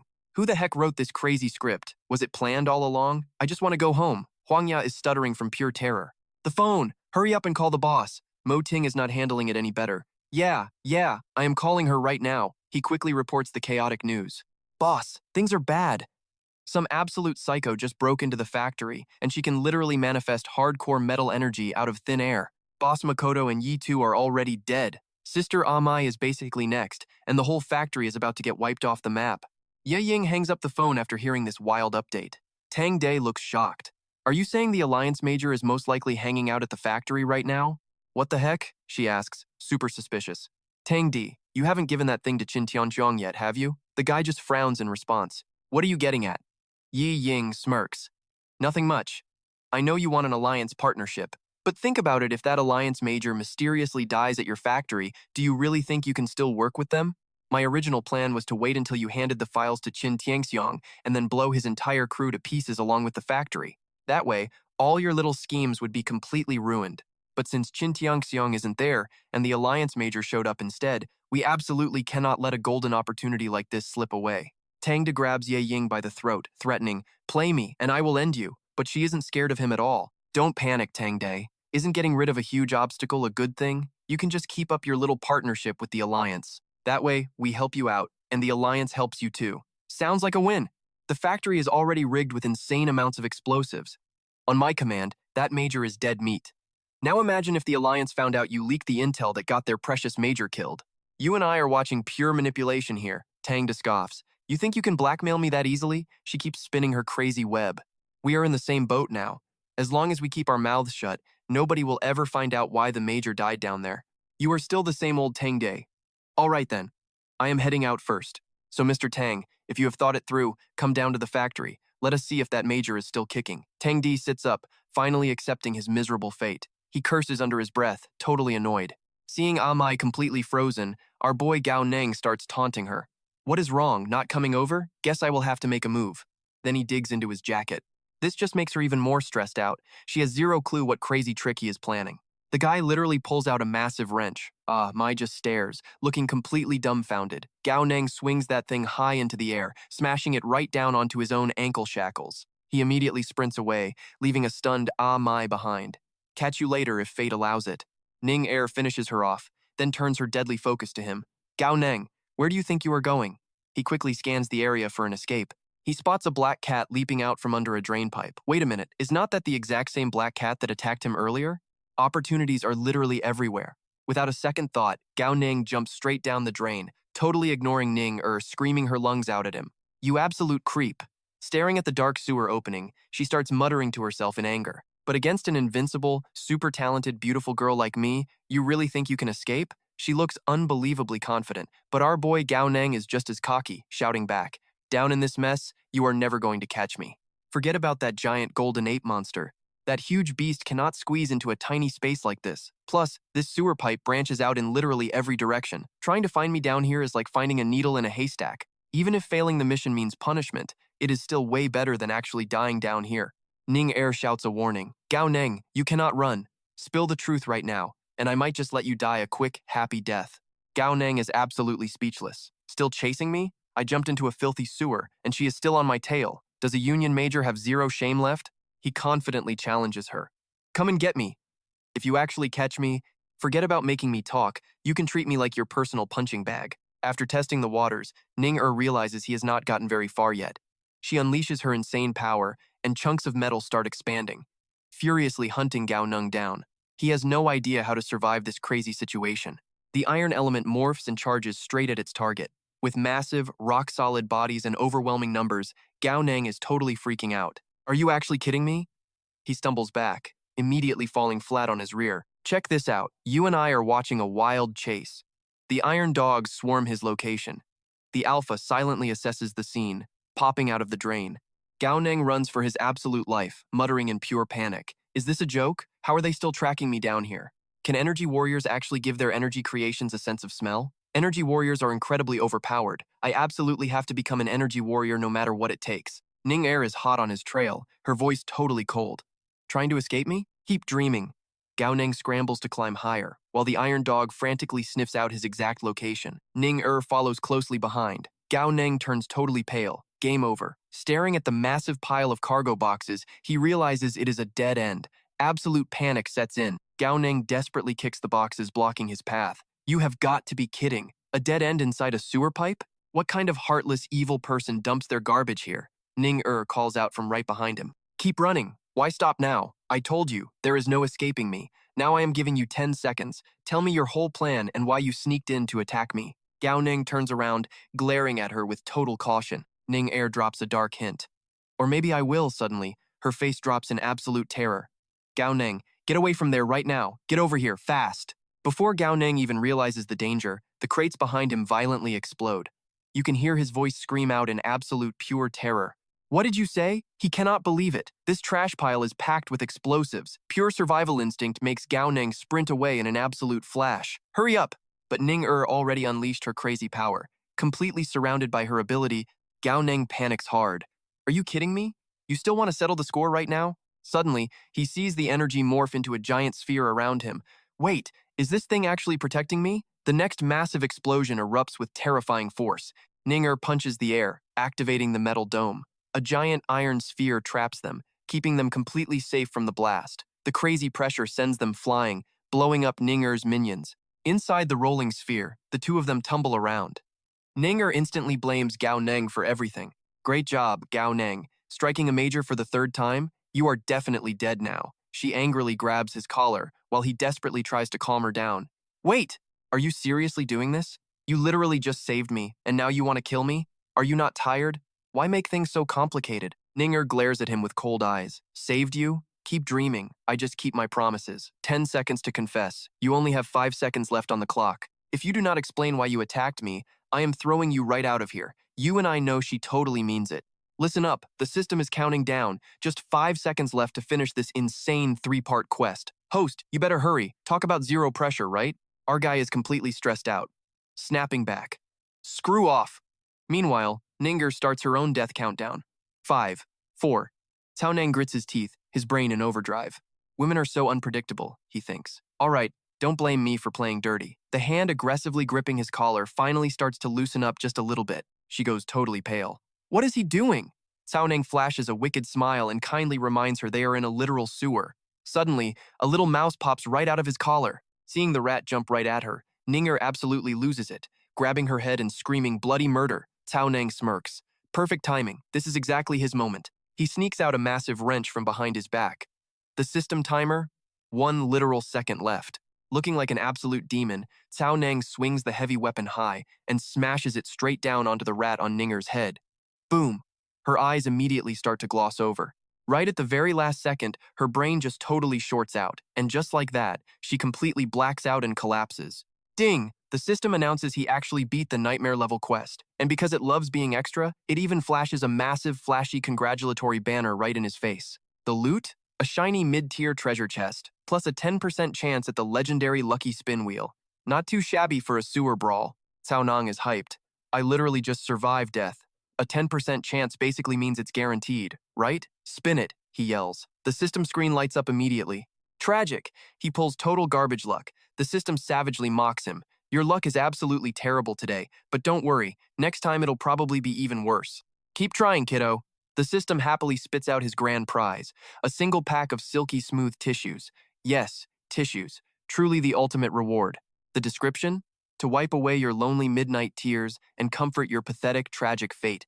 Honestly, the disrespect from this system is off the charts. Our boy is fuming. He mentally grabs the system by the throat. Tears? I'll make you cry, blood. I literally fought for my life down here, and all I get is a stupid pack of tissues? But the system is just straight up gloating. It drops the most condescending, philosophical quote ever. Life rarely goes exactly the way we want it to.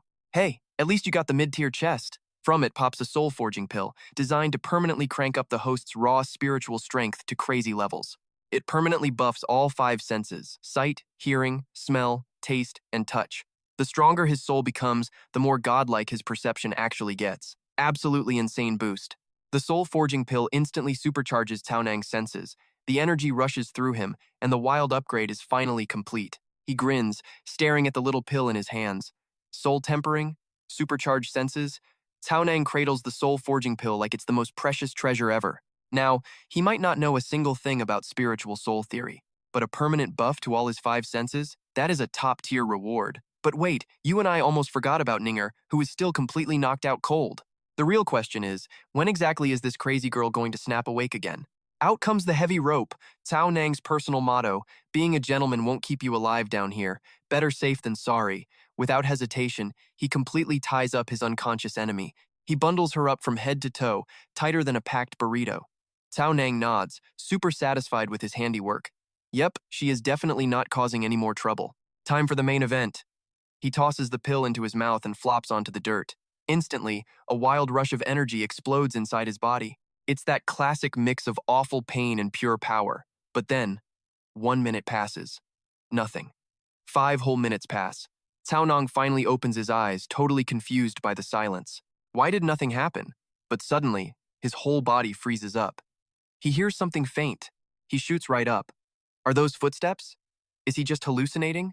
The whole outside was already blown to pieces. With hundreds of tons of solid concrete directly above him, how is he hearing footsteps right now? Intense spiritual energy suddenly bursts from his body. That power pushes straight through solid rock and thick walls, scanning every single room. Suddenly, Cao Nang looks completely stunned. He spots 2 very familiar figures on his mental radar. Da Owen asks, "Brother Duong, what do you think? Should we send out a search party?" But Duong Duke quickly shakes his head. No need. He can't believe it's actually Duong Duke. The guy is standing way outside, and our boy can literally see and hear their entire private conversation. Is this insane radar ability really the result of that soul tempering and 5 senses buff? Duong Duke reveals that Thien Hung promised the official appointment letter arrives tomorrow, but demands 10 pieces a month. Daoan is clearly not happy. 10 pieces? Your alliance sure has a massive appetite, she scoffs. Fine, we will just play along and agree to his ridiculous conditions for now. My current identity makes it tricky to get involved directly. Should I send 2 guys over instead? Duong Duke just waves his hand. Do whatever you want. The car speeds off immediately. Tracking Daoan's movements, Cao Nang quickly figures out exactly where she is heading. It's the abandoned Northern Psychiatric Hospital. He watches her slip into a dark corridor, a hidden secret passage. Daoan slowly walks down the long staircase straight into a hidden basement. This discovery completely shocks him. Who would have thought there was a massive secret base directly under the mental hospital? Watching the feed, Cao Nang is totally paralyzed by what he sees, a huge underground factory. The notorious Dream Toy Factory was actually secretly built right beneath a creepy psychiatric ward, which means this factory was just a massive decoy all along. Then, he spots a huge pile of high-grade explosives that completely blows his mind. Right across from Da Owen, a mysterious figure in a heavy black cloak suddenly appears. He can't even tell if they are a guy or a girl. It's too blurry. He pushes his radar closer. But suddenly, as he zooms in, the cloaked figure looks straight up into the void. The entire mental feed instantly goes pitch black. Cao Nang violently flinches back, collapsing straight onto the cold dirt floor. Our boy Gao Nang is still processing the absolute madness. An actual underground factory beneath a mental hospital? Yeah, that magnetic core is definitely hiding down there. He checks the system screen and gasps. Vitality is 120 over 202. Mental energy, 17 out of 150. An elite rating. His mental energy jumped from 96 straight to 150. 54 points in one go? Yep, he just ranked up to elite status. Looks like picking nightmare difficulty quests is the way to go from now on. You and I know it well. You gotta get strong first if you want the motivation to grind those crazy missions. But first things first, he needs to raid that underground factory and score a sweet 100,000 cash.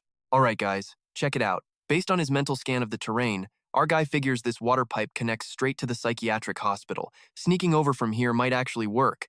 But Cao Nang looks over at Ngung Ni, hesitating. The real problem is, if some random guards come by to search the area, dealing with them will be a massive headache. He mutters an apology. It is not about lacking manners, but his family's safety comes first. So yeah, sorry not sorry for offending you. He totally loots her for the item he desperately needs. He promises to return it someday if he ever gets the chance. Classic anti-hero excuse. He needs to find the magnetic team to score some cash first. Ngung Yi has been awake this whole time, secretly wondering how he even knows about the magnetic team. Flung over his shoulder like a sack of potatoes, she decides to play along. Now is not the time to strike. Let us see where this crazy kid takes her. Cao Nang fumbles his way through the mountains. Glancing at the map in front of him, he realizes it is the factory layout. Sweat is suddenly pouring down his face like a waterfall, his energy rapidly draining. Our boy is super confused. Why is he gassing out so fast? In just 10 seconds, his mental power dropped by over 60 points. He has less than 50 left. This pace is totally unplayable. Does he really have to do jumping jacks every 10 seconds now? Time to try reducing the coverage area of his mental power. After testing it out, his vision stabilizes, and he breathes a sigh of relief. Way better. Looks like keeping it strictly within a 10-meter radius is the sweet spot. He goes back to carrying Ngung.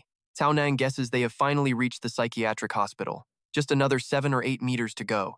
Right below this spot should be the underground factory. But first, he definitely needs to recover his stamina before hunting down that magnetic team. Thanks to his super sharp senses, he picks up on a situation further away. Cao Nang notices someone definitely digging around in the dirt. Zooming his gaze out, he spots several people excavating. He is absolutely stunned. The mining team? Are the mining team and magnetic team actually hanging out in the same place? Whatever, he decides to dig first and ask questions later. Without another word, Cao Nang scoops up Ngung and bolts. Arriving at the scene, he ducks behind a wall, just 15 meters to the mining team. But with guards patrolling everywhere, rushing in right now is basically a ridiculous suicide mission. Hold on a second. The system hinted at 2 a.m. That must be his window of opportunity. Checking the evolution display, it says 2 out of 10. He is totally confused, swearing he had already finished 3 out of 10 tasks. Evolution at 2, sacrificing Ngung, plus the random drop quest. He definitely did 3 things. Does the random quest seriously not even count toward the overall progress bar? Meanwhile, the mob on the other side is chatting. The boss tells the crew that he and Akai are resting, leaving 2 goons on guard duty. The goons whine immediately. Us again? Brother on Dan, we have been guarding this place for nearly a week. Logically, it should definitely be someone else's turn. On Dan glares at them, getting incredibly annoyed. He barks back, "Do you guys have a problem?" They instantly cower and back down. "No way. Please go rest with Akai. We will gladly handle the guard duty." Watching their bosses walk away, the 2 remaining underlings are completely furious but entirely powerless to do anything about it. They sit down to rest, loudly complaining about standing around all freaking day long. Now, you and I know this is where it gets good. As the guards doze off, Cao Nang makes his move. Suddenly, Ngung feels a wave of mental energy washing over her. She is absolutely floored. Mental power? Does this total scumbag actually possess mental abilities, or is she just hallucinating? Against this amateur level of control, she could honestly break free in just 3 seconds flat. But this guy already stole her capsule. Without that energy support, her hands are totally tied. She decides to sit tight, figuring he is probably about to make a break for the exit. She plans to snatch her capsule back once they get outside. Catching Cao Nang staring intently in one direction, Ngung secretly wonders if he is finally ready to move. Out of nowhere, he turns to Ngung and just hilariously bonks her on the head again. Fading to black, she is raging. How could this happen? How did he see through her flawless acting? Meanwhile, Cao Nang is on ultra-high alert, questioning everything. He totally thought she just moved. The whole thing nearly scared the life out of him. He slings her over his shoulder, brushing it off. Whatever, an extra smack will not hurt if she is alive. A system notification suddenly pops up. The host successfully unlocked the Ruthless Flower Destroyer achievement. This triggers a special welfare quest with a random chance to activate even more ruthless combos. Cao Nang demands to know what a welfare quest even is. The system bluntly replies, 0 penalties involved. It boasts massive rewards, a super long time limit, and absolutely no punishment if he somehow manages to fail it. Not a bad deal. Thinking back, Cao Nang realizes something hilarious. Messing with Ngung keeps generating a ton of ridiculous free benefits for him. Sacrificing her boosted his talent, and bopping her head unlocked a ruthless achievement. He jokes that shooting her might unlock some crazy night shift hospital nurse title. The system clock hits 2 a.m. A friendly reminder pops up, urging the host to seriously hurry up and finish the mission. Getting in the zone, Cao Nang stealthily pries open the manhole cover right next to where those 2 lazy guards are sitting. Sneaking up, he raises his wrench for the silent takedown. Thwack, thwack. Cao Nang smiles in deep satisfaction as the 2 workers drop like rocks, powered by his mental energy. Even with a massive wall in the way, he tracked their every single move like they were playing right into his hands. He even mutters a cheesy one-liner, calling himself a true powerhouse who can finally see through the illusions of the mortal world. Time is running out, so stick around, because things are getting wild. Digging ahead, he discovers something bizarre. Near this mining team, his mental power scanning suddenly shows absolute 0. Even though this giant pile of minerals looks completely basic and totally useless, there is definitely something sketchy hidden inside. So Gao Nang decides to just start digging like an absolute maniac. Hey, opportunity only knocks for those who swing the pickaxe, right? Gotta dig to see if it is just a worthless pile. So he swings, smashes, and digs. All that wild noise catches the attention of Brother Dan. He wakes up furious. What the heck is going on? Who is out there? Why are you digging in the middle of the night? What gives? Making a racket at this hour? Did you take the wrong meds or something?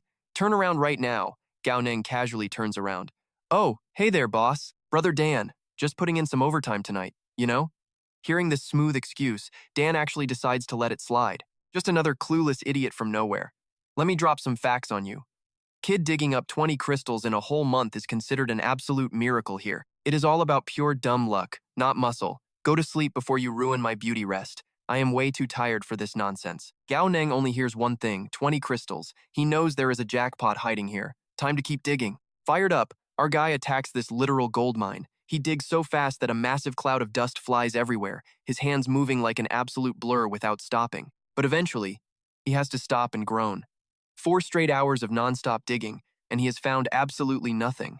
Smacking these 2 unconscious guards again would be easy, but accidentally killing them? Yeah, not a great idea. Those 2 dudes are still completely knocked out cold on the floor. Our MC hesitates. What now? Maybe come back tomorrow? But let us be real, tomorrow definitely will not be this easy to sneak around. Finally, he grabs his shovel and decides to dig for 1 more hour. If he finds 0 loot, he bails. Right at that moment, someone actually walks up to greet him. You are up early, brother. Gao Ning plays it cool and replies, I really thought I was the first one awake.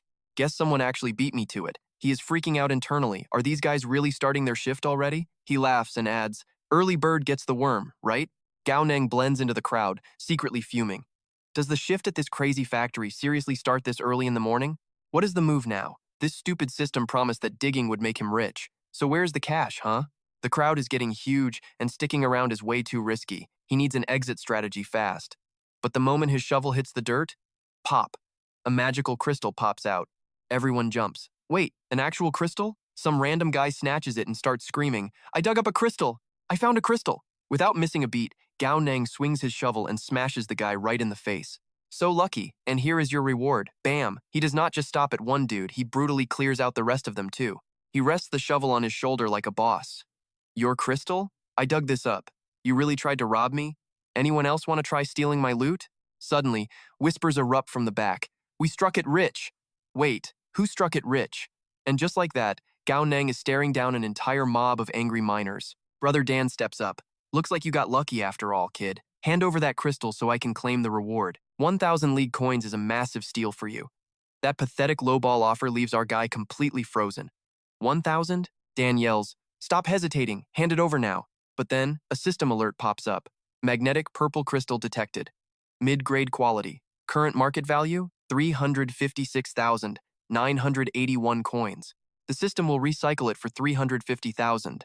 Activating the hidden resource recovery function right now.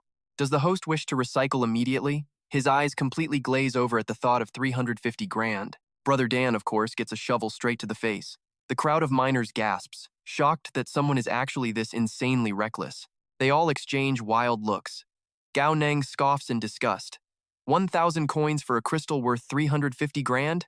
You must think I am completely stupid. Just then, Brother Kai creeps out, sees his buddies laid out on the dirt, and immediately hammers the emergency alarm. Panic mode activated! Guards, get over here! The speakers blast through the entire cavern. Kai screams that there is a thief and orders his capture. Whoever grabs that crystal gets the reward. Hearing that sweet promise, every single person swarms toward Gao Neng like zombies. Grab him, pin him down, the reward is mine. But our guy takes on the whole mob alone, masterfully dropping every single attacker with that trusty shovel. Kai watches, sweating. This kid is way too strong. Could he actually be a spy sent by some rival faction? Watching Gao Neng move, someone screams a warning. Brother Kai, watch out. That psycho is heading straight for you. Kai violently rips off his shirt, revealing some seriously massive muscles. He smirks, acting so tough. You really think you can escape from me, the legendary spirit Snake Kai? Not a chance. Let me tell you, keep dreaming. But literally right after talking trash, before he can even flex his skills, he eats a shovel to the face. Gao Neng laughs. Smart dogs know not to block the road. And trust me, the remaining mob is absolutely terrified. Alright, get this. Boss Kai is an absolute street beast. One single move from him and it is completely game over. How are they even supposed to fight? Our boy figures that after crushing his physical limits for the very first time, beating up a bunch of regular dudes is basically a total joke. Piece of cake. He was used to dodging literal energy warriors, not an absolute monster like Ning-Er. Honestly, he has been holding his true power back for way too long. Gao Neng just trashes the entire crowd like an absolute boss. Who can even stop him? But suddenly, a crazy flash drops from the ceiling, and a massive staff slams down right where he was standing. The ceiling shatters into a massive crater. Naturally, our boy instantly sprints for his life. All right, guys, check this out. Our boy is facing an energy warrior. And yeah, he is terrified. He throws up a mental shield, but the enemy's staff still grazes his shoulder.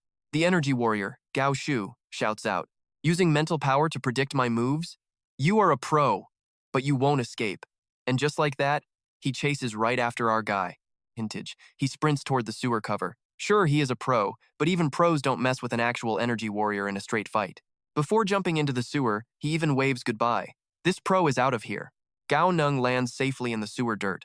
But wait, he only sees empty ropes. Panic sets in. Oh right, he only knocked out those workers. He completely forgot to knock out Ning-Er. Suddenly, her voice from behind chills his spine.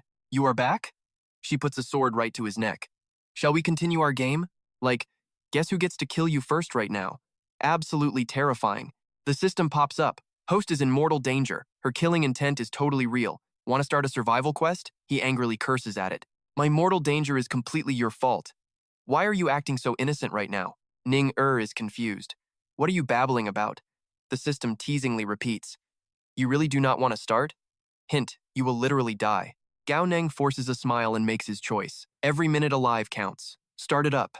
System refreshing. Survival quest officially started. The objective? Do not run. Fight until the sun comes up. Quest description says the real opportunity is right here. A true man never fears death. Awaken your fiery youth. Use your real power and show everyone that nobody can ever defeat you.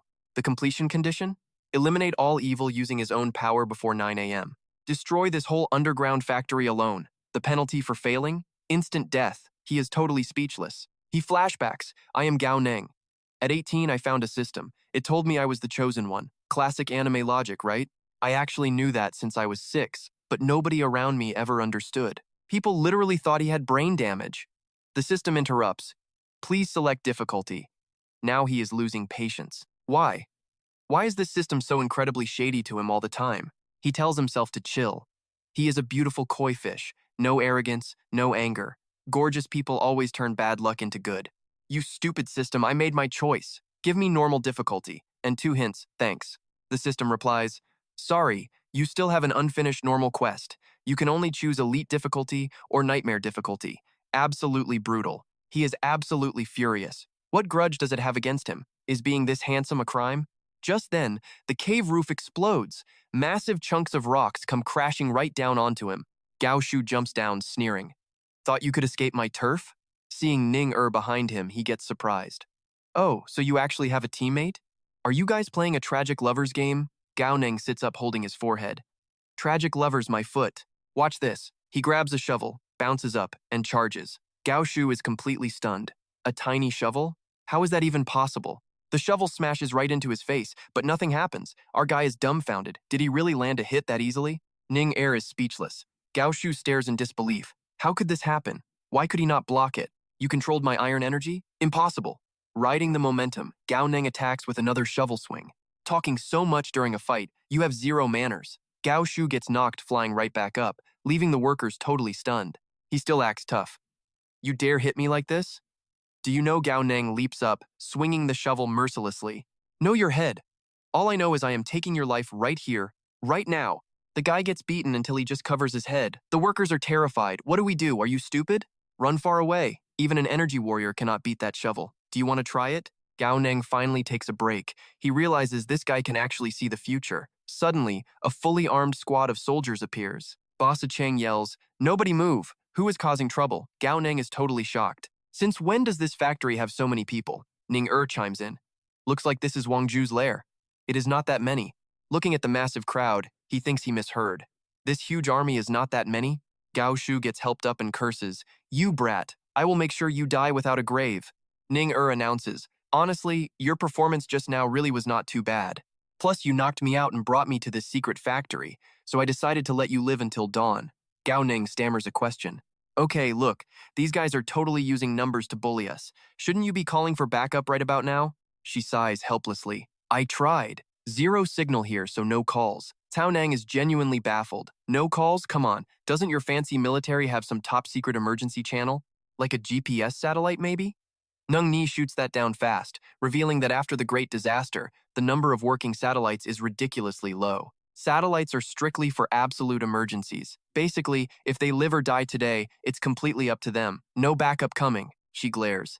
I'm still not exactly comfortable letting you watch my back. So, you've got two choices. Option 1, charge forward yourself. Option 2, I kick your butt up there. Tao Nang instantly drops to his knees, faking maximum agony. Oh man, that hook-nosed guy seriously messed me up. My injuries are totally acting up right now. I have to rely on you. Nungung Ni's face turns entirely dark, watching this ridiculous amateur actor writhing on the ground. 5 thugs step up, ready to fight. Cao Hook impatiently charges forward, screaming at them. Are you two losers done talking yet? I'm going to rip you both apart right now. Ngung Ni locks onto the opponent. With just one devastating kick, she sends that guy flying across the room. Through all this chaos, Ngung Ni's expression stays ice cold, completely terrifying our guy Cao Nang. She barks, make your choice, panicking. He thinks, fine, I'll pick the elite difficulty. You stupid system, give me a hint already. Are you literally waiting for me to die? The system chimes in. Host has reluctantly selected the elite difficulty once again. The mission is officially about to begin. It gives him a quick reminder his body already holds some seriously insane potential. Right now, all he is missing is just a little bit of a catalyst. Once he gets that catalyst, he'll instantly transform into a super destructive powerhouse that absolutely nobody can defeat. Hint concluded.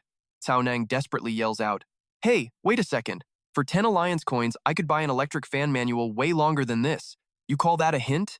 The system totally hits him with the snark. Because the host selected the elite difficulty, the system can only provide exactly one hint. Thank you for your understanding. Cao Nang is absolutely furious. Understand my butt, you stupid machine? All right, you and I know how this goes. At this point, he has to rely entirely on his looks, his big brain, and a lucky physical breakthrough to survive this mess. Right in front of Cao Nang is a wild mix of elements we're talking. Copper, iron, aluminum, magnesium, steel, and titanium. Athan laughs out loud. Don't act so cocky, you little brat. Let's see how Hooknose handles you. Everyone, attack at once. Let's crush these two right now. Sweating bullets.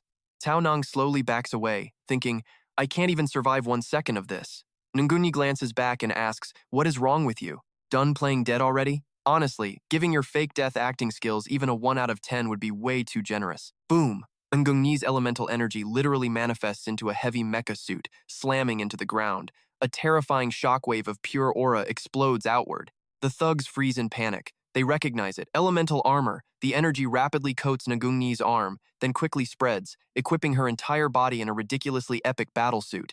Annoyed, Ngungni glares back at Cao Nang. Are you just going to hide behind me forever? You can't run from this. He stammers nervously. Okay, but is there any way you could hook me up with a cool armor suit like that? Ngungni actually agrees, but with a catch. Giving you some armor isn't a problem at all, but first, you have to tell me how did you know about the magnetic field here? Cao Nang's jaw drops. Wait, how did you know I came looking for that? Don't tell me you were actually awake the whole time. She cuts him right off. Doesn't matter, just answer my question right now. Defeated, he starts spilling the whole crazy story. All right, I'll tell you. The truth is, after we left that hotel, Ingung Ni stares closely at the storage drive taken from Duangduk's son. Is that really true? While Cao Nang is still standing there looking goofy, the glowing elements start swirling around him, slowly forming a slick layer of armor. Ngung Ni warns him, you aren't a real energy warrior yet, so you definitely can't control this pure energy. So this suit is strictly for defense. It won't boost your strength at all. Suddenly, Athan charges in, throwing a massive steel punch. She catches it one-handed. He flashes a super cocky smirk. Little girl, you are seriously underestimating us right now. The two fists grind against each other. Watching closely, Cao Nang suddenly spots something. Is that magnesium? Ngung Ni's expression turns super tense as Cao Nang realizes the truth. Wait, no, that is lithium. It is pure stored electrical energy. Athan lets out an evil laugh. We already know you control the gold element. Let's see if your precious gold can handle a deadly dose of electricity. Ngung Ni, watch out. Cao Nang screams in panic. The elements violently crash together, setting off a blinding flash that lights up the entire room. So much for being cocky. Athon gets absolutely obliterated, his heavy body slamming brutally into the concrete. He gasps out in complete shock. How is this possible? And Gung Ni just gives a cold, totally disrespectful scoff. His terrified lackey starts screaming in panic. Boss, watch out! She is coming to crush you next! Bam! Noong Ni delivers a brutal kick that literally pins the enemy to the wall. The remaining thugs stand there completely stunned. How is that even possible? Didn't they say this crazy girl uses the gold element? Why the heck is the boss's electricity not doing any damage to her? We literally just lost 2 guys in the blink of an eye. Meanwhile, Cao Nang is scratching his head. Was that bald guy's electricity actually fake or something? Since when does fake electricity even exist? But while he is distracted, a thug creeps up right behind him. You little punk, stop looking around and focus. Thick loops of copper wire suddenly wrap tightly around his neck, sparking total panic. Oh crap, it's a copper wire chokehold. Alright, you and I are about to see a massive villain fail. This copper-obsessed bozo tightens his wire, daring our Alliance Major to survive a high-voltage shock. He shoots out a copper sword straight into a distant generator. Boom! Raw electricity violently surges right down the wire, directly blasting into Cao Nang's body. The dude arrogantly cheers, thinking he just fried our guy. He readies another sword to finish the job, but instead, his face eats a massive shovel strike. Cao Nang is literally completely unharmed. He just one-shot knocked out the enemy with a literal shovel. Even our boy is standing there, totally dumbfounded, like, huh? Not a single scratch. Turns out, this shiny armor is not just metal. It has some insane top-tier insulation woven inside made of absolute mystery materials. Honestly, you gotta respect the Alliance Major for packing this high-level, life-saving battlefield prep. The other enemy completely panics. You little brat. How are you immune to electricity? Isn't that armor made of pure gold? Cao Nang just stares at him. Are you seriously asking me that right now? Really? Like, who is actually dumb enough to ask their enemy for armor specs in the middle of a literal war zone? Newsflash, buddy, if this was real gold, your cheap copper budget couldn't afford a single piece of it. Furious, the guy summons his ultimate copper sword formation, determined to teach Cao Nang a brutal lesson. You annoying punk, dare look down on me? I'll crush you, cut off instantly. A giant mechanical fist violently slams straight down onto his head. Cao Nang grins. Thanks for the save, Mr. Ape. But up on the giant mech's shoulder, Ngung Ni crosses her arms. If you're thanking anyone, thank me. Glancing around the chaotic battlefield, Cao Nang's jaw drops. Over 10 elite energy warriors. She completely wiped them all out solo. She casually brushes it off like they were just annoying mosquitoes. Honestly, 10 of these weaklings felt way too easy. Meanwhile, you've barely done anything, huh? Cao Nang immediately flexes his ego. 10 is nothing. Just wait, I could easily take on 100 of them. Internally, though, he is sweating. What was that system hint actually warning him about? There is zero chance it was talking about Ngung Ni, right? Well, cue the tragic music, because Ngung Ni has some seriously bad news. Hey, those 100 guys you just bragged about? Looks like they brought another 100 as a bonus. The thunderous stomping is deafening. Stick with me here, this gets wild. A massive army swarms their mech, completely surrounding them. The ridiculous enemy numbers make Cao Nang turn pale. The enemy leader calls out from the crowd. The Alliance Major sure is young. Such a shame you decided to walk into this trap all alone. Ngung Ni calmly fires back. Vuong Ku. Yeah, it's me. Glad you recognize who you're dealing with. The leader then turns to the fully cloaked, mysterious figure right next to him. Great One, you see the issue. In just a single night, over a dozen of my elite men are dead. Could the Great One perhaps step in and handle this? The Great One sounds incredibly annoyed. You are a major faction in the Forgotten Lands, and you seriously cannot handle one single Alliance Major? Cao Nang instantly recognizes her. It's that creepy mystery woman from the secret room. Ngung Ni's eyes narrow, staring at this new threat with intense caution. Vuong Ku grovels like a total coward. You are absolutely right, Great One. But she discovered our secret base. We cannot let her leave alive. After all, our grand plan, the cloaked woman coldly barks. Shut your mouth right now. An 18-year-old Elite Alliance Major like this is actually super rare. Is she seriously the only one here? Since that's the case, let's keep her. The second she finishes talking, a Shadow Clone's blade instantly presses against Ngung Ni's neck from behind. Cao Nang absolutely panics, screaming, Ngung Ni, watch out behind you. She wildly dodges the fatal strike. Her bare hand aggressively grips the sharp glowing blade, and with pure savage strength, she shatters it into pieces. One explosive palm strike blasts the sneaky clone flying backward. The Great One actually sounds amused. Well now, you do have some real skills. But then she immediately spawns an insane amount of shadow clones. How do you even fight this? The massive mob of enemies aggressively charges straight toward Cao Nang. He quickly realizes this situation is spiraling totally out of control. These cloaked freaks keep multiplying. How many are there? 5, 10, 20 of them. The absurd difference in numbers leaves Cao Nang completely speechless. Gung Yi knows they are losing control fast, so the giant mech actively charges forward, swinging massive metal fists at the cloaked mob. She urgently shouts back, "I will hold them all off right here. You need to escape now.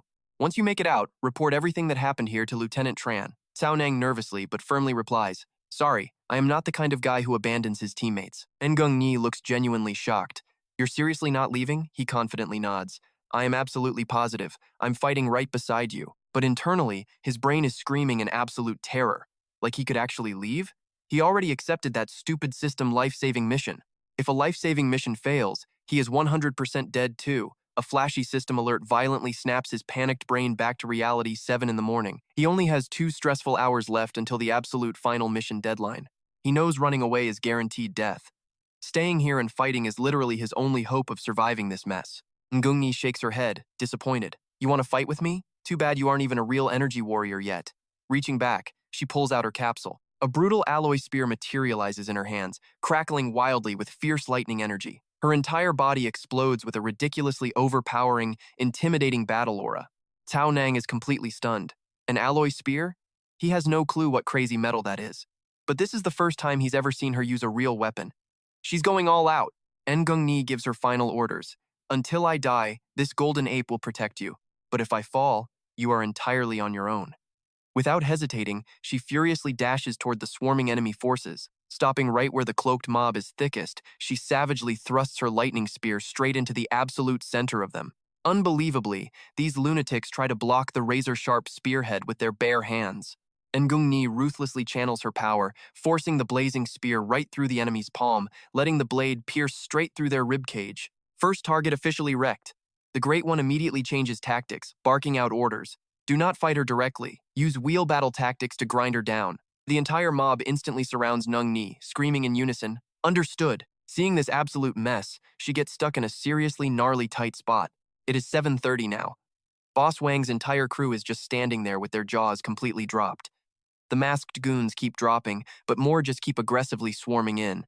Gao Ning figures out a wild glitch with these goons. If he stays perfectly still, those guys are totally blind to him. Ning Er's stamina is dropping super fast, and the crazy part? That main guy in the dark cloak has not even lifted a single finger yet. Logically, after smashing his physical limits that first time, he totally should have evolved into an actual energy warrior by now. But all the juicy cheat codes for energy breakthroughs are locked inside the snobby military academy textbooks. Our guy is completely and utterly clueless here.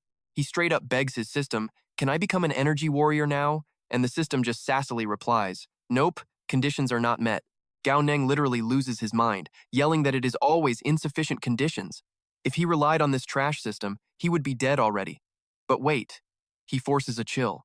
If the system says he lacks the requirements, why the heck does it refuse to tell him what those secret conditions actually are? That is actually a huge red flag. Unless, of course, the secret answer is somehow directly tied to his current totally insane mission log. The mission? Survive the breakthrough, locate the catalyst, and fight until dawn. It is 7:30 right now, and his partner Ning is already running totally out of gas. The enemy boss smirks and finally orders everyone to just attack. The entire squad of masked goons charges straight at Ning fully ready to drag her down. She refuses to go down easily, instantly launching her body straight into the air. Even while running on absolutely empty, she releases a massive elemental tornado from her body. Boom!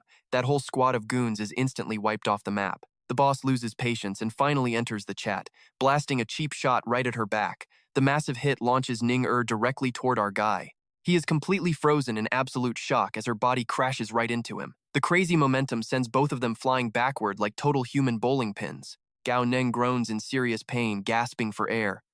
He finally looks over at the badass girl lying right next to him. Ning are you still breathing? The wicked boss signals the remaining goons. Her brutal orders are super clear. Terminate the annoying boy on the spot, but strictly keep the girl alive for later. Boss Wang yells at his crew to grab them. Meanwhile, Gao Neng gets a sudden splitting headache. It is that exact same weird feeling from his mining days. His mental energy is being totally crushed by something unseen. Then, he finally spots it. Now, pay attention here. He finally realizes what the secret catalyst is. Energy warriors can suck pure power from ores, but controlling that raw juice is absolutely nothing like bending normal physical elements. It is totally wild. To actually transform this crazy raw energy into something he can use as a literal weapon, he desperately needs the energy refinement technique. Simple as that. But how on earth does he actually control that energy? The ultimate cheat code is magnetism. Wang's annoying thugs rush the giant mech, but its massive steel fist slams down, completely blocking them from getting any closer. Ninger looks absolutely shocked. Gao Neng, are you really not running away? Our guy smirks with absolute confidence. He already told her he is staying, but he cheekily asks if she can hold out just a tiny bit longer. Ning intensely glares back. She is a proud military soldier, an absolute warrior. There is literally no backing down in her entire vocabulary. Gao Neng frantically asks her the absolute million-dollar question. Do elite energy warriors use the basic rules of magnetism to actually control their crazy power? She is super confused but agrees that magnetism makes sense. Boom. He casually declares that he will happily hold off this entire squad of bad guys for her. He tells her to track down the exact location of the magnetic core. She thinks he is totally insane for fighting them alone, but his mind is entirely set. Yep, she finds the core, and he brawls with the ugly goons. He flashes a super cocky grin, promising her that he is actually incredibly strong too. Ning is honestly totally shook. She never expected this goofy kid to pull off something so insanely heroic. The angry thugs scream that he has a literal death wish, yelling to murder the brat but spare the girl. Ning immediately sprints off, desperately telling him to wait. Gao Neng actually teams up with the massive mech to fight back. Boss Wang intensely stares at this total chaos, completely losing his villainous mind. He aggressively screams at his crew, calling them completely useless trash for failing to beat a major. And now they cannot even stomp one brat? He decides to handle it himself. Swoosh! Something totally zooms right over the heads of Wang's dumb bodyguards. Gao Neng instantly gets the memo. Ninger, did you actually find the magnetic core already? She yells back that she totally found it and literally smashed the spatial anchor. In less than an hour, the entire magnetic field is going straight into the trash. Gao Neng is completely scratching his head. What the heck is a spatial anchor? Meanwhile, Wang absolutely freaks out, realizing the girl just completely wrecked his precious magnetic setup. Even the big boss is totally and utterly stunned. Wang completely loses his mind, screaming, demanding if these crazy brats even realize what they just did.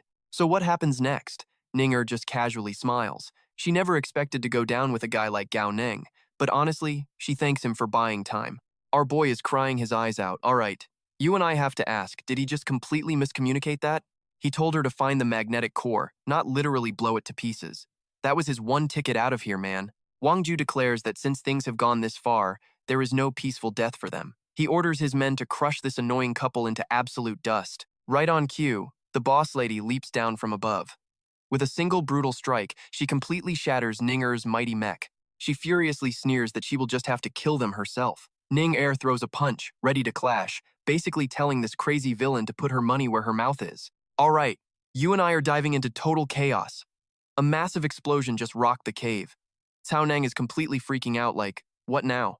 Nguni drops the bomb. The magnetic core is about to shatter. Its blinding light floods the entire room, leaving literally everyone standing there with their jaws on the floor. Even Cao Neng cannot handle that intense glare and throws his arms up to block it. Suddenly, his eyes widen in pure, unhidden shock. He gasps out loud, so this is the actual magnetic core. Right now, even firing up his plunder eye and soul perception isn't enough. He absolutely cannot figure out its true nature. It feels like it is right here, but also totally nowhere. It is like looking at some wild glitch completely beyond the limits of this era. Inguni screams at the top of her lungs, Cao Neng, help me stop them. Wait, what on earth are you doing? The core is vanishing fast, meaning no more crystal ores for anyone. Seeing her completely distracted, that villainous boss seizes the moment and launches a dirty sneak attack from behind. He throws a brutal punch right at her, mocking her for being so stubborn on death's door. The massive strike completely shatters Nuguni's armor, sending her violently flying backward. The boss just laughs and mocks how utterly drained her strength is now. He sneers that the human alliance is pathetic, no matter how many fighters they throw at him. What a total shame, a rising star throwing her life away in this dump. He calls the exploding core a lovely little gift for her funeral. Nguni just grits her teeth, totally bracing for the final fatal blow. Cao Neng totally crashes the party, yelling, "Funeral, my foot! Let us see if you tough guys can actually block my massive air cannon." Seeing him casually hoist the swirling, storm-like magnetic core in his hands, she absolutely freezes. Even Wang Ju's elite bodyguards are just standing there looking completely dumbfounded. What in the world is this crazy kid trying to do? An air cannon? Is his brain broken? Does he really think that core gives him superpowers? Suddenly, glowing bands of pure energy wrap tightly around their waists. Before they can even blink, they get yanked straight up into the air. Wait, how is he even doing this? What is that stuff? Cao Neng cracks a grin. He finally understands exactly what the crazy system was trying to tell him. His massive potential is literally the most insanely overpowered energy source in this entire world. Normal energy warriors do not even need a medium. They just use their own bodies as a magnetic field to perfectly control the energy around them. Since our boy is not technically a warrior yet, he has to use the magnetic core as a giant battery to link up with all that wild surrounding energy. The timing is absolutely perfect. Tao Nang shouts for it to detonate while everyone is clumped in the center. Nu Ni quickly covers her face against the blast. Boom! The entire building just blows up, sending insanely thick smoke straight into the sky. Nu Ni is totally speechless. Did Cao Nang seriously just pull this off? She manages to mumble exactly one sentence before completely passing out. Cao Nang totally panics. Did he just knock Ngu Ni out? He honestly has no freaking clue. What the heck just happened? He literally meant to shoot an air cannon, so how did it turn into a massive room-clearing air grenade instead? Oh, plot twist! The core is making all that crazy magnetic resonance, not him. He is just stuck right in the middle of this wild chaos, barely holding on. Someone from the dust coughs and asks in total disbelief. Compressed air? Are you actually an oxygen energy controller? Seeing a blurry figure step out of the smoke, our boy is stunned. How did they survive that blast without a scratch? Fi flaps her wings, soaring high into the sky, screaming, "Who the heck are you really?" Looking closely at her wings, Tao Nang instantly realizes she is from the Heavenly Clan. Showing up right after the world-ending apocalypse, these ridiculously overpowered beings swaggered around, boldly calling themselves literal messengers sent straight from heaven. Back in the early days, a massive chunk of humanity actually worshipped and fully believed in their supreme hype. 18 years of life, and his very first time meeting the fabled Heavenly Clan is literally a deathmatch against an angry angel. You and I know Cao Nang refuses to stop. He cannot lose this epic opening. Boom, another massive air cannon fires. A whole new squad gets vacuumed straight into the sky. The blast detonates, slamming them down so hard it leaves a massive, smoking crater. Cao Nang starts doing the frantic math. Launching just 2 of those crazy air cannons basically drained every single drop of his physical strength. But wait, his mental energy is not suppressed at all, it is actually surging. Is that crazy magnetic core causing this massive power spike too? Right now, he can clearly feel every single drop of wild energy flowing through this wrecked factory. It feels like pure omnipotence. He finally charts his very own epic path. Up above, Fifi glares at him with extreme caution. But then she is totally baffled seeing Cao Nang doing silly calisthenics. 1, 2, 3, 4, gotta recover that stamina fast. Fully recharged and looking smug, he plants his hands on his hips. I honestly just wanted to keep a low profile and live a completely normal life. But you guys totally forced my hand, so now I have to spill my secret. The truth is, I am a totally supreme energy warrior. With just a single wave of my hand, I can wipe out absolutely everything for miles. Wang Ju is totally shook a supreme energy warrior, but Fifi is not buying it at all. She screams liar, promising to tear his so-called supreme warrior body to absolute pieces. Cao Nang internally panics crap. His epic bluff completely failed to scare her. Suddenly, magic ropes shoot out from his side, but Fi and Taekong mercilessly slash through every single one. He frantically screams at them to stop. Insane energy violently swarms around Fi. Rocks start crackling with savage lightning as a massive world-ending tornado threatens to shred absolutely everything. Wang Ju desperately tries running, but fails. The guy shrieks in terror, is this the literal apocalypse? Even the mighty Fi gets totally trapped by the insane suction, getting dragged deep into the swirling chaos. Cao Nang is completely dumbfounded. Are they dead? If this whole factory gets wiped out, that precious magnetic core is gone forever. But wait. Fi somehow breaks free, totally covered in wounds. She swears she will definitely murder him next time. You and I better be ready for that epic rematch. After dropping that threat, Fei flies up to the ceiling to escape.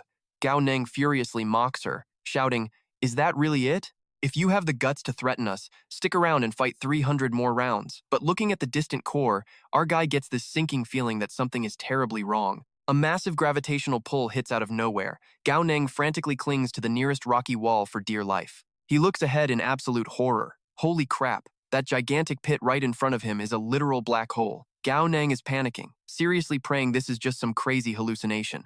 Is this giant black hole actually moving closer to him?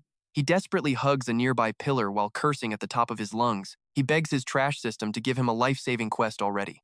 It always causes trouble when he doesn't need it, but now that he is about to die, it pretends to be completely broken. The black hole vortex is creeping closer by the second. Gao Neng quickly dodges away from the rock pile he was just standing on.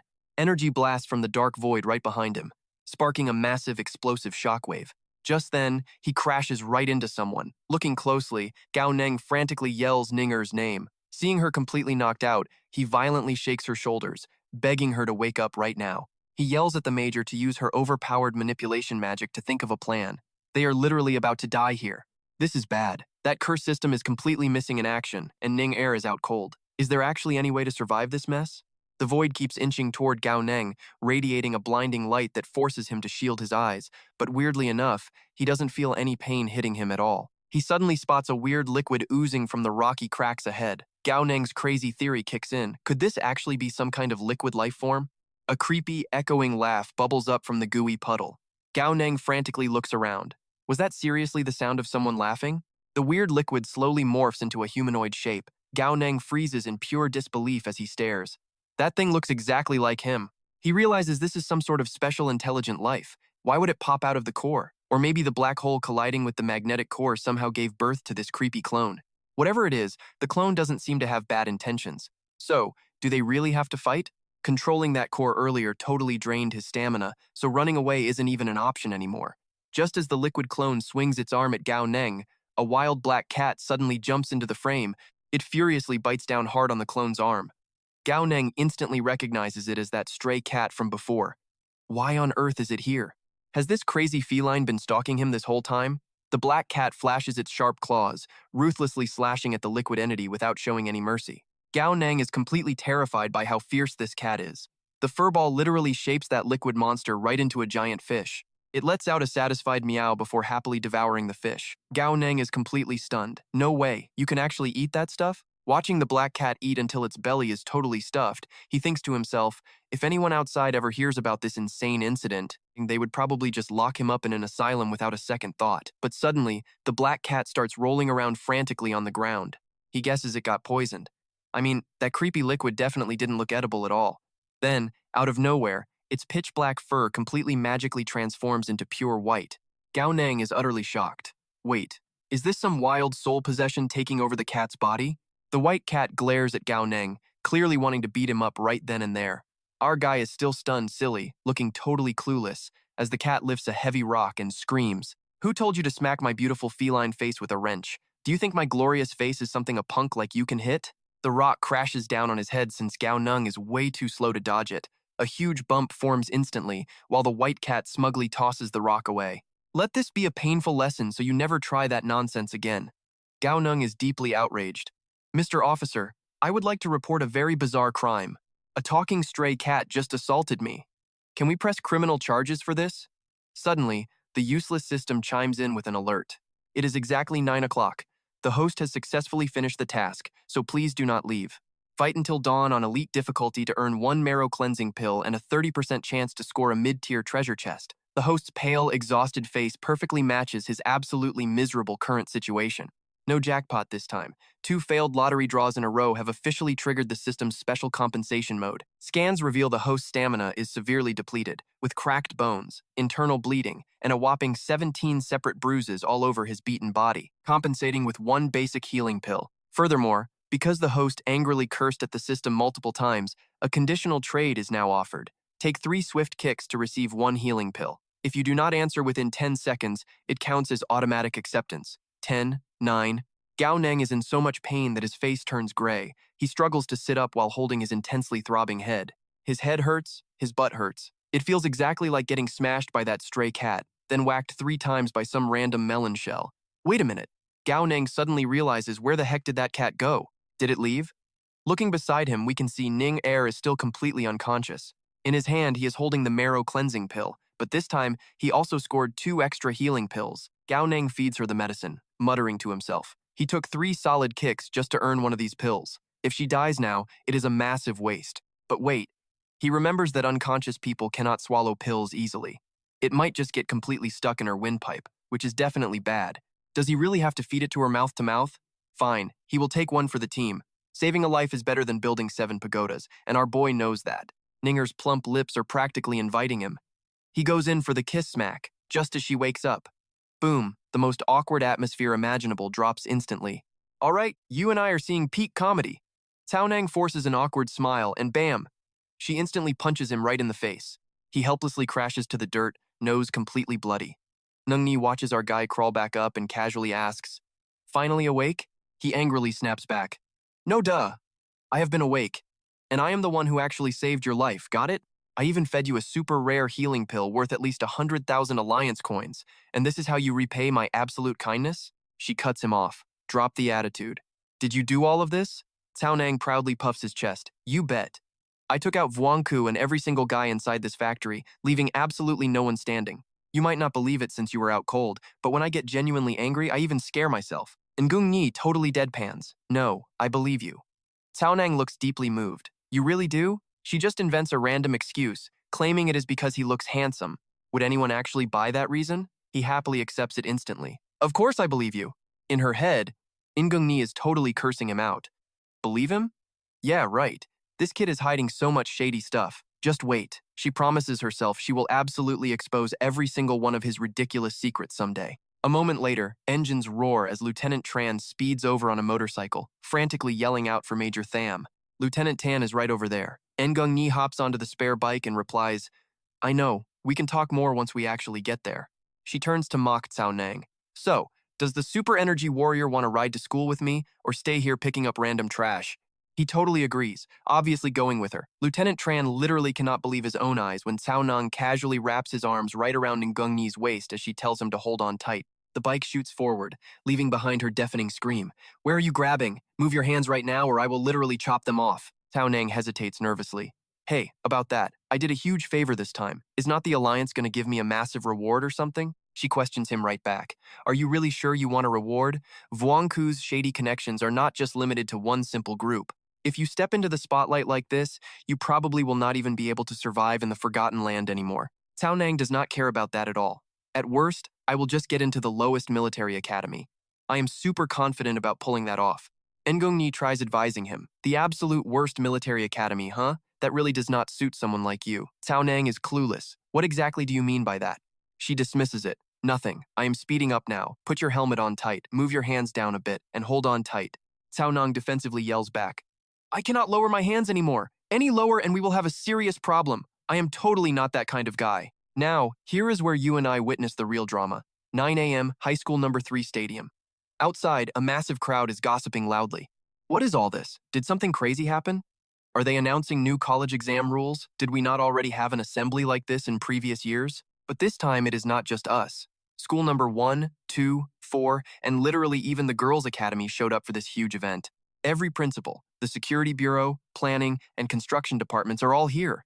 The main host demands total silence, loudly ordering every single student to shut up and listen. The students keep whispering anyway. Tian Hung gets incredibly annoyed at this disrespect. Dogs really cannot stop eating garbage, can they? Before I came here, I actually had a tiny bit of hope for you all, thinking you losers still had some room to grow. Now I clearly see I was totally wrong. You cannot grow at all. You are all just equally worthless pieces of absolute trash. We did not call you here today because we hope to somehow change you. We brought you here simply because this massive situation directly involves your pathetic futures. The former principal of high school number 3, Lai Than Bin, has shown severe negligence during his official term in charge. He shamelessly covered up for a student, causing truly disastrous consequences. The Alliance is now stripping all his titles, officially appointing Duong Duke as the brand new Principal and Education Commissioner. Duong Duke smugly steps out after this announcement. The student body is absolutely furious and refuses to accept Principal Lai getting fired. Why is this happening? Everyone clearly remembers all the amazing contributions Principal Lai made over these past few years. Why on earth would you fire Principal Lai? Meanwhile, Principal Lai just stands there in sad silence. Tian Hung continues his harsh speech. Also, the Alliance has established a strict oversight committee right here in the Forgotten Land. To monitor and punish illegal behavior, Principal Duong will personally act as chairman. Next, we proudly request Principal Duong Duke to step up and introduce the massive new reforms being rolled out for the college entrance exams. Tu Min gathers all his courage and bravely interrupts. Hold on a minute. I am the student council president of high school number 3. May I ask Lieutenant Tan a direct question? The guy coldly agrees. Student council president, what exactly do you want to ask? He does not beat around the bush at all. I want to know what massive mistake Principal Lai supposedly made that caused you to suddenly fire our teacher like this. Tian Hung begins listing off the alleged crimes. Fine. I honestly was not planning on saying this, strictly to save a little face for Principal Lai. Since you brats want to know so badly, I will tell you straight. Yesterday, Principal Li Than Bin actively covered up for a highly suspicious student under intense investigation. His name is Cao Nang. Because of his deep personal grudges, he deliberately leaked false intel. This directly led to the tragic sacrifice of Army Major Tham while she was actively carrying out her mission. Major Tham was the absolute youngest major in the entire alliance. Losing her life is literally our most devastating and heavy loss. Principal Lai let his blind bias for this kid cause massive negligence, and you and I are about to see the wild fallout of this totally fake tragedy. All right, grab your popcorn. The meeting wraps up right there, leaving the entire student body absolutely buzzing with wild gossip. Major Shen? Who on earth is that? Is it Ning Er? Shuming flat out asks, "Where is Gao Neng? Where is he?" The guy just declares him totally dead, claiming Major Shen found his lifeless body dumped right at the crime scene. Any questions? He shakes his head, terrified. No, none. The girls start whispering in denial. How is that possible? Senior Gao Neng is dead? But his epic story has not even finished being told yet. Tang De grabs the mic. So, I will continue managing the college entrance exams. Suddenly, a speeding motorcycle totally crashes the assembly, slamming its brakes right in the corner. Gao Neng casually speaks up.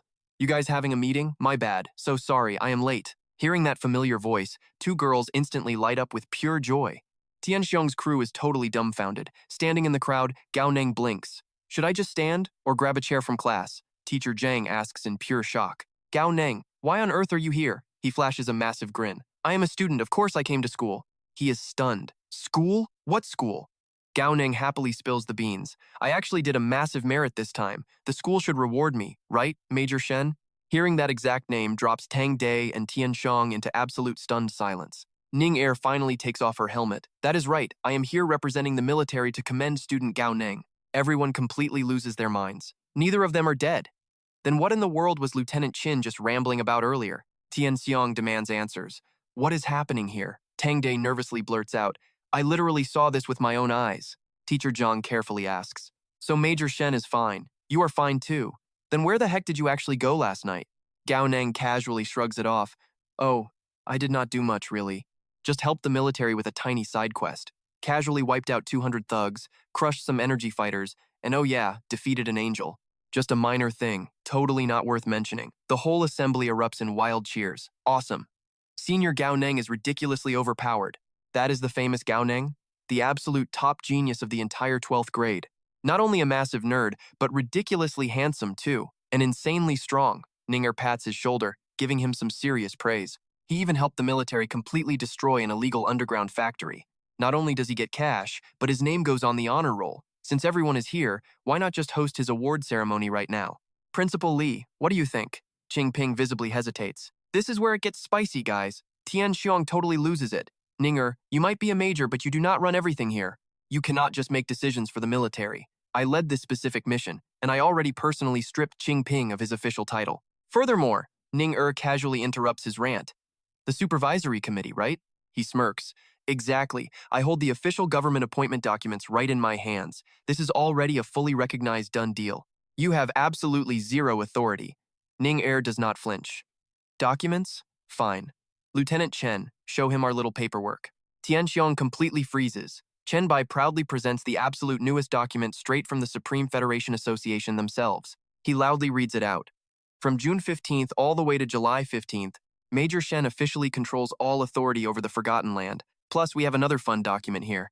Regarding the complete stripping of Lieutenant Qin Tianzhang's military rank, it officially took effect 2 days ago, also ordered by the Supreme Federation. Tianxiong is basically a statue, aggressively grinding his teeth in completely helpless, explosive rage.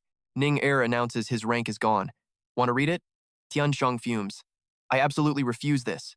Everything I did was for the Alliance, for the federal government. On what grounds are you people suddenly treating me like this? I am not wrong. I did absolutely nothing wrong, Ninger asks coldly. Tianxiong, you really did this for the Alliance government? Sure, maybe not wrong, but have you ever once thought about the actual people living in the Forgotten Land? He scoffs with massive disgust. For the Forgotten Land, does that pathetic mud pit even deserve the Alliance's help? Those weaklings will stay there until they rot. They are literally just pathetic parasites feeding directly off the glorious Alliance. Do they do anything for us? No, they all deserve to die, completely deserve it. This crazy rant annoys Gao Neng so much, he literally smacks the guy's face with a heavy shovel.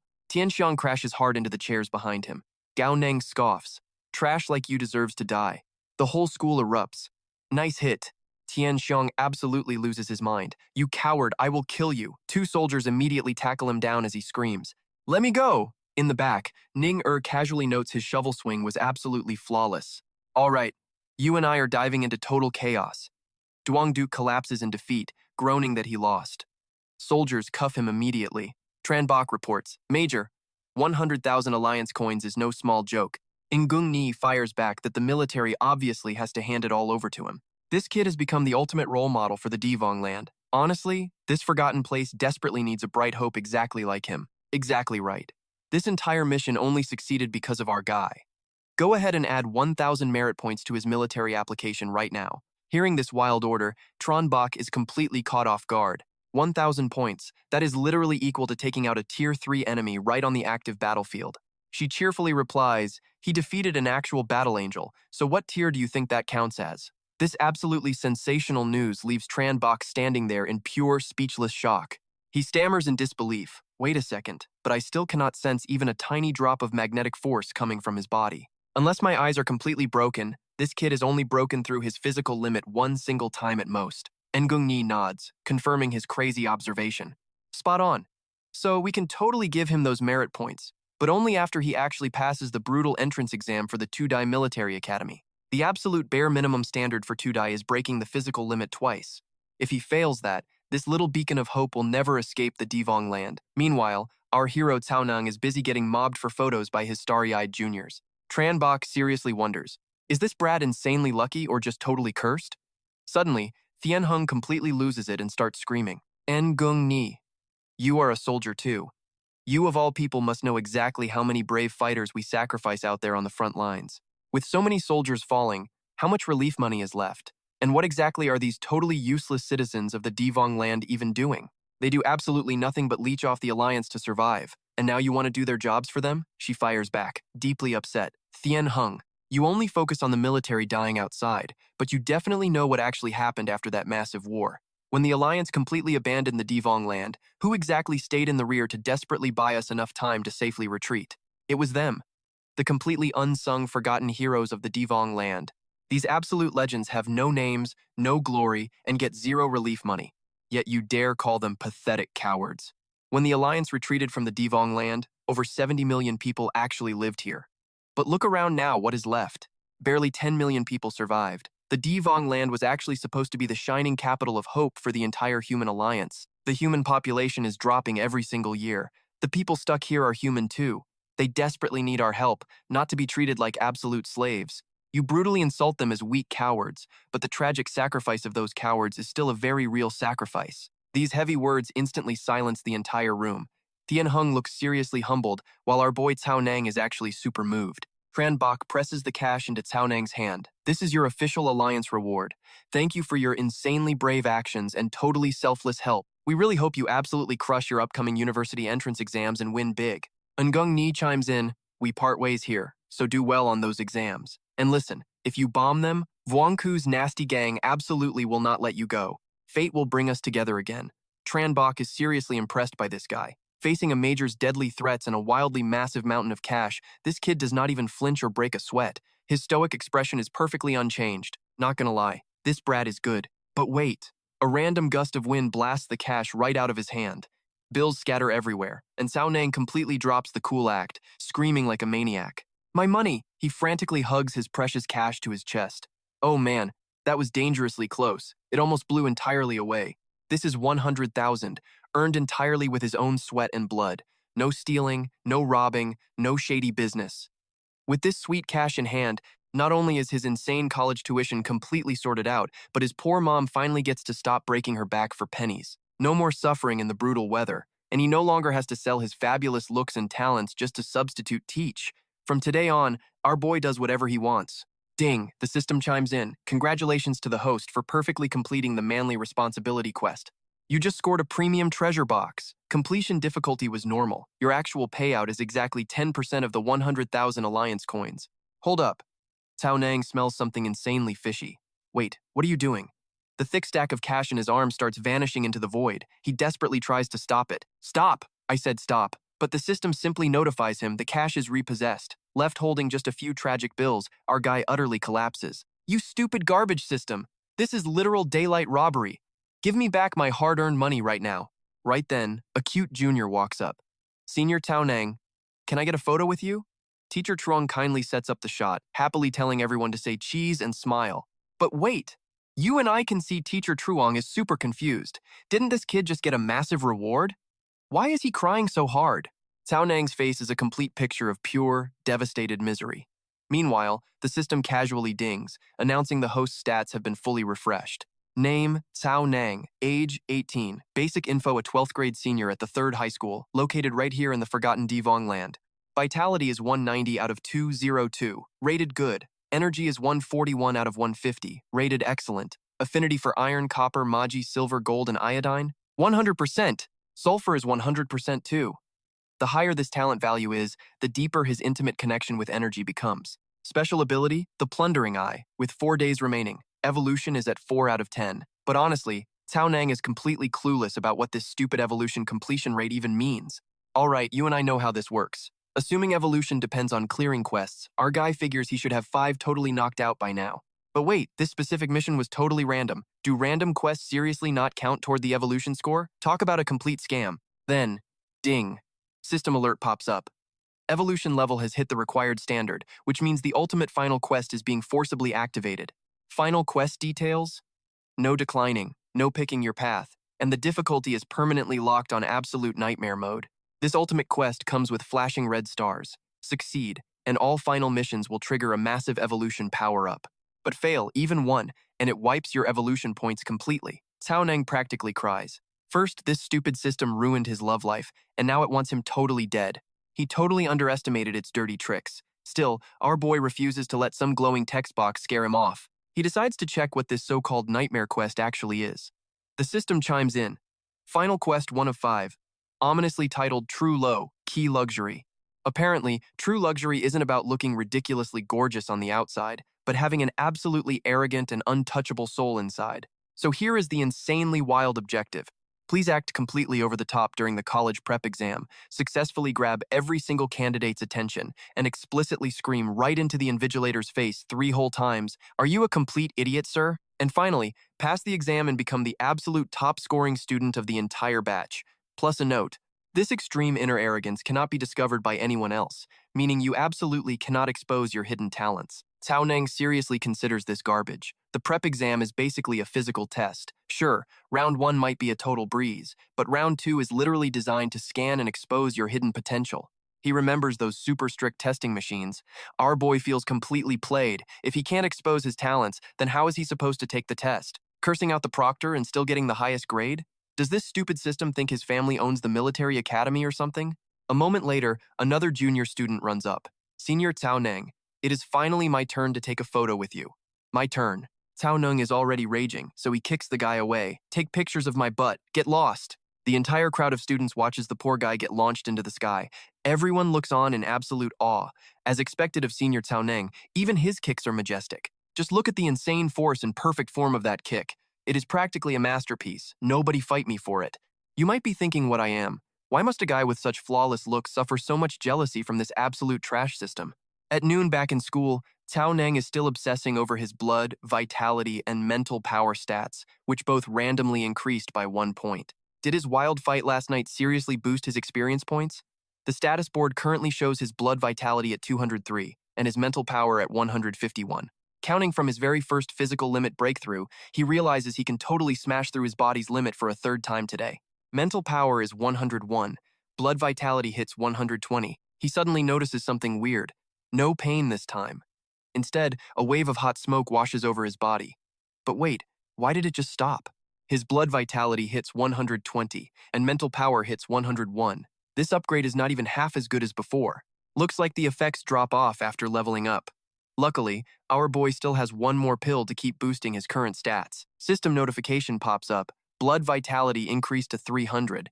Scanning confirms the host's blood vitality has officially hit the 300 mark. Do you want to begin your 2nd physical limit breakthrough? Cao Nang is hyped. The breakthrough is finally here. Instantly, his entire body hurts so badly his veins pop. This round of pure agony is way more exhausting than the last. He honestly thinks falling into a coma would feel better. 15 minutes later, the board updates. Breakthrough successful. His energy value hits 150, officially smashing right through his 2nd physical limit. His talent rating is deemed excellent. Cultivation speed for blood vitality boosts by 35%, with mental power hitting 94. Second limit successfully shattered. Excellent talent rating confirmed. Plus, the cultivation speed for his mental power also gets a sick 38% boost. Cao Neng guesses that after this breakthrough, the growth rate for his mental power is way bigger, probably because he ate that soul tempering pill. He can literally feel his spirit and energy getting a massive upgrade. But at this crazy rate, if he wants to smash the third limit, won't he need at least 4 marrow cleansing pills? Whatever, he decides to stop overthinking it. He hasn't slept in 2 days, so he desperately needs a nap. Our boy sleeps straight through until sunset. Meanwhile, a gang of stray cats is puffing up their fur, aggressively hissing in one direction. A white cat essentially tells them to shut up. I am only here today to give you losers a warning. From now on, this turf belongs to me.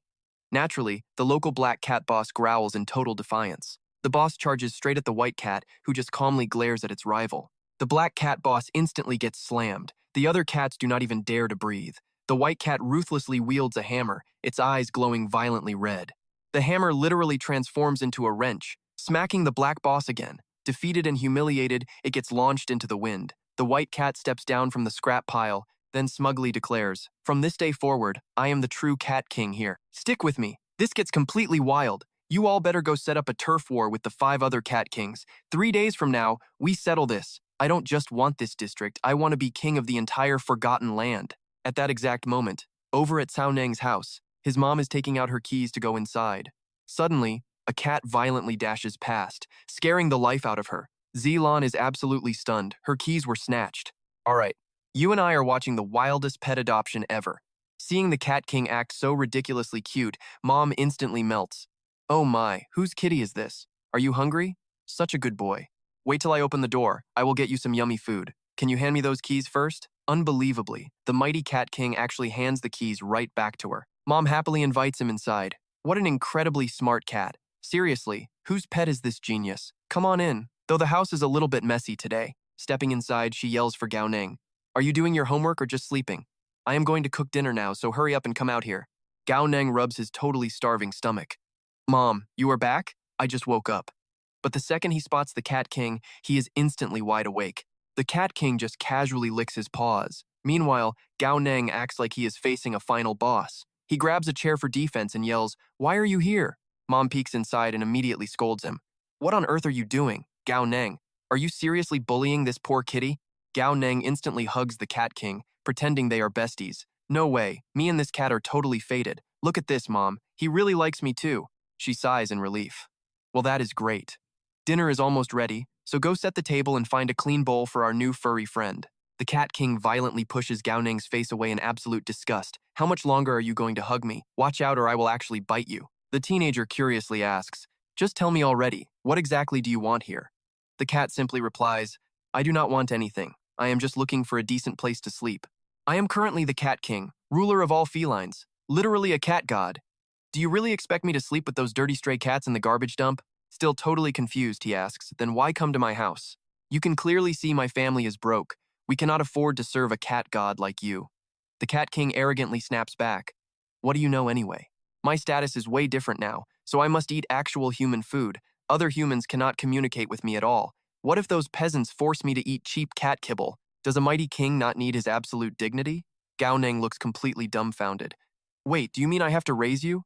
The cat acts like it is bestowing a total honor. This is your greatest privilege. He thinks it over. Fine, but if you want me to raise you, I get to name you. The Cat King happily agrees to this. Sure thing. Suddenly, Gao Neng gets a super sneaky look. All right then, I am going to call you Dog Egg. Let us go with Stupid Dog. Your official name will be Gao Dog Egg. Wait, no, you definitely should not share my family name. Let us just make it Lee Dog Egg. Hearing this ultimate insult, the Cat King furiously puffs up and violently scratches Gao Neng, making him scream. What are you trying to do? He throws a crazy counterattack, sending the Cat King flying backward with a heavy thud. Hitting the wall, the cat literally turns into liquid, sliding all the way down in a super mushy puddle. Then he shapeshifts back to normal, actually praising that ultimate Nutcracker Strike counterattack as absolute pure genius. Not bad at all. You already mastered that sneaky move. Right at that epic moment, Mom yells for Gao Neng. Time to set the dinner table.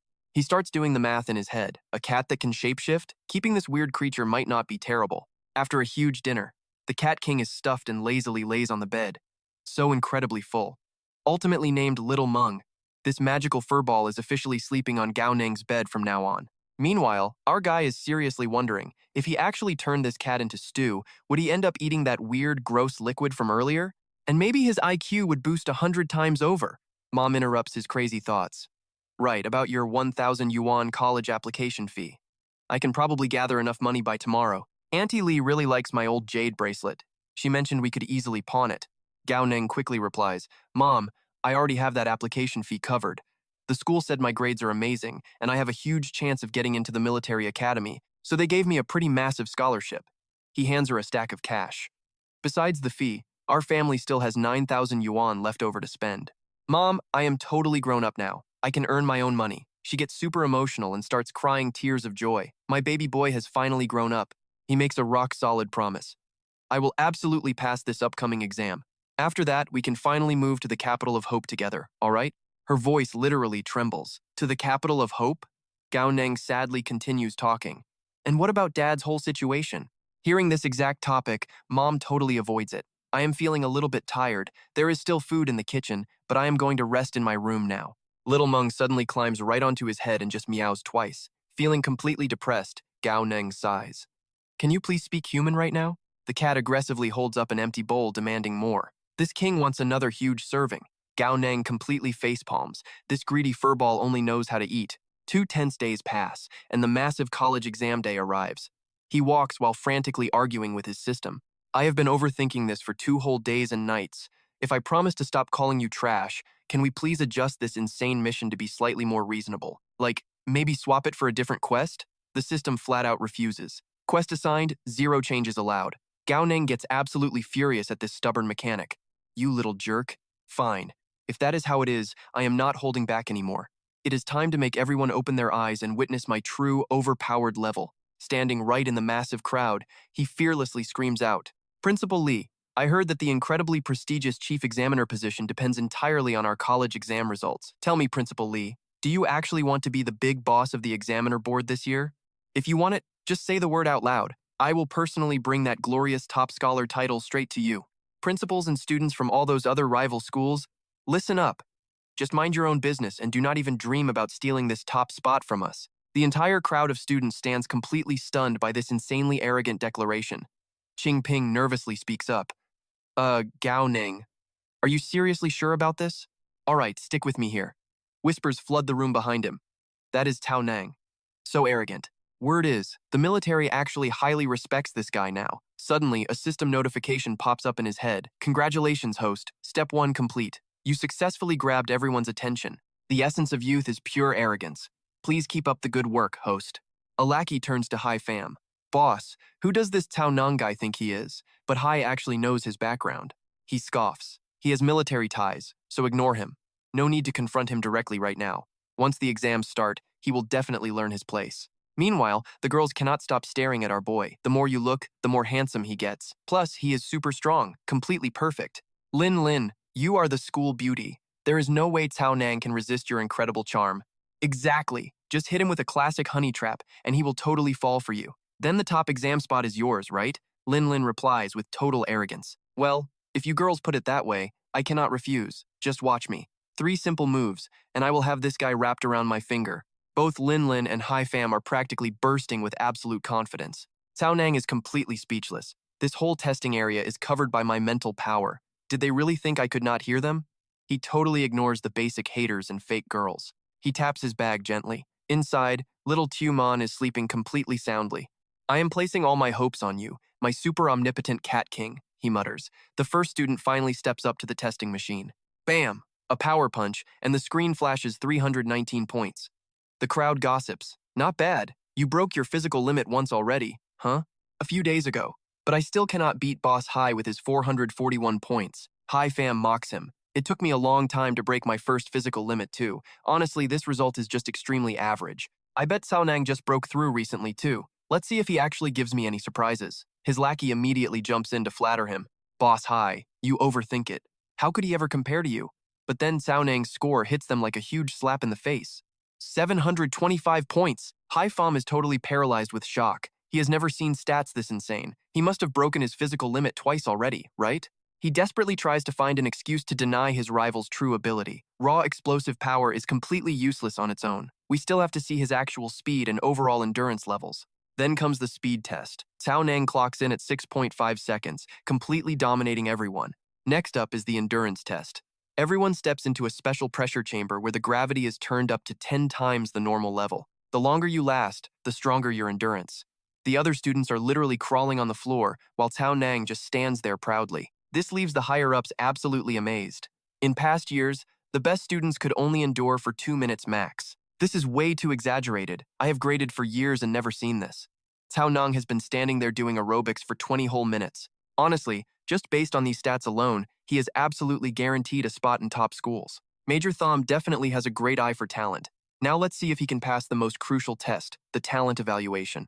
While Cao Nang is drinking water, Lin Lin fakes an accidental bump into him. She falls down, blushing deeply. "Oh my gosh, I am so sorry. I was just so clumsy." Then she puts on a whole dramatic act about breaking her heel. "Ouch, my shoe. I am so embarrassed, classmate Cao Nang. My shoe is totally broken now. Could you please help me up?" Cao Nang responds by instantly snapping off her other heel to make them even. "There, break the other one. Much easier to walk now." This absolutely shatters Lin Lin's little maiden heart. Meanwhile, he just strikes a pose like a nameless legendary hero walking away. He brushes off his clothes and says, "No need to thank me, I am out of here." Afternoon hits, and it is talent testing time. The first person steps up and gets their results immediately. Iron talent at 15%, bronze at 10%, completely disqualified. Cao Nang whispers to Tuman, "Listen closely. When it is my turn, I do not care what tricks you use. Just break that measuring machine for me. I will buy you fish afterward.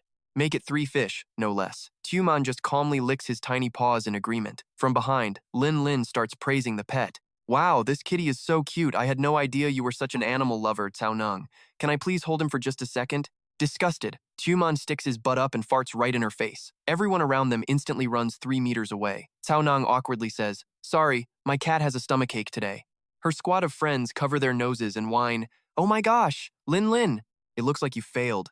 The second move did not work at all, but she still has a backup plan, rambling desperately. "Nonsense, I can definitely take him down. I swear. I still have one final move left." Right at this exact moment, the next person checks their results. It is High Fam, bronze talent at 43%, phosphorus talent at 35%. Everyone is stunned, a dual talent of bronze and phosphorus. Nobody is beating that this year.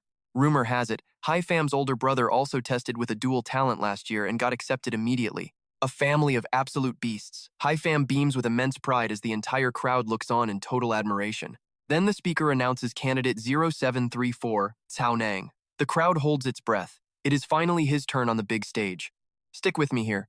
He broke all physical records this morning, but how insane will his talent test actually be? All right, you and I are watching a total monster here. His physical stats are already insane. Now Gao Nang finally steps up for the talent test. The proctor looks totally stressed. "Gao Nang, why bring a cat to an exam?" Our guy casually drops the tragic family backstory. "My mom's working, so the cat's completely alone." Surprisingly, the dude buys it. The proctor sighs. "All right, just put both hands inside the machine. Relax your body and try to feel the elemental energy. Then imagine absorbing those elements out." Gao Nang shoves his hands right in, ready to roll. Usually, a 40% talent is excellent. Hitting 30 in 2 elements makes you a verified genius. Our boy waits, wondering about his own stats. He shoots Xiao Meng a look. 5 fish is my absolute limit. I'll buy them later, okay?" The proctor gets super impatient. "What are you doing, kid? Hurry up, people are waiting behind you." Gao Ning grits his teeth. "Fine, let's do this." But he still threatens the cat. "If I fail right here, you're sleeping in the literal garbage dump tonight." Xiao Meng. His hands feel the elemental rush. He pulls it in like crazy, and then boom. The whole machine just violently explodes. The proctor is absolutely stunned. What just happened? His iron talent passed 50%. Wait, it's actually still going up? Copper is maxing out too. Gao Neng acts totally clueless. The testing zone shatters, making him stumble backwards straight into Ling Ling. "Whoa, soft." She clings to him, super worried. "Senior, what's wrong? Are you hurt?" Meanwhile, the proctor panics. The final reading showed at least 8 categories blasting past the 60% mark. Gao Neng plays the cool guy. "Thanks, hero." Ling Ling chases him, whining. "Senior Gao Neng, please don't go." He happily scoops up his cat. "Good job, Xiaomeng. You wrecked that thing. If they blamed me, I'd be totally broke." Wait a minute, a light bulb goes off. "Oh, right, his secret mission." He points right at the poor proctor. "You massive jerk? Are you trying to kill me? Admit it, you work for Wangku." Did they send you to assassinate me during my talent test? The proctor just stands there, totally bewildered. Hold on, I didn't do anything. Suddenly, a system alert pops up, scolded proctor. Quest progress 1 complete. The proctor desperately points away. Stop talking crazy. We don't have assassins on the testing staff. Just go use that other machine over there. Gao Neng glares. This one won't blow up, right? No excuses if it does. I won't let this slide. The proctor gets annoyed. Kid, you're way too paranoid. That was just an old machine breaking down. The crowd sighs in relief. Just a glitch, but now they have to queue again. But honestly, hitting over 60% in multiple talents is insanely suspicious. He subtly high-fives the cat. Keep doing that, I'll reward you. Then, our sneaky hero shoves his hand into machine number 2. Boom, the second machine blasts into the wall instantly. Gao Neng starts yelling again. You absolute bastards. You claim there's no plot? Wangku definitely sent you guys. I'll fight you to the death. System update, scolded proctor, progress 2 complete. The massive chaos brings Chen Bai running over. What on earth is happening? The subordinate salutes instantly. Lieutenant Chen, the scanner malfunctioned and just blew up. The testing zone is literally engulfed in raging flames. Chen Bai frowns. Didn't we bring the intermediate scanner? Yes, sir. Chen Bai connects the dots. If a talent is insanely high, way over 60%, these basic machines just violently crash. It's ridiculously rare, but if it happens, they have no choice but to bring out the heavy-duty intermediate gear. Here is where you and I realize how wild this is. Exceeding 60%? How crazy does your talent have to be to nuke a machine? Gao Neng knows he's way past 60. Plus, Xiao Meng helps. He doesn't care if it's intermediate or advanced, they'll all blow up. One more explosion and his crazy quest is finally complete. And he can hide his true power. Chen Bai waves him over. Follow me, kid. I'm testing you personally. But we need to quarantine this cat of yours for a second. Any objections? Xiao Meng completely freaks out at Chen Bai's hand, bolting away at top speed. Gao Neng screams, "Hey, my cat!" Chen Bai pats his shoulder. Relax. It won't escape a military base this huge. We'll find your pet after the test is done. A subordinate confirms the setup is flawless. No glitches found. Everything is totally ready. You can test right now, he explains. This machine easily reads talents ranging from 60 to 80%. Better yet, even if your power somehow pushes past 80%, this bad boy can take the hit. Gao Neng plays dumb, so it definitely won't blow up? Chen Bai laughs. Obviously not. Look, Major Shen used this exact machine for her first test. You think your talent beats Major Shen's? Alright, you and I are jumping right into the chaos. Our boy Cao Neng was sweating, wondering where little Meng went. If she worked magic on his shoulder, long distance shouldn't be a problem. The peanut gallery behind him was absolutely losing it. Over 60%? No way. What kind of freaky mutant monster is this kid? I've never seen anything like it. Cao Neng marched right up to that testing machine, praying for his life. Little Meng, I'm counting on you. Officer Chen Bai suddenly felt the machine acting up. Bam! The screen flashed, and every single stat shot straight up to 80%. The whole crowd basically dropped their jaws to the floor. Iron, copper, tin, gold, silver, phosphorus, sulfur, silicon. Holy crap, there was even selenium, calcium, titanium, and mercury. Literally everything maxed out at 80%. Chen Bai panicked. This is bad. Cao Neng, get your hands off that thing. But boom, a massive shockwave of wild energy exploded from the machine. Cao Neng got blasted backward, and who swoops in like a pro? Ling Ling, obviously. She happily threw her arms wide open and caught our flying boy right in her embrace. His face smashed straight into something very soft. Ling Ling smiled, acting all innocent. Are you okay, classmate Cao Neng? Ding! The system suddenly chimed in. Host detected experiencing forced friction. Boom, the legendary Peerless Hack and Slash quest was officially activated. The path of a total badass is lonely and dangerous. In this wild world, it's either you die or I do. Time to show absolute ruthlessness, smash through every single obstacle, win every fight, and completely obliterate anything that dares to stand in the way of your epic growth. Here is the quest, beat up 30 opponents, and for every 10 losers you wreck, you score a shiny beginner treasure chest as a reward. Finish it all, and you get 1 lottery spin. Cao Neng just groaned in pure despair. Ruthlessness? What ruthlessness? I'm the one being ruthlessly suffocated by these soft cushions. Meanwhile, Ninger noticed Ling Ling acting super weird. She pointed straight at the monitor and asked, "Hey, what is this specific student's name?" Then she waved it off. Actually, never mind. I was just asking casually. Don't even bother checking it. Cao Neng glared dead at Chen Bai with total seriousness. Lieutenant Chen, I don't care if you are an alliance officer. I am absolutely not letting this slide. Tell me the truth. Are you just a complete jerk? Didn't you swear this explosion garbage wouldn't happen again? So how exactly do you explain this massive disaster, huh? Ding! The quest progress finally updated. Mission accomplished. Scolding the proctor, 3 out of 3. Chenbai's face turned pitch black as he growled. That is quite enough, Cao Nang. You better explain yourself right now. What in the world did you actually do? Meanwhile, in a dark corner of the base, little Meng had turned into liquid to hide. Cao Nang just threw his hands up, acting super innocent. What could I possibly do? You watched my every single move, Lieutenant Chen. How would I dare try anything funny? Come on, even the military has to follow basic laws, right? Suddenly, Chen Bai's phone buzzed. He picked it up. Roger. Wait, really? But sir, what if we double-check later and find out these crazy results are totally fake? Yes, sir. Understood. Chen Bai's face turned completely deadpan. All right, Cao Nang, we actually have your final results, and trust me, everyone is dying to know. Wait, you have results? Didn't the machine literally just explode? How is that even possible right now? Chen Bai quickly explained. Sure, the testing machine went boom, but it was fully synced up to the main supercomputer the whole time. So, all those insane test numbers were safely backed up and saved over there. All the students immediately gasped in total awe. The tech in the Land of Hope is seriously next level. I didn't know they had backups. Then, Chen Bai cleared his throat and announced, All right, I will now officially read your final results out loud. The screen flashed. Cao Nang had an iron talent of 91%, plus copper at 88%. Tin talent hit 86%. Counting those three, our boy actually had 5 different talents blasting past 80%. Even Qing Ping was completely stunned as someone from the crowd yelled out, 5 insane talents. The report proves it. Having 5 stats break 80% is a massive shock, even for the mighty Alliance. So, purely to protect your own safety, the final 2 talents will remain highly classified and hidden. Now you and I know the truth, but the crowd worshipped him like a god, a true genius. But Cao Nang internally panicked. Wait, these are clearly fake results. What on earth is that girl Ninger secretly scheming? Chen Bai gave him one last stern look and marched away. Your full, detailed results are being locked down into a highly classified file. Once it's delivered to you, verify the data, sign your name on the dotted line, and bring it straight to me.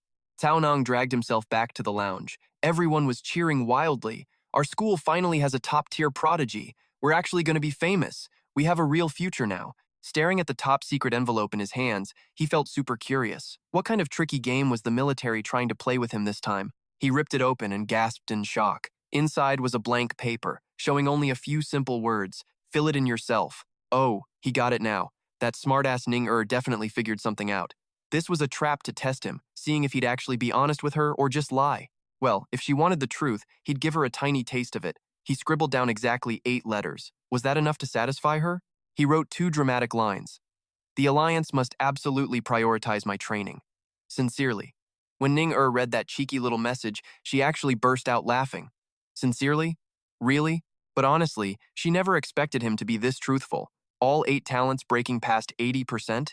If this insane news actually got leaked to the public, well, for a totally average student with zero powerful background like him, he might score a few sweet perks in the short term. But for his actual survival, it would put a massive target on his back. He was way more dangerously overpowered than she ever calculated. He's only 2 categories behind my own score? Yeah, keeping it at 5 is the smart play. Right now, 5 max talents are more than enough to get him the absolute best resources. Let's wait. Once he levels up and can actually defend himself, then the truth will drop. Stick with me. Things are getting crazy. Right at that very awkward moment, a system notification pops up. Congratulations, host. You have officially completed the first stage of the mission. He receives a beginner treasure chest and a marrow cleansing pill as a reward. Now, it is time to initiate the second phase of the test. All right, you and I are about to see something hilarious. The second test is literally titled, I Am the Overlord. Over at the Wasteland's Trash Disposal Center, a massive gang of stray cats gathers, completely whining. Are they not here yet? Exactly how much longer do we have to wait? A voice echoes from behind, making the entire cat gang turn around at once. Looks like everyone has finally shown up to the party. Xiao Meng rushes them, declaring today is the day Queen Xiao Meng rises to fame. Stop standing there looking dumb. Attack all at once. Hurry up. She needs to go home for dinner. The chaotic brawl ends in an absolute flash, with cats flying everywhere like falling leaves. Xiao Meng wields her massive hammer, single-handedly fighting off the whole gang. She proudly shouts that her killer move is completely unmatched in this world. If you losers still are not convinced, then send more cats over here right now. Right after that epic line, she grabs her giant hammer and jumps into the strays. Meanwhile, our boy Gao Neng is thinking he really owes Principal Li for finding the cat, though the principal got way too hyped over some simple exam results. Suddenly, another system notification hits.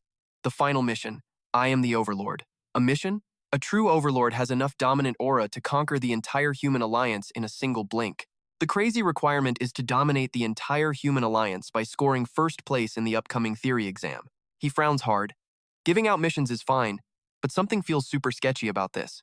Obviously, even for a peerless genius like him, trying to dominate the entire human alliance only gives him like a 30% chance of actual success. But hey, it is not totally impossible.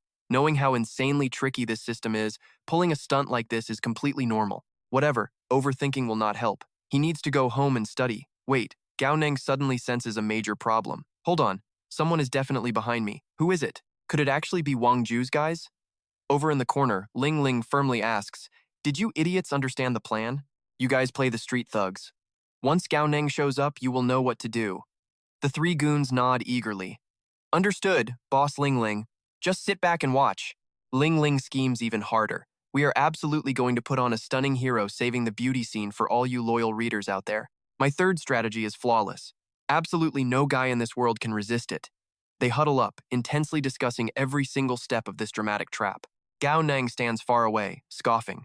He has lived in this rundown slum area since he was just a little kid. He knows every single street and alleyway like the back of his hand. Trying to ambush him here? Absolutely hilarious. These total lunatics have terrible acting skills, and their props are complete garbage.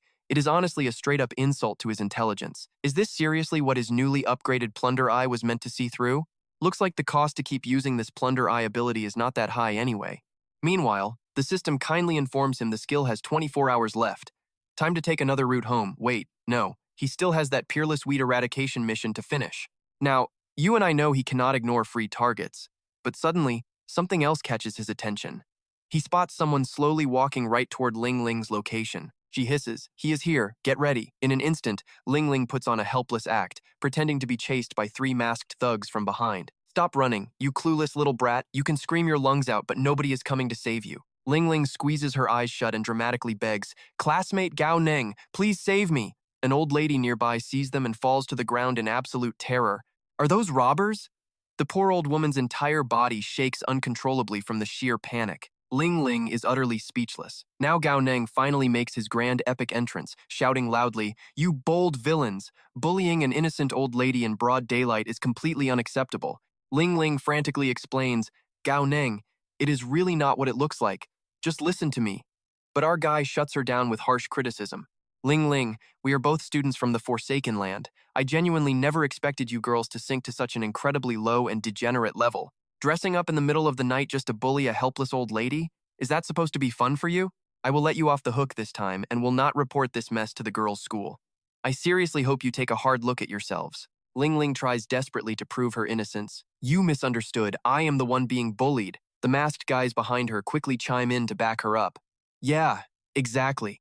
You foolish brat. What girls' school nonsense are you spouting? We suggest you mind your own business and let us properly torment this little girl." He already knows full well the old lady is actually Ye Ying. He thinks to himself, "Seriously? You guys still want to keep this terrible act going? Please just run away already. These guys are honestly not easy to deal with. If they will not leave, you and I know there is only one option. He will just have to rely on his heroic iron hammer and flawless acting skills to end this. All right, watch this." Cao Nang casually hides a huge hammer behind his back, helps her up and asks, "Grandma, are you hurt?" She smiles. "No, what a good boy. He plays the perfect little angel. Don't move, Grandma. Let me check you for any hidden injuries. If you are hurt, I will take you to the hospital." She plays right along. Such a careful boy. "You know, my back feels a little off. It hurts right here. Help me check?" Our guy flashes a totally evil smirk. "Your back? All right, let me fix that for you." He raises that heavy hammer high into the air, ready to smash it down. Look at that villainous face. "All right, strap in, people." Lin Lin is standing there totally confused, asking Cao Nang what the heck he is doing. His brilliant plan fails instantly, and Da Owen's true face finally starts to reveal itself. She opens her mouth and blasts out a massive sonic wave. Our boy painfully covers his ears. What even is that? A sonic attack? Wasting absolutely zero time, Cao Nang grabs his hammer and aggressively smashes it right at his opponent. Lin Lin is still totally clueless, asking why he did that. He frantically yells back, "She is an alien mutant. You guys need to run away right now." They do not believe him at all. An alien? How could this old lady be a mutant? What is he talking about? De-Oan uses this distraction to raise her leg and kick him, but our guy has crazy reflexes and easily dodges it. She instantly leaps straight toward Lin Lin, then holds a sharp knife right against the poor girl's neck. She tells him that, oh, you actually resisted my sonic wave? Not only is your talent insane, but your soul is surprisingly strong too. Looks like today will be a massive harvest. Her useless squad of followers just screams in absolute panic. Linlin, she really is an alien mutant. Pale with absolute fear, Linlin stammers out. What do you want? This is completely human territory, you know. Da Oan calmly replies, do not panic. Your life is not what I am after. Cao Nung charges forward without a single drop of fear, yelling, stop, if you have guts, target me instead. Lin Lin takes this perfect chance to elbow Da Owen super hard. Escaping her grip like a total boss, she frantically screams, Cao Nang, get out of here. Da Oan just gives a cold, creepy laugh. Oh, so painfully naive. A brutal blade slashes right across Lin Lin's back. Blood splatters everywhere, and Cao Nang screams in absolute pure horror. Da Owen brutally adds a harsh kick for good measure, cursing them as pathetic, inferior humans. The three cowardly classmates rush over in a blind panic, begging, Lin Lin, please save our lives. Help. We are literally just innocent students from the girls' academy, not some kind of rebels. Cao Nang, please save us right now. Da Oan stares at the three shaking cowards with pure disgust. Is this really the pathetic future of the human alliance? Cao Nang throws his hammer right at the villain, shouting to the others. Her only target is me. Run away right now. Split up and run for your lives. She casually waves her hand, totally deflecting the hammer's path. The hammer brutally smashes straight into the head of Lin Lin's poor teammate. Cao Nang is completely speechless reading the system prompt. Peerless weed eradication progress, 1 out of 30. Wait, that actually counts as a hit? The other two cry hysterically while running away. I want to go back to school. The principal will protect us. I definitely do not want to die yet. Cao Nang makes a quick choice. Fine, even though that hit was a total accident, at least it distracted her so they could escape. He needs to get out of there too. Seeing him sprint into a dark alley, Da Oan refuses to let him go. Trying to escape?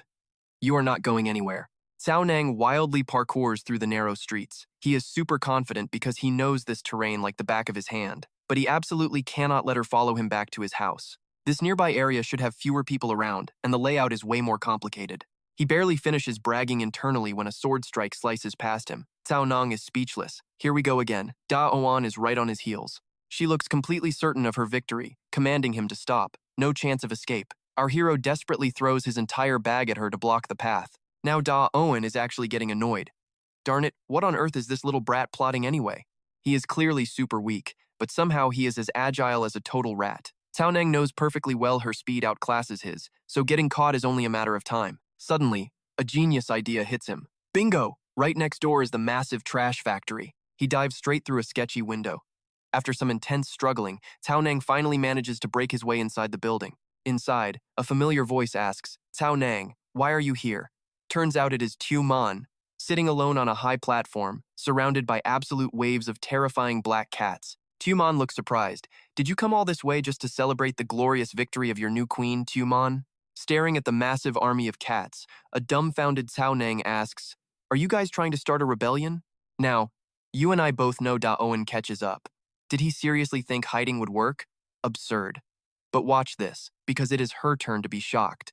Cats? Why are there so many? Tuman curiously asks, who is she? Cao Nang, why do you look like you are being hunted down right now? Cao Nang sighs deeply and replies, the queen has excellent vision. I am indeed running for my actual life here. Tuman's eyes light up with pure excitement. This is my very first day on the throne, and someone already dares to attack my loyal human subject? So brave. Minions, attack. The entire cat army swarms from every single direction, turning Da Oan into their ultimate living target. Tuman raises a dramatic claw like a royal command, making the furious cat squad even more aggressive. Da Oan struggles helplessly against the huge cat mob, completely stunned. How is this possible? What is wrong with these crazy cats? Tuman arrogantly raises her voice. See that? Am I awesome or what? Totally loyal, right? Makes you want to worship me even more now, huh? Cao Nang shamelessly showers her with praise. She really is amazing.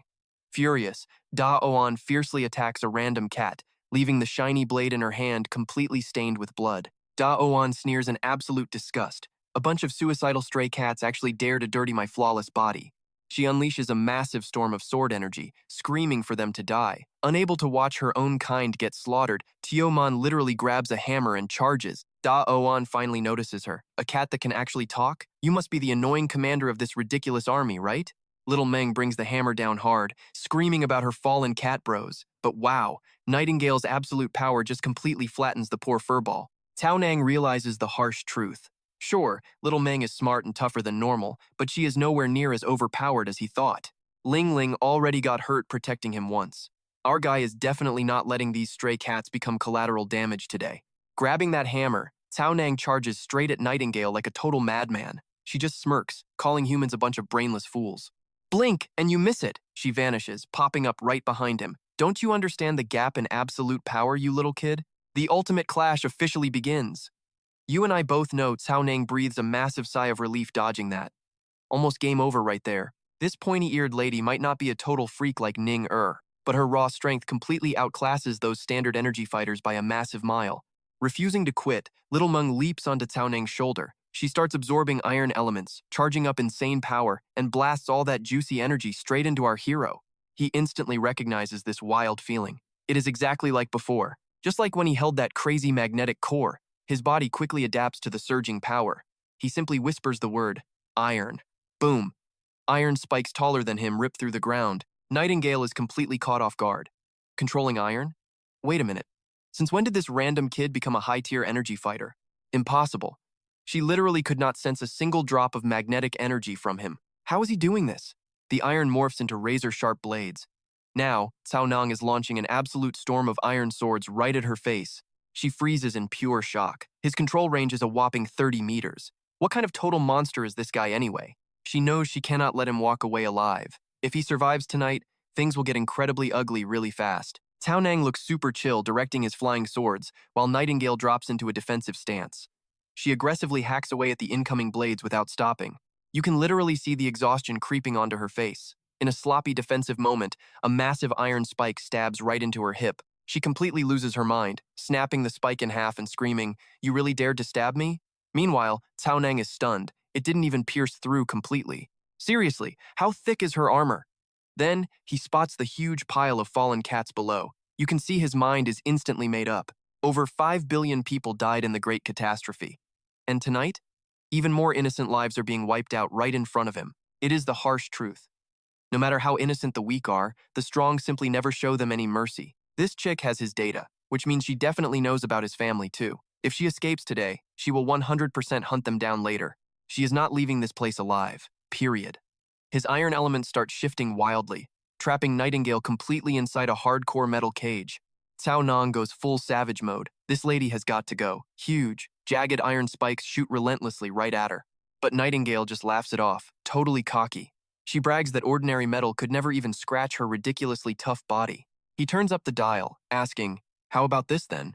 A crazy blazing silver fire suddenly erupts. Every single iron arrow gets coated in deadly phosphorus. Nightingale is absolutely floored. Phosphorus elements? Who saw that coming?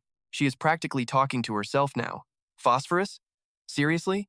The intel said this punk could only control basic metals like iron, copper, and magnesium. This has got to be his fourth broken talent.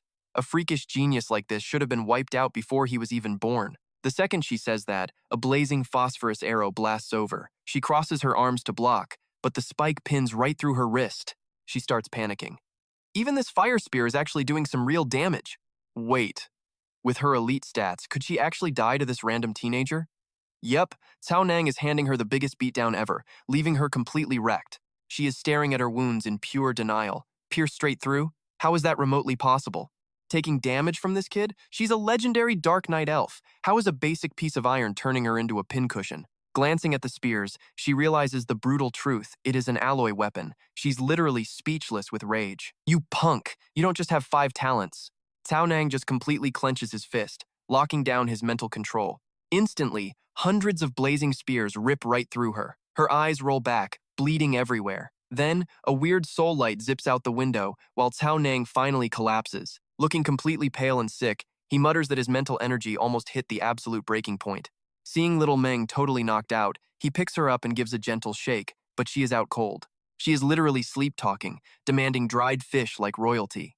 He picks the furball up, staring at her like some bizarre science experiment. Is this thing a stray cat or some weird liquid alien? If she is just a cat, how on earth did she unleash that insane magnetic power earlier? Should he just end her right now to completely eliminate any future threats? He jokes about cooking her into soup while she sleeps, but hey, she did save his life. Better keep her around. The surviving cats slowly crawl toward him. He promises the alley cats he will treat their little queen right. Time to move, though. People are definitely going to show up here really soon. You guys, go ahead. The two cats exchange a very knowing look. Our guy realizes he is definitely going to have to buy some premium fish tonight as a reward. The next day at the recycling plant, someone suddenly yells out, Gao Neng is over here. Major Shen is here too.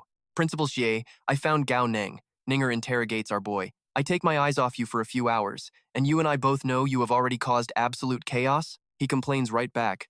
Major Shen, you have to have a heart. I was the one being hunted down here. She actually looks concerned. Are you okay? But of course he has to show off. Why wouldn't I be? It was just some alien. I casually took it out. Ninger studies the guy standing in front of her, thinking hard. An alien? Wait, a dark elf? She orders her subordinate, Lieutenant Chen, to pack up this dark elf and take it to the research base. Meanwhile, the teacher of those 3 girls who played gangsters last night shows up to apologize. Student Gao Neng, thank you so much for saving my 4 students. He plays it super polite.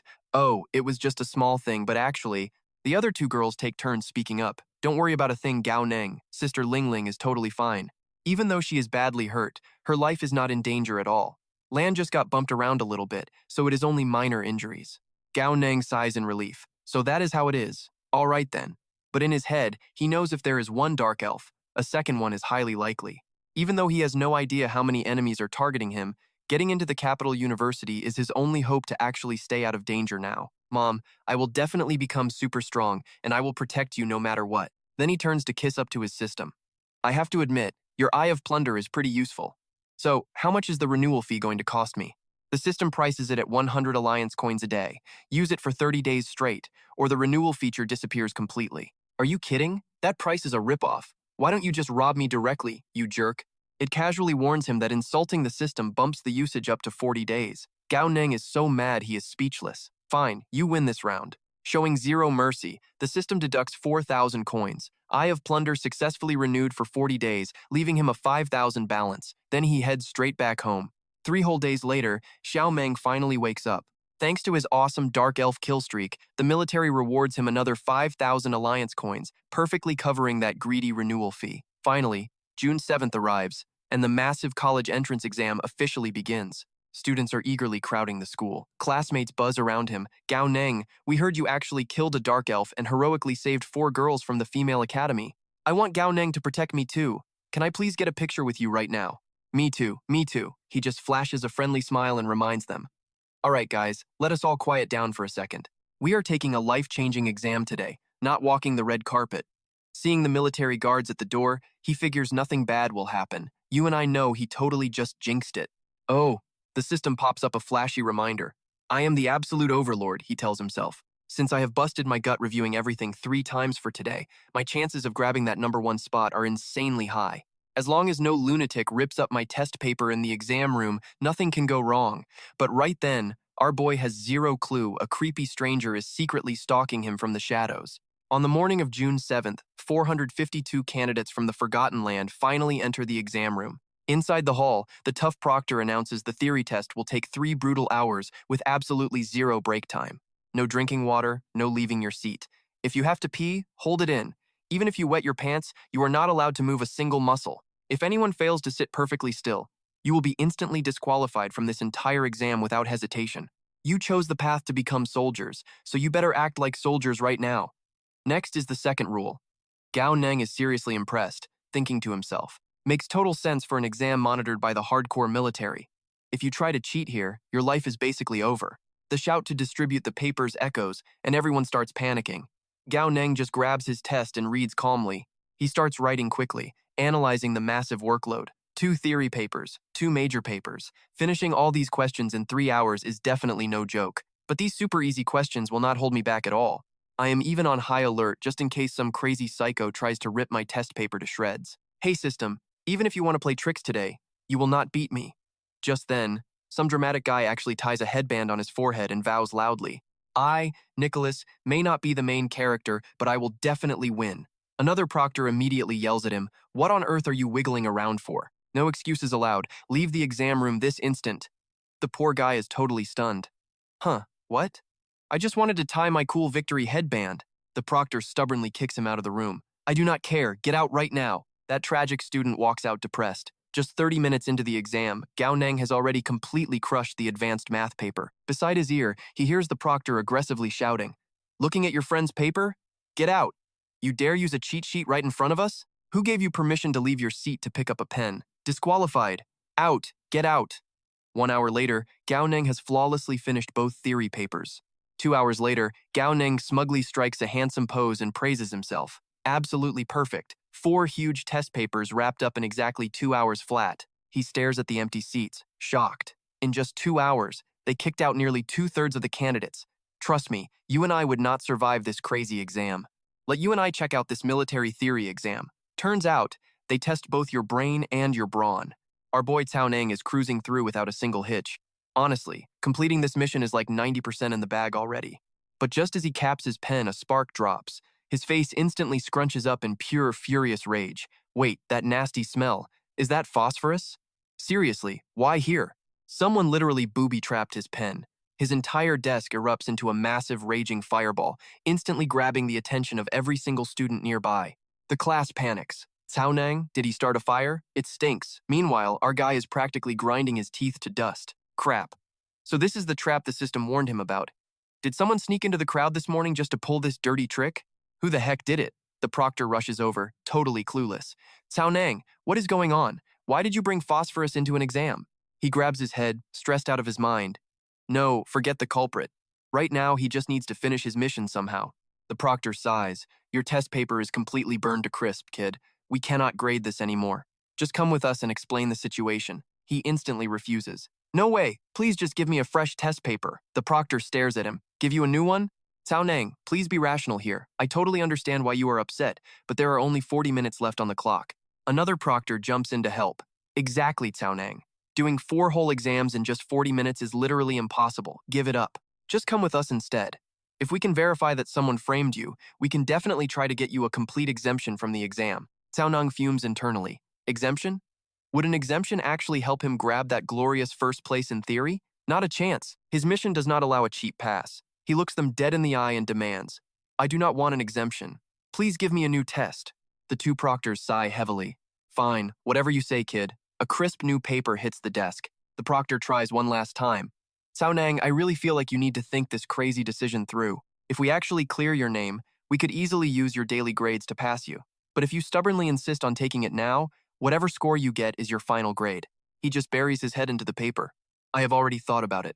The other students start whispering among themselves. Why would Cao Neng ever bring phosphorus to a strict military exam? The guy is not an idiot. Obviously, someone intentionally framed him to fail. But doing the test again from scratch? That is just plain dumb. Exactly, with only 30 minutes left on the clock, finishing even 2 subjects would be an absolute miracle. The proctor snaps at them coldly. What are you all whispering about over there? Do you want to be disqualified? Cao Neng does the math in his head.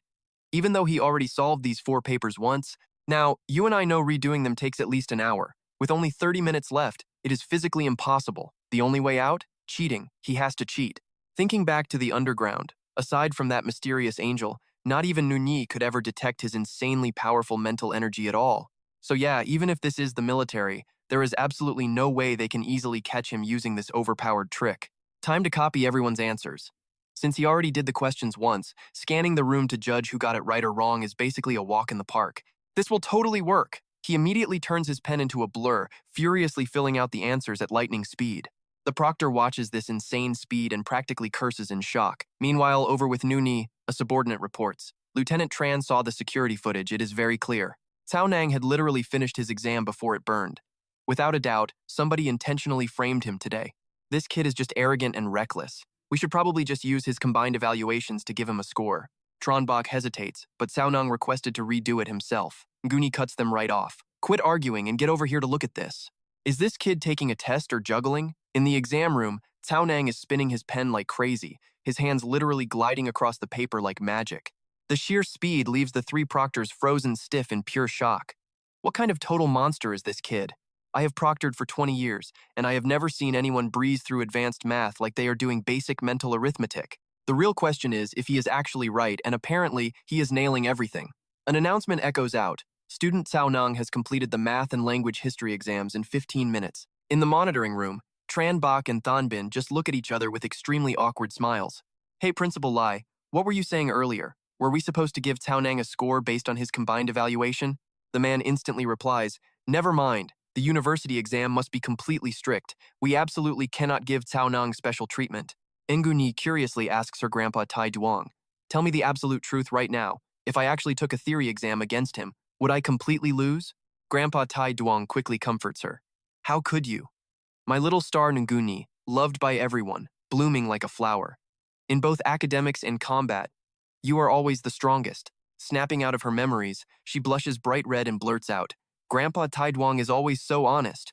Finally, Cao Nang drops his pen. He lets out a huge sigh of relief. Perfect timing, 5 minutes left just to double-check his work. Every single student in the room is shell-shocked. He finished 4 exams in half an hour and still has time to review his answers? Insane.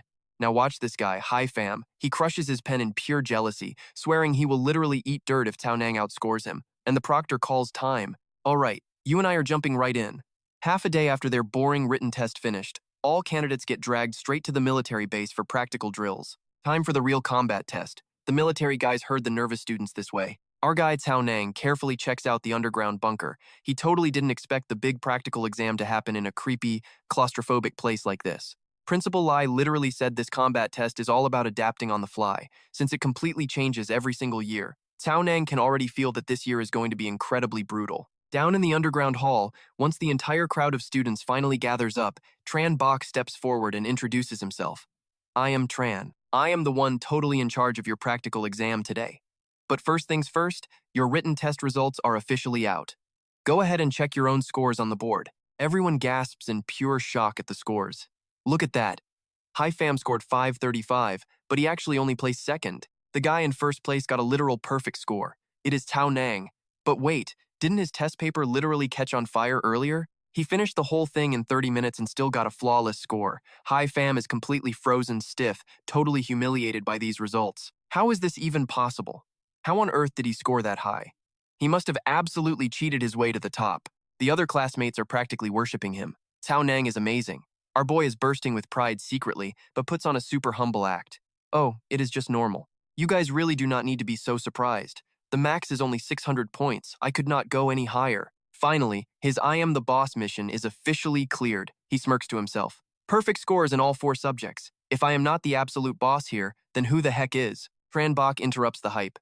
Now that you have seen your scores, you better get ready for the real combat test. The theory test was only 30%. Combat is worth 70. Suddenly, a wild system notification pops up in his face with a brand new mission. The arrogant dictator. He checks the details. Mission description. A true lone wolf never teams up with anyone else and absolutely refuses to let a single rebellious person stay breathing.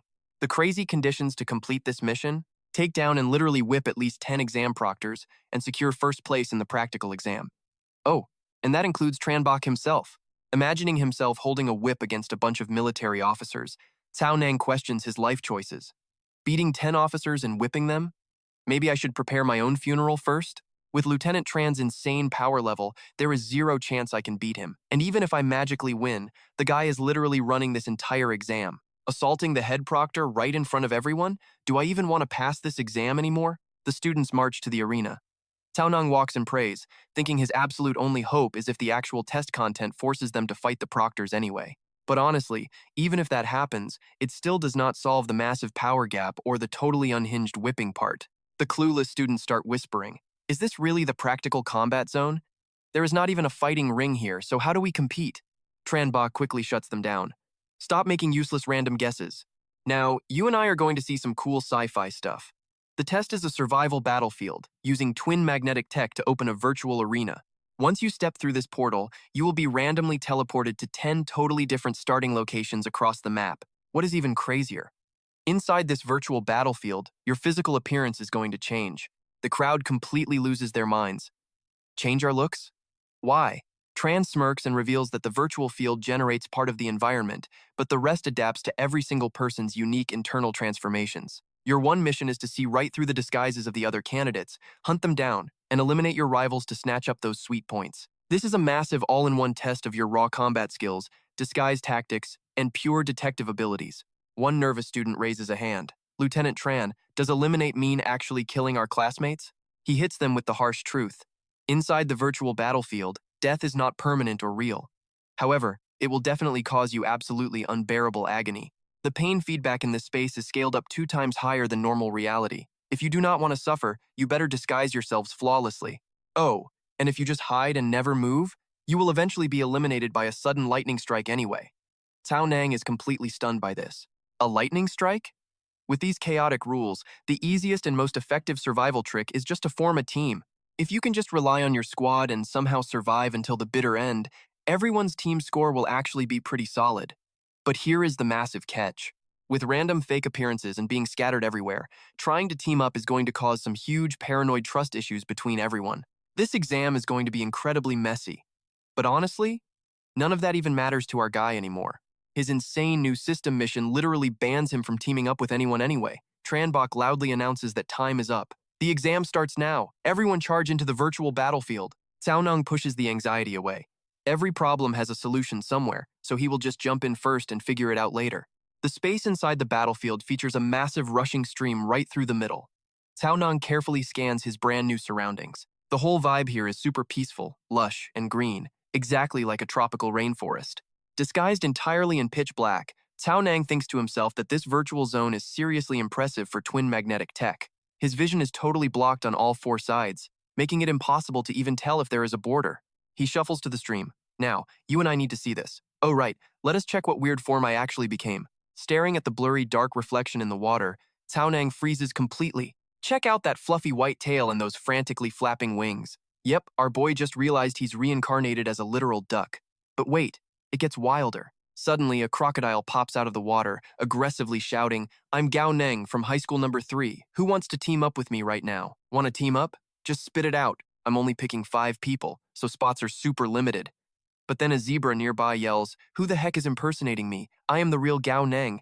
2 fakes bickering right in front of the actual guy? Our duck is totally speechless. Seriously, is this a joke? The crocodile completely panics and starts stammering out loud. "Wait, you're claiming to be Gao Neng?" The zebra snaps back instantly. "Cut the crap! Acting tough in front of me? You've got some nerve." Trembling, the crocodile desperately begs for mercy. "Gao Neng, I messed up. I'm actually Xiao Tian from class 3. We literally met before, remember? Do you have any recollection of me at all?" The zebra looks completely stunned. "Wait, you're Xiao Tian?" She frantically nods.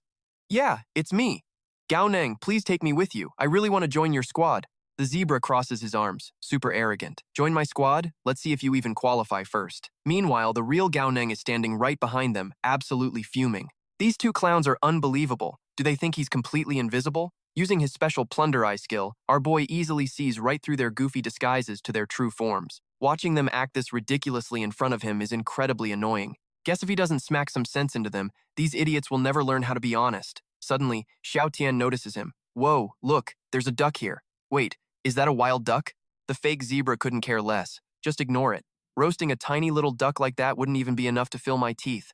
Come on, let's go find some actual players to recruit." But Gao Neng spreads his wings, fully ready for chaos. He launches forward, drop-kicking the fake zebra right in the head. Xiao Tian screams in absolute panic, "Gao Neng!"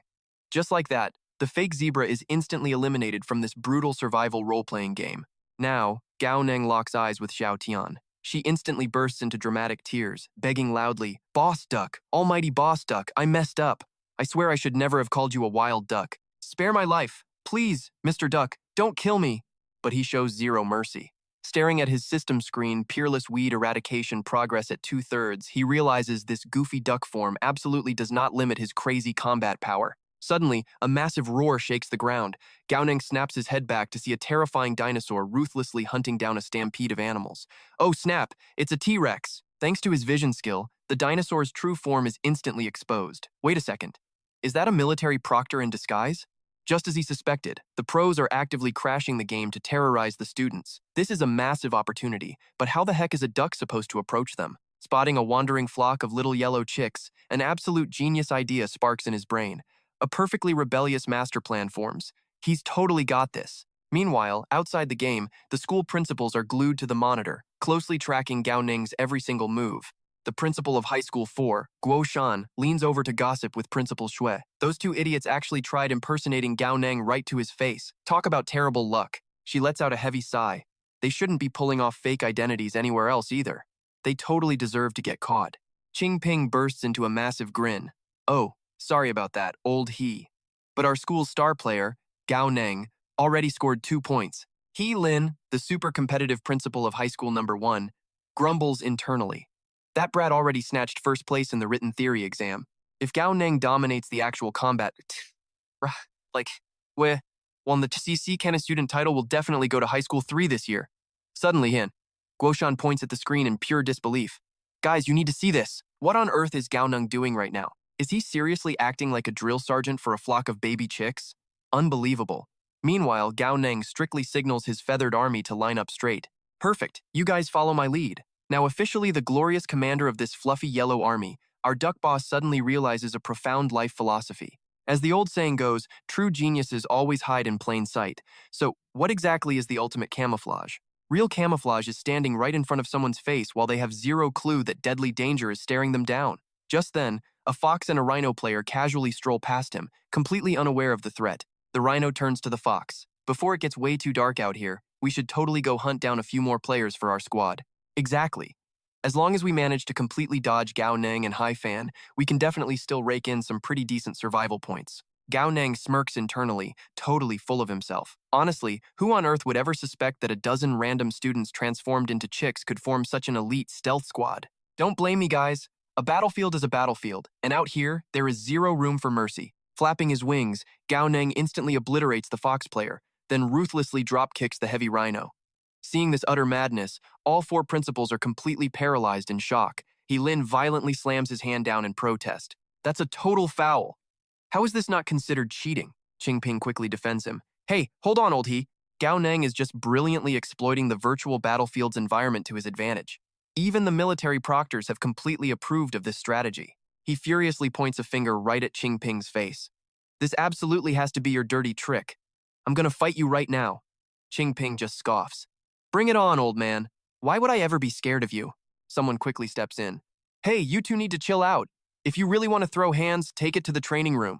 Later that afternoon in the virtual battlefield, a glowing little energy pill magically materializes right on top of Gao Neng's feathery duckwing. The game system cheerfully chimes in. Congratulations, host. You've completely crushed the Peerless Weed eradication stage by destroying 10 entire opponents. Enjoy your brand new basic treasure chest reward. Glancing at the 3 shiny pills lined up on his wing, he smirks. Just like he predicted, just one more of these bad boys, and he can totally break through his physical limits for the 3rd time. At this insanely fast farming speed, he's basically moments away from a major level up. Suddenly, a massive booming announcement from the proctors echoes across the sky. Attention, all surviving candidates. Gao Neng instantly perks up his feathery ears to listen. The voice continues. Everyone must evacuate towards the east immediately. Anyone left behind will be utterly obliterated by the thunderstorm. All right, buckle up. Our dude looks up, totally baffled. A lightning storm? Principal Thonbin is sweating bullets watching him just stand there. Cao Nang, what are you doing? Run away, they yell. But everyone just stares as he casually chills by a stream, chugging water. In the last hour alone, he's taken 3 breaks. His stamina is completely tanked. To be fair, he did burn through crazy energy before this whole mess. Hai Fam is trailing by literally 1 point. Principal Ha Lam smirks, proudly boasting, My student takes this way too seriously. It's just a test, right? Thon Bin rolls his eyes. Old Ha, you flip faster than a toxic X. Meanwhile, midnight hits the virtual battlefield hard. Lightning crashes everywhere. Cao Nang is on the move, doing serious math in his head, but his escape speed? A little too slow. Even with mental power maxed out, this spooky forest makes it totally impossible to tell north, south, east, or west. But honestly, nighttime is exactly when mental power absolutely goes wild. These poor kids woke up at dawn for a 3-hour theory exam, then got dragged straight into a deathmatch. Saying they aren't exhausted is a flat-out lie. Every single student probably thought surviving until dark meant they could finally catch a break, since visibility is literal trash right now. Too bad for them, the dead of night is prime hunting time for our guy. One ostrich dude just sat down before getting instantly wiped out. The poor guy screams in terror. Who's there? Cao Neng ignores him, continuing his brutal stealth mission. Progress check, 15 out of 20 down. In a flash, that number jumps to 18. Once he absolutely wrecks some wild boar student, his insane killing streak hits 19. He vanishes to find his next victim, definitely a sleepless night ahead. Up above, all 4 principals are practically sweating, watching his ruthless tactics. The other 3 principals look at Thonbin in total awe. Professional. This is peak professionalism. Our kids are military prep candidates, sure, one admits. But this kind of totally hardcore combat mindset? Never seen it before. Old Lee, we seriously underestimated your school's level. Lee plays it super cool on the outside. You flatter me, he says, but inside, he is throwing a massive party. With this performance, their school's top rank is basically locked in. Keep it up, Cao Nang. The system pings, tossing him a basic treasure chest. His crazy wipeout progress, 20 out of 30. Staring at the loot, he calculates his odds. With a marrow cleansing pill like this, a third breakthrough is absolutely in the bag. Suddenly, the earth violently shakes. Boom, boom, a massive T-Rex stomps through, causing mini earthquakes. Cao Nang hides in a bush, thinking hard. Wait, the proctors are hunting at night too? If our dude is guessing right, these monsters definitely have their own twisted grading system going on. Time for a quick snack. He downs the marrow cleansing pill. Can't miss this chance. Breaking through first will give him that sweet confidence boost. His whole body starts evolving and he totally freaks out. Wait a second, why does this pill's effect feel so weirdly different? Usually there's a drop-off, right? This pill should only give him like 25 blood vitality points max. But right now, it's literally doubling that output. It feels like the actual dust in the air is actively fusing straight into his bloodstream. Absolutely wild sensation. Is it because this virtual space was custom built? Whatever. A crazy buff like this? You and I both know he's gonna milk it entirely. The system suddenly warns him. His blood vitality cap just hit 400. Does he want to break through? He slams the yes button immediately. His duck avatar is now absolutely shredded with rock-hard muscles. Blood vitality spikes to 453, and his stamina blasts up to 235. He is ridiculously confident now. His burst damage will easily smash right through 1,000. Staring at the stat screen, he does the math. The breakthrough effect definitely dropped. But inside this crazy space, the pill's power is seemingly multiplied by 2. Even though he has zero clue why, if he can just score 2 more of those pills, he could probably pull off another epic breakthrough. But first, time to test his fists on that literal T-Rex. He rallies his duck army. All right, kids, follow me. The resting T-Rex proctor scoffs inwardly. He thinks these Forgotten Land students are total trash compared to capital kids. Sure, actual energy powers are completely locked out in this zone, but dealing with newbie students who barely broke their limits twice, absolute child's play. He already knocked out 8 kids tonight. Both his missions, totally done. TSK. T-Rex Proctor Tuco senses movement. He looks up to see a massive flock of yellow ducks charging straight at his face. He is honestly stunned. Are these ducks seriously offering themselves up as a midnight snack? Using ducks as a distraction for a sneak attack? This coward actually has some guts. Too bad the Proctor sees right through this pathetic trick. Tuco unleashes a deafening roar. The ducks instantly panic, turning around and sprinting for their feathery little lives. He barks a command, "Stop hiding, I already see you." But Cao Nang simply spawns behind him, thinking, "Don't blame me for playing dirty. Blame your own horribly convenient posture."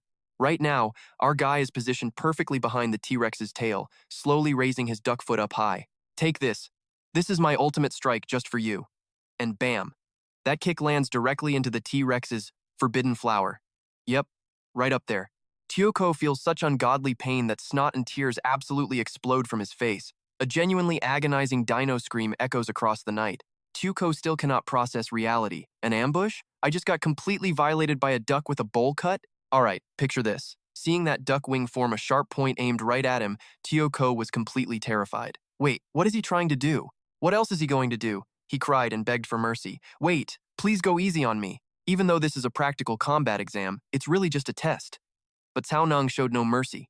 Sorry, I have no other choice. I won't forget your sacrifice. And so, the dinosaur's backside continued to get absolutely destroyed. Right now, Tuco was in so much pain his soul practically left his body. Cao Nang approached with a thorny vine. Just one more step left. A desperate scream shattered the night. At the military base, Tuco dragged his aching body, leaning on the wall just to walk. A coworker snickered and asked, "Hey Tuco, why are you out already? Don't tell me a candidate actually beat you?" He defensively replied, "It was an ambush." A curious coworker asked, "Tell me, exactly how did he ambush you?" Tuco condemned the shameless behavior. It was a duck, but a duck with a mullet haircut. And it was incredibly sinister, with absolutely zero morals. Just then, someone else stepped out, clutching his butt as he walked. The coworker on duty outside thought this scene looked way too familiar. "Tuangu, even you?" Tuco instantly understood. "Brother Ngu, were you also ambushed by a duck with a mullet?" Tuangu was shocked. "How did you know?" It was an insanely sinister mullet-wearing duck. It seems he was fully prepared for this. As time passed inside the virtual battlefield, yet another proctor stumbled out. His whole body was still trembling as he recounted it. "Guys, listen to what just happened to me. You definitely won't believe this is real." Seeing 8 people before him, he realized something was terribly wrong. Tuco patted his teammate's shoulder to comfort him. Say no more. It was the mullet duck, right? We're all in the same boat. Stay strong, bro. Tran Bok walked over to them, sternly ordering them to line up. You all got beaten to this miserable state by a mere candidate. Where is your dignity? Say no more. I already know everything. The guy who beat you is Tao Nang. Someone gasped in surprise. Tao Nang? The one who set a new record in both the theory test and the physical exam? Getting such high scores, we thought he was a calm scholar. Who knew he was actually this ridiculously sinister? Tran Bok reminded them. The major gave orders. We can't let that brat run wild. Even if he ranks first, he cannot be allowed to look down on the military. His face was dark as soot, filled with sheer determination. I will personally enter the battlefield and take him down. 2 subordinates were worried. Lieutenant, now that you know the identity of that mullet duck, isn't it a bit too risky to go in? Yeah, I think his physical exam results haven't shown everything. Once you enter the virtual space, you won't be able to use your energy powers anymore. What if you lose? This completely struck Tran Bok's pride. He angrily shot back. What did you say? I will make sure that little punk loses to me. All right, hypothetically, if even I end up dead, then you guys pass this rookie test. They all cheered in unison. Thank you, Lieutenant. Tran Bok was fuming. Thank my butt. If I don't die in there, all of you will run 50 kilometers for me. Inside the virtual battlefield, the sterile weed elimination progress hit 26 out of 30. Tao Nang lazily rested on a rock after a busy night. The Proctor takedown mission only needed Lieutenant Tran now. Seriously, when the heck is that guy finally going to show up? Too bad those previous Proctors didn't count for the mission. Come to think of it, the earlier Spirit didn't count either. Looks like the mission targets are strictly limited to the candidates. Looking at the yellow ducks below, Tao Nang didn't forget their hard work. You guys worked hard. Thanks to you, I managed to eliminate 34 candidates. It looked like he was still sitting pretty firmly in first place. Now, pay attention closely. From here on, he had to rely entirely on himself. At Lakehard Island, the final exam spot, the lightning storm zone was rapidly expanding. Eventually, all remaining candidates had to cross the lake to reach the final battleground on the island. Suddenly, a whole pack of different animals completely surrounded Cao Nang. He grew cautious, thinking to himself, was his cover finally blown? Then again, after taking down so many opponents single-handedly, getting exposed by now was totally expected. Hai Fam, playing the tiger, spoke up. I've waited ages for you. With 16 kills, a Black Panther called him out. Stop faking it. But we've had our eyes on you for a while now. Exactly. Earlier, I saw with my own eyes a mullet-wearing duck take down a Huang, the third strongest person from the girls' school. This is the only duck rocking a mullet. Plus, fighting solo from the very start to this point without teaming up? If it isn't Cao Nang, then who else could it be? Student Tai Tai, playing a rabbit with 11 kills, cried out in fear. Wait, what? The one who killed Ah Huang is actually Cao Nang? A snake student chimed in. So it is him. But honestly, I don't want Cao Nang as an enemy. Another student couldn't help but ask. Qua Vien, what does your second school think? Want to team up, take out Cao Nang, and snatch that top spot together? He smirked. Agreed. Let's crush him for high scores. Facing this crowd, Cao Nang thought to himself, well, things are about to get absolutely insane.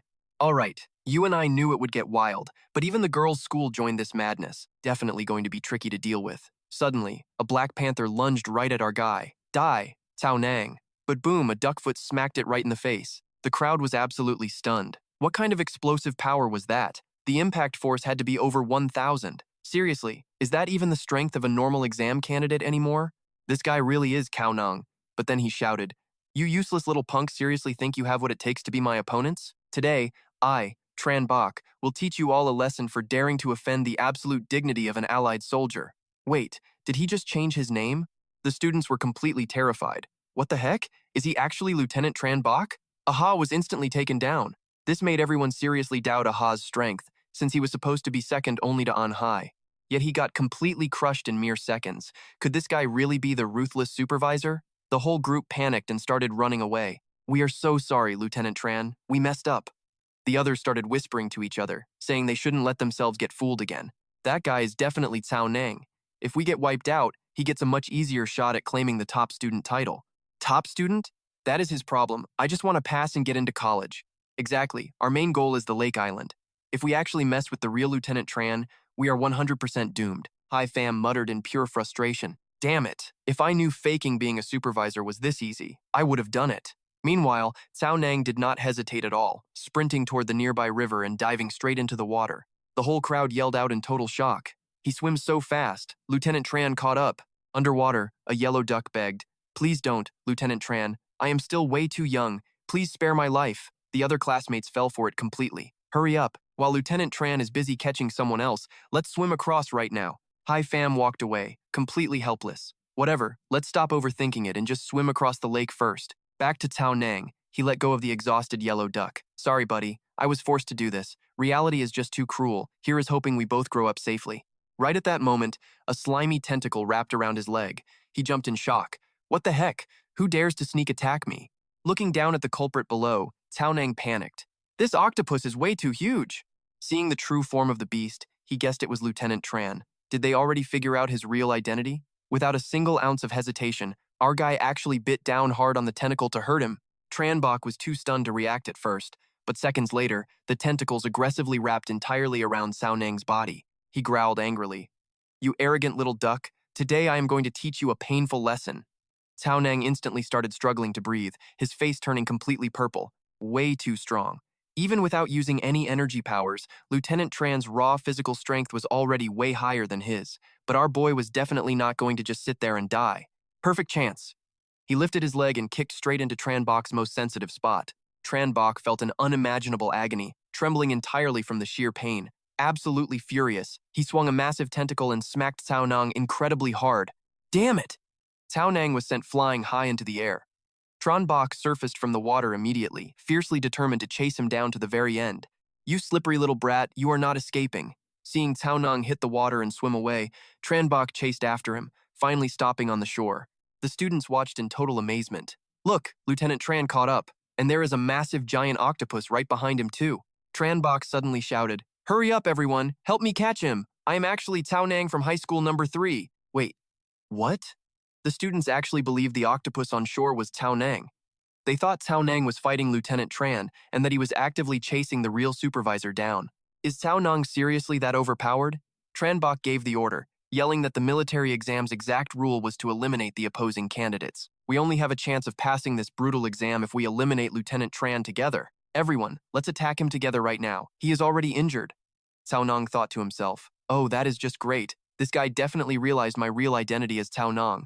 How could a dignified military lieutenant use such a ridiculously sneaky, dirty trick just to target a mere 18-year-old high school student like him? Moments later, he finally touched solid ground, letting out a massive sigh of relief. But as soon as Cao Nang reached the shore, immediate danger struck.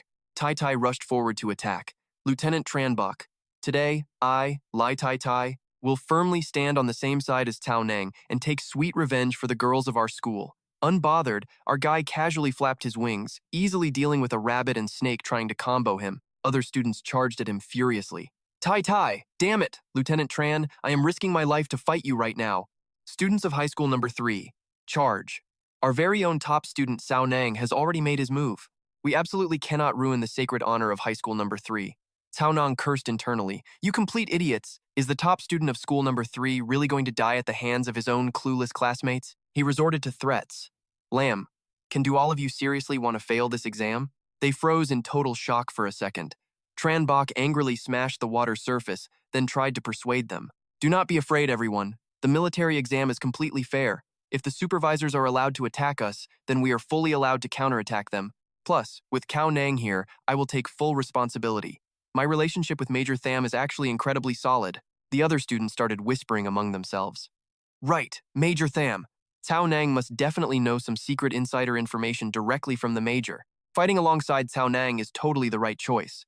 Being relentlessly chased, Cao Nang held a serious grudge. You and I know payback is coming. All right, you and I are diving into pure chaos. Tranbach, you absolute jerk. Just wait, I'll destroy you. The students charge forward with unstoppable, raging teen angst. Let's go, guys. Take down Lieutenant Tran. At this point, Cao Nang has no choice but to literally risk his life and fight. Smack! He slaps the camel-looking kid right across the face. Get lost! Anyone defying me dies! Seeing this absolute disrespect, the crowd completely loses their minds. He doesn't even spare the girls. Lieutenant Tran is way too ruthless. Cao Nang is just baffled. Like, seriously? How can you guys even tell that's a girl? Cao Nang totally seizes the moment to drag Tranbach's name through the mud. You got it wrong. I, Tranbach, am exactly this kind of villain. Deal with it, losers. The real Tranbach is in the back, literally fuming with rage. Another student yells out, Everyone rush him! Take this guy down now! Bam! Mid-sentence, that kid eats a massive kick straight to the face. Seeing Cao Nang flap his wings and take off, the mob frantically chases after him. Where does he think he's going? Hurry up and chase him! Underwater, Tronbach grumbles. That brat is seriously fast. Who would dare smear his flawless reputation like this? Still, he admits the kid actually pulled off a pretty epic flex. Tai Tai blocks Cao Nang's path. You are completely surrounded. Lieutenant Tran, just surrender. Our guy groans internally. Not this girl again. Women hold the craziest grudges, honestly. But before she can even strike, Cao Nang's wing violently smacks her right out of the way. Another furious student screams, Lieutenant Tran, I will end you. Taking a vicious hit right to the backside, Cao Nang winces in agony. Man, that hurts twice as bad. Suddenly, a guy grabs Tai Tai and carries her off. She completely loses her mind, screaming, Qua Vien, what are you doing? Let me go right now. The only guy I like is Cao Nang. Even if you capture my body, you will never, ever win my heart. Dramatic much? Cao Nang just sighs, totally helpless. Being this incredibly awesome is basically a crime. But facing down all these massive transformed classmates right in front of him? Yeah, he's sweating. But the most important thing right now is breaking out of this massive mob. His quest log shows he only needs to eliminate 2 more people to get a lucky draw. This draw is literally his final hope for survival. One guy carrying the entire team's KPI. No matter what crazy stunt it takes, he has to take down 2 more targets. Watching his insane combat skills, the principals are totally jealous of Thon Bin. Like, what kind of ridiculous luck does Old Lee have to get a student like this? First place is guaranteed theirs.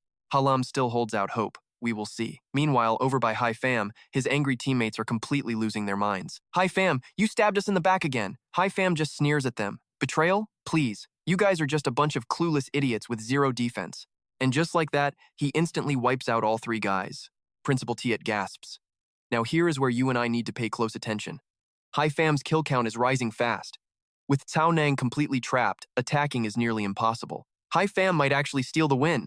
This kid is seriously ruthless. From start to finish, Than Bin just casually treats this like a movie. Underwater, Tran Bach frowns, carefully watching Cao Nang's intense battle up on the shore. But suddenly, out of nowhere, he gets ambushed. Seeing Hai Pham, he asks in total annoyance, the real enemy is right there, and you decide to ambush me? Hai Pham completely skips the small talk. Taking down Cao Nang is the only way our #1 high school wins champion. He orders his gang forward. Tran Bach just smirks coldly. You guys really overestimate yourselves. Up on the shore, Cao Nang is totally exhausted. His health bar is down by 1/3, and he has only managed to drop 1 single guy. Fighting over a dozen people at once is completely insane. But the other students are even more drained. How is he not showing any signs of collapsing after all this? He truly lives up to his crazy military rank. Suddenly, someone points and yells, Look out! Hai Pham is making a move to attack Cao Nang. Tai Tai leads the charge. Girls, hurry up, we have to protect Cao Nang. #3 high school students swear to defend him, refusing to let the champion title get stolen. The rest of the guys start panicking. This is definitely not good. The girls' school and school #3 are gone. With just us left, we stand absolutely 0 chance against Lieutenant Tran. Yeah, math doesn't favor them. Quick, go surround Cao Nang. Our MC is completely baffled. How did things end up like this? Once again, Tai Tai stubbornly blocks his path.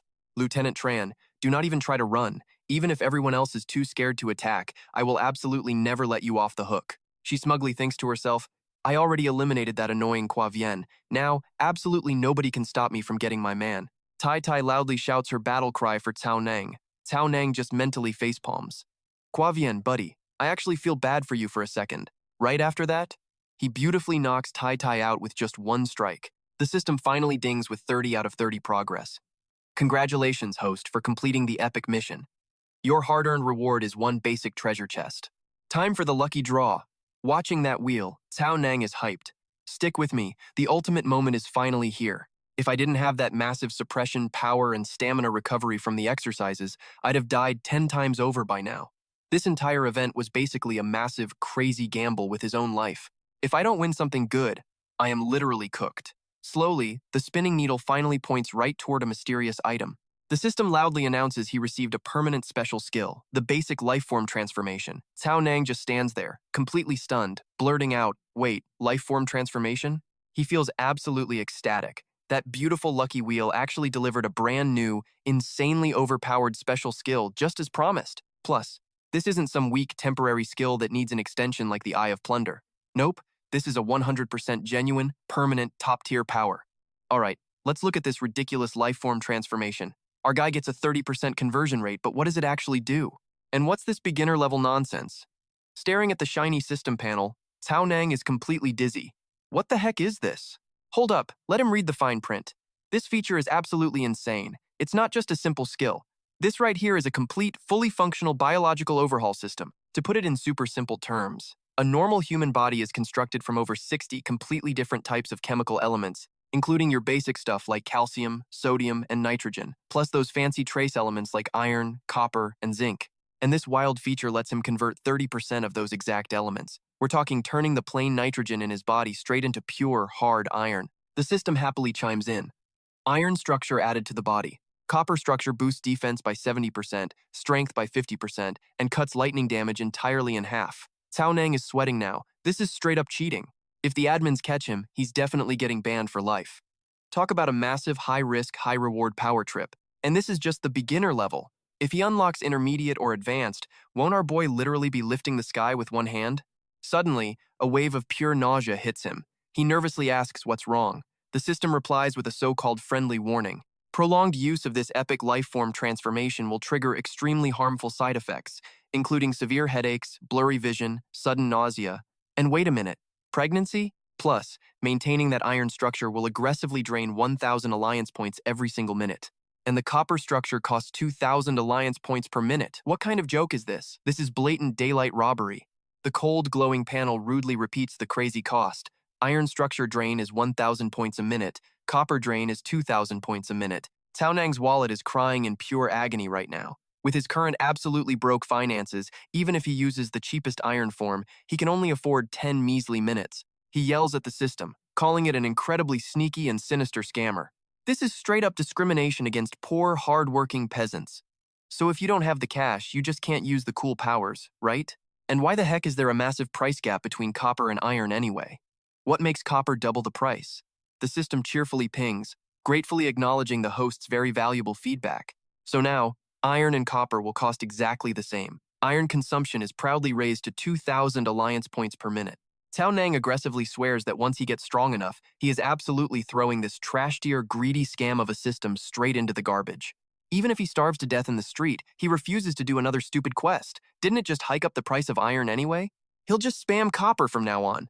Meanwhile, you and I need to check on Chen Bai, who is getting fully swarmed by students, shouting to either crush or protect Cao Nang while lightning strikes the river. Some crazy students are desperately holding on to his giant tentacles. Time is running out. The lightning storm is closing in fast. If they can just hold on, our boy Cao Nang will easily snatch that glorious first-place title. But if they take him out, someone else gets the crown. Meanwhile, our hero is currently splashing around and fully diving deep underwater like a total weirdo. Suddenly, Cao Nang violently flaps his wings and blasts upward. Chen Bai spots him instantly, whipping a tentacle through the air, yelling that he's been waiting for this. The massive tentacle chases Cao Nang into the sky. His entire body is instantly wrapped in a glowing aura, initiating the epic copper lifeform transformation. Defense up 70%, strength up 50%. He's super cocky now, bragging that the explosive force of this one single kick is well over 2,000. Bam! Chen Bai gets smashed into the dirt, thrashing around wildly with a pained groan. The students gasp in utter shock. Lieutenant Chen is actually attacking Cao Nang again. An Alliance lieutenant is seriously no joke. Just one solid punch is usually enough to completely flatten our guy. But seriously, why is he targeting a student? A high-ranking officer pulling off nasty sneak attacks like this is just incredibly shameless and downright dirty. Chen Bai is silently raging. These clueless brats know absolutely nothing. The explosive power behind Cao Nang's ridiculous strike was easily 2,000. Minimum. Even for a Stage 2 energy warrior like him, his own maximum explosive output just barely scrapes the 2,000 mark. This crazy kid literally just broke through his second physical limit a few days ago. How on earth does he already possess this kind of terrifying strength? Cao Nang doesn't stop, charging forward and launching a brutal kick straight at Chen Bai. A wild barrage of kicks relentlessly slams into those octopus tentacles. The students are absolutely fanboying now. Cao Nang is just way too strong, actually managing to block a direct assault from Lieutenant Chen.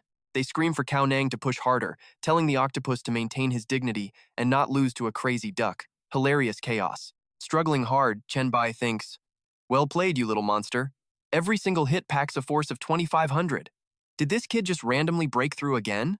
The next wave of attacks crashes down hard, and this time, the lieutenant can only desperately block. The crowd gossips loudly. It's over. Cao Nang is losing ground. I mean, that's an Alliance lieutenant after all. Honestly, making it this far is already an insane flex for a student. Up in the stands, the principal watches this madness with complete shock. What in the world is happening? Tao Nang is actually going toe-to-toe with an official alliance lieutenant. Ketch Sun chimes in, saying it's not just that. Even without relying on any crazy energy powers, Tao Nang is somehow completely suppressing Lieutenant Chen with pure, raw, physical strength alone. They all slowly turn to Principal Thon Bin, staring at him like he's an alien. You and I are wondering the exact same thing. School number 3. What kind of absolute monster did you raise? Meanwhile, Tranbach is totally panicking. How is this even possible? I am an alliance lieutenant. I cannot lose to some totally average teenager, especially with that insane fighting spirit. That pure, terrifying killer aura is definitely not something a high school student should have. A true genius. As the countdown ticks, his bank account drains fast, and Cao Nang is literally crying over his lost cash. He pours every ounce of strength into one final strike because every single second is just burning his money. Just die already. In Gung Yi watches the match closely. She is completely stunned, barely able to process this absolute madness. She jumps up, shouting, "He broke his limits 3 times! No, wait, he broke his physical limits 4 times!" Across the entire alliance, including me, the number of people who have done that is maybe 20 at most. Those guys are absolute legends, but his growth is way too fast. Beating the factory disaster and the Dark Elves, honestly, it is insane to think this kid pulled that off. Has he seriously been hiding his true monstrous power this entire time? Ngung Ni hits the radio. Tranbach, do not hold back anymore. She slams a button on the console. Nobody is beating his current score anyway, so force him to show me exactly what he is truly made of. You are cleared to use energy. And now, Tranbach finally starts fighting back. Suddenly, everyone in the virtual arena transforms back into humans. They gasp. We are normal again. Guys, look over there. The crowd goes wild. Am I losing my mind right now? I swear that little duck just turned into Cao Nang. The duck was him? No way. You are definitely just seeing things. But hold on, why is he actually holding his own against the lieutenant's attacks right now? Cao Nang moves first. He throws a massive punch, but Tranbach blocks it, though he looks totally shocked. He cannot believe a normal kid pushed a level 2 energy warrior like him into actually using his powers. The sheer force knocks Cao Nang sliding backward. He pulls out his energy core. Sorry, kid. I do not care about my own pride, but I refuse to humiliate the military today. The energy activates, and Tranbach flashes a highly dangerous grin. His entire body powers up instantly.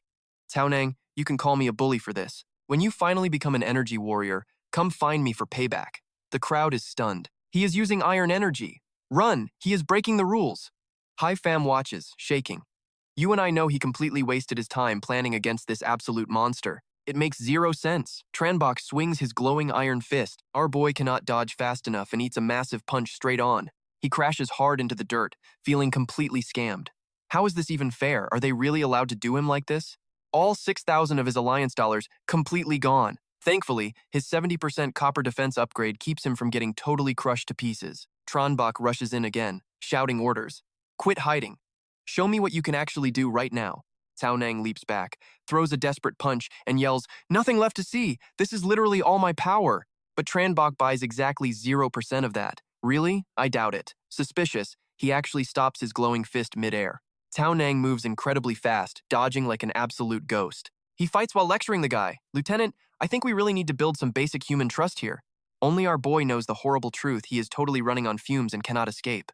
Worse, he only has 1 minute left. He definitely cannot beat this guy in 60 seconds, but he absolutely has to finish the mission. Wait, copper mode! 100% electricity drops to 50% damage. A massive thunderstorm suddenly crashes down in the distance, and Cao Nang sprints straight toward it. Tranbach scoffs. Trying to run? But seeing his path, he freezes. Heading into the storm? Is this kid actually trying to self-destruct? Not going to happen. Tranbach chases him down instantly. Stop right there. He lunges forward to block the path, water splashing everywhere. Tranbach looks around, totally confused. Not a single soul in sight. He panics. Where did he go? Cao Nang bursts from the thick smoke right behind him, tackling him straight down. He pins the guy hard. Lieutenant, want to bet who handles lightning better? As the thunderstorm crashes down, Tranbach screams, "Are you totally insane? All right, you and I are diving right into the madness. You dare challenge my energy? Let's play, but you are definitely dying first." These two madmen act like literal human lightning rods. Massive blasts of raw thunder crash straight down onto both of their bodies. The whole crowd loses their absolute minds watching this. Gao Ning and Lieutenant Tran just took a direct, point-blank lightning strike to the face. Are these guys even still breathing? Tranbok coughs up some praise. Not bad, kid. Meanwhile, our boy Gao Neng just grits his teeth, internally screaming in pure, unadulterated pain, even with his defenses absorbing the worst of the blast.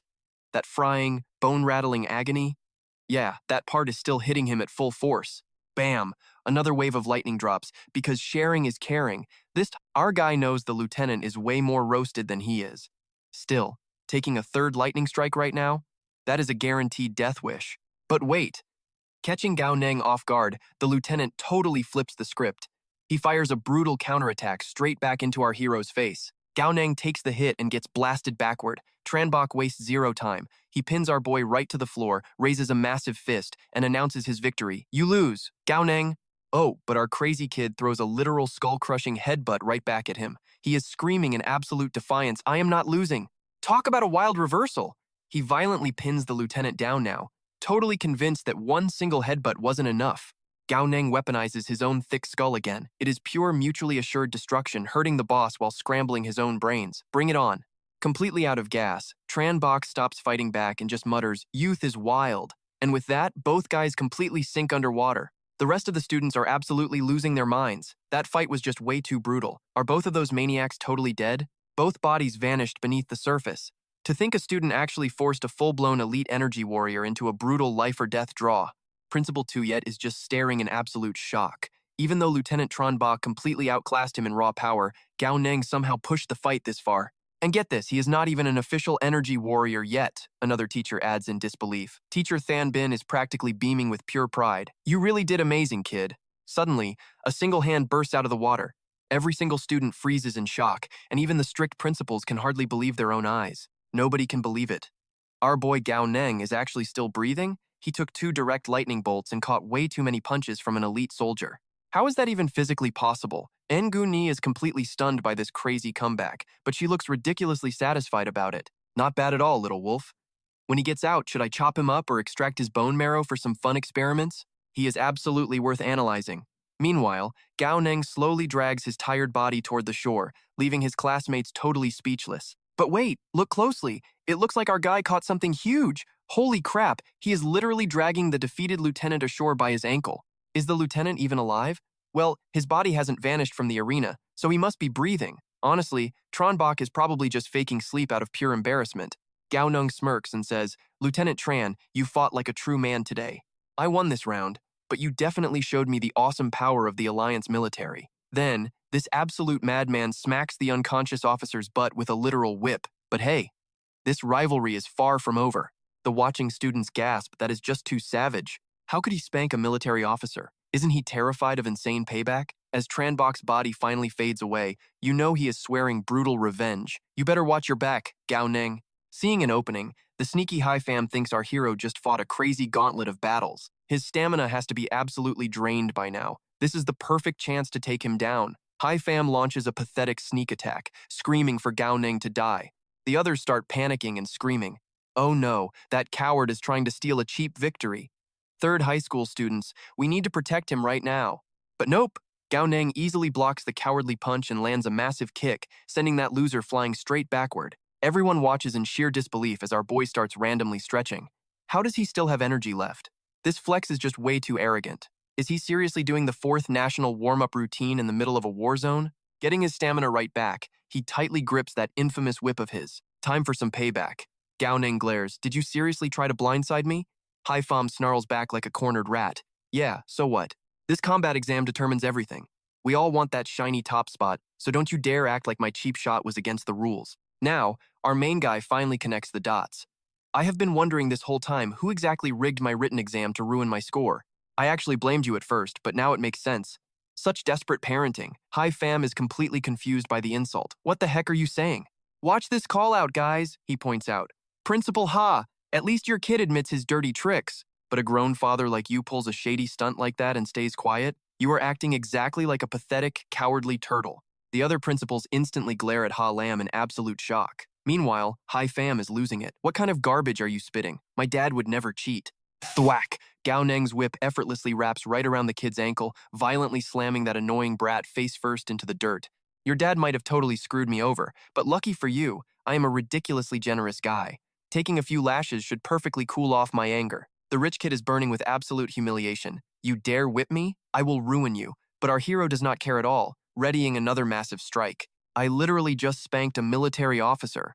You think you are safe? And you guessed it, Hi Fam totally gets forcefully logged out of the exam. Let's jump into this wild mess. Cao Nang turns around, looking absolutely evil. You are next. The students immediately start begging. But we go to the same school. Cao Nang, please. He just stands there, an incredibly sinister aura radiating from his entire body. The exam is almost over, so why are you crying about it? You are all dead meat anyway. Better to hand your points over to me than give them to someone else. Makes perfect sense, right? Cries of mercy echo everywhere. Please do not hit me. I will just eliminate myself, okay? Please, I am gay. Can you at least be gentle with me? Just let me go. I have an 80-year-old mother at home. All right, you and I are back. The combat exam ends with Cao Nang securing first place, 67 kills deep. Meanwhile, Principal Ha Lam faces 3 extremely angry glares. He sweats, desperately explaining. You guys actually believe that kid? Look, I have literally dedicated decades of my life to educating this blasted land of hope. Do you seriously think I would ruin a student just for my own selfish gain? Nung Ni just raises a hand, cutting off his pathetic rant. Principal Ha, during today's theory test, every single camera at school number 1 was collected, except for one missing piece. Care to explain why the front gate camera mysteriously broke down today? Ha Lam denies everything instantly. How should I know? If you really care, the military can go interrogate my school's logistics team. Nung Ni smirks. No need for that drama. The military is thorough. We already installed backup cameras right at your front gate. Every sketchy move you made is on tape. This entire territory is getting a massive cleanup. We are wiping out 3 major power factions, and you are no exception. Ha Lam snaps back in pure, unfiltered rage. You knew everything from the very beginning, didn't you? Why wait until now to strike? She answers coldly, we need solid proof for everything. Taking down Duong Duke and eliminating Vuong Ku required evidence. Did you really think you were completely immune? Your plot against Cao Nang exposed everything. Defeated, Ha Lam sighs. Fine, I have nothing left to say, but tell me, how will the military handle this mess? Are you going after my family too? Hai Fam and Hai Duong knew absolutely nothing about this. Nung Ni stays strictly professional. The military does not drag innocent families into this. Honestly, whether your 2 kids knew or not, I simply do not care. If those kids want to seek revenge against me later, they better get a lot stronger first. Thon Bin nervously calls out to him, Old Ha. But keeping his pride, Ha Lam interrupts. I made one mistake, sure, but I do not need your pity. My kids are still going to pass the military academy exams anyway. They have bright futures ahead of them, but what about you losers? You have nothing. Dedication? Kiss my behind. We have known each other for over a decade now, guys. My final words to you, Old Lai, you are still single. Honestly, I think Principal Tuyet is a perfect match for you. Hearing that, she absolutely loses her mind. That bastard never says anything nice. Catching Thon Bin staring, she gets totally flustered. What are you looking at? My standards are sky high. No way I marry you without 3 houses and 2 cars, buddy. Quach Son shouts, I actually own 3 houses and 2 cars. Tuyet instantly declines. You? Too ugly. Keep dreaming. Ugly is bad. But being handsome like Cao Nang is not exactly great either. He wiped out my female students. Think being pretty is cool? Suddenly mentioned, Cao Nang sneezes as a system chime rings. Show-off loner quest complete. Rubbing his nose, he wonders, can you actually catch a cold inside a virtual space? Makes 0 sense. The system cheerfully announces, Ding! Congratulations, host, for finishing the show-off loner mission. You are awarded 1 beginner-level treasure chest. Staring at the marrow cleansing pill, he makes a choice. Only 2 missions left. Before leaving this virtual space, he absolutely needs to rush his next major breakthrough. Watch this crazy logic. His burst power hit 2,000. Skipping a 4th breakthrough would look highly suspicious. The system scans his incoming breakthrough stats. Vitality value has reached 500. Initiating the 4th physical limit breakthrough. 4th physical limit breakthrough underway. 5 minutes later, Tran Bok blocks Cao Nang's path with a super dark expression. Let's chat. Do you seriously think you are walking out of here alive today? Our boy cheerfully grins. I bet you cannot bear killing me. After all, I am a massive genius who broke the physical limits 4 times. The Alliance will definitely value training me, right? This news completely stuns Tran Bok. You broke through 4 times? Then why was your burst power only over 700 during the test? Cao Nang smugly explains, I was just holding back. Lieutenant Tran, you have no idea about the dark reality of this hopeless land. A wildly handsome and insanely talented guy like me has to hide his true power just to stay safe out here. But things are different now. Once I reach the capital of hope, I will be completely safe forever. Seeing the entire group laughing like crazy, Cao Nang looks super confused. Safe in the capital? Lieutenant Tran, what does that mean? Tranbok smirks. You are right. I really cannot bear killing you. Just wait until you hit the capital. A super bright future awaits. You and I know that means trouble. Anyway, enough talk. Major Tham and Dr. Lan want to see you right now. Follow me. Curious, he asks who Dr. Lan is. Tranbok explains she is the military's lead scientific research expert. She is insanely interested in you. Hurry up. Cao Nang winces but agrees. Fine, whatever you say.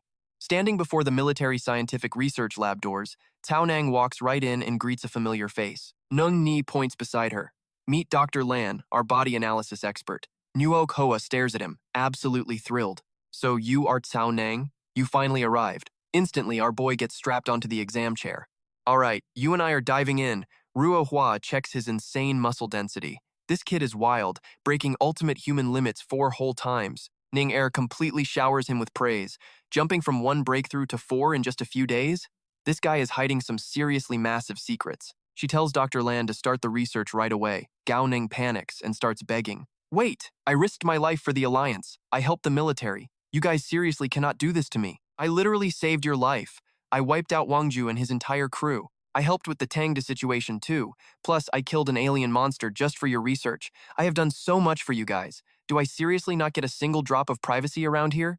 Ning Er just smirks and replies, You are right, but the Alliance already gave you big rewards for all of that stuff. Gao Nang quickly changes the subject. What about He Lin? I bet you guys totally used me as bait just to trap He Lin in your little net. Does all my hard work mean absolutely nothing to you? So what, you just do not want the big reward this time? If you refuse, you do not have to contribute to the Alliance at all, but sacrificing myself is literally my ultimate lifelong goal. Fine, it is just a little research, right? I live for the Alliance, and I will proudly die for the Alliance too. I will gladly offer my body to the Alliance. Go ahead, scoop out my brain or pull my bones. I will not even blink. Ruo Hua happily grabs a massive syringe, looking way too excited. Wait, are you serious? Ning Er bursts out laughing. We just wanted a tiny blood sample, but since you are so eager to sacrifice your entire body for the Alliance, I am definitely not going to stop you now. Ruo Hua pulls out a literal saw. I never expected our guy to be so incredibly talented and have such ridiculously deep thoughts. Since you offered, I will not hold back. Gao Neng panics and starts begging again. Hold on, let me think this through. You really should hold back a little bit. Ruo Hua just smiles. All right, Gao Neng, drop those pants and stick your butt out. I promise it is just a tiny little blood test. Stop wiggling. The more you fight, the more it hurts. He yells back in protest. You need my pants down for a blood test? A dramatic scream echoes through the entire room. Our guy goes completely pale. Thank goodness they were actually just taking his blood.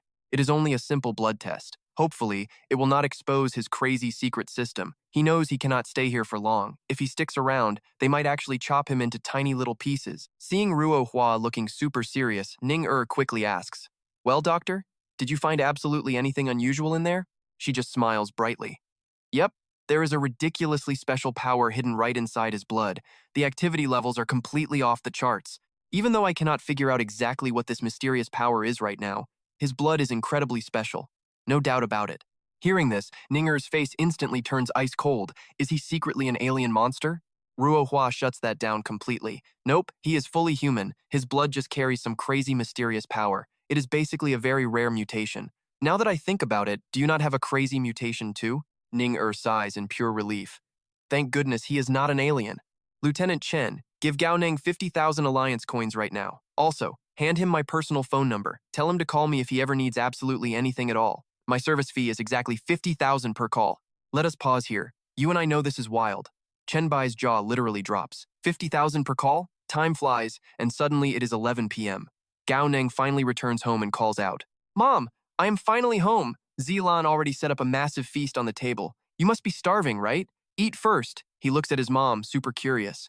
Mom, are you not even going to ask how my big exam went today? She just smiles, knowing the practical combat test is definitely not his strongest skill. Mom knows best. Even if you totally failed, I would never be mad at you. Gao Neng immediately starts showing off. But Mom, I actually crushed it. I got a perfect score on the theory test, and I actually ranked first in the combat test too.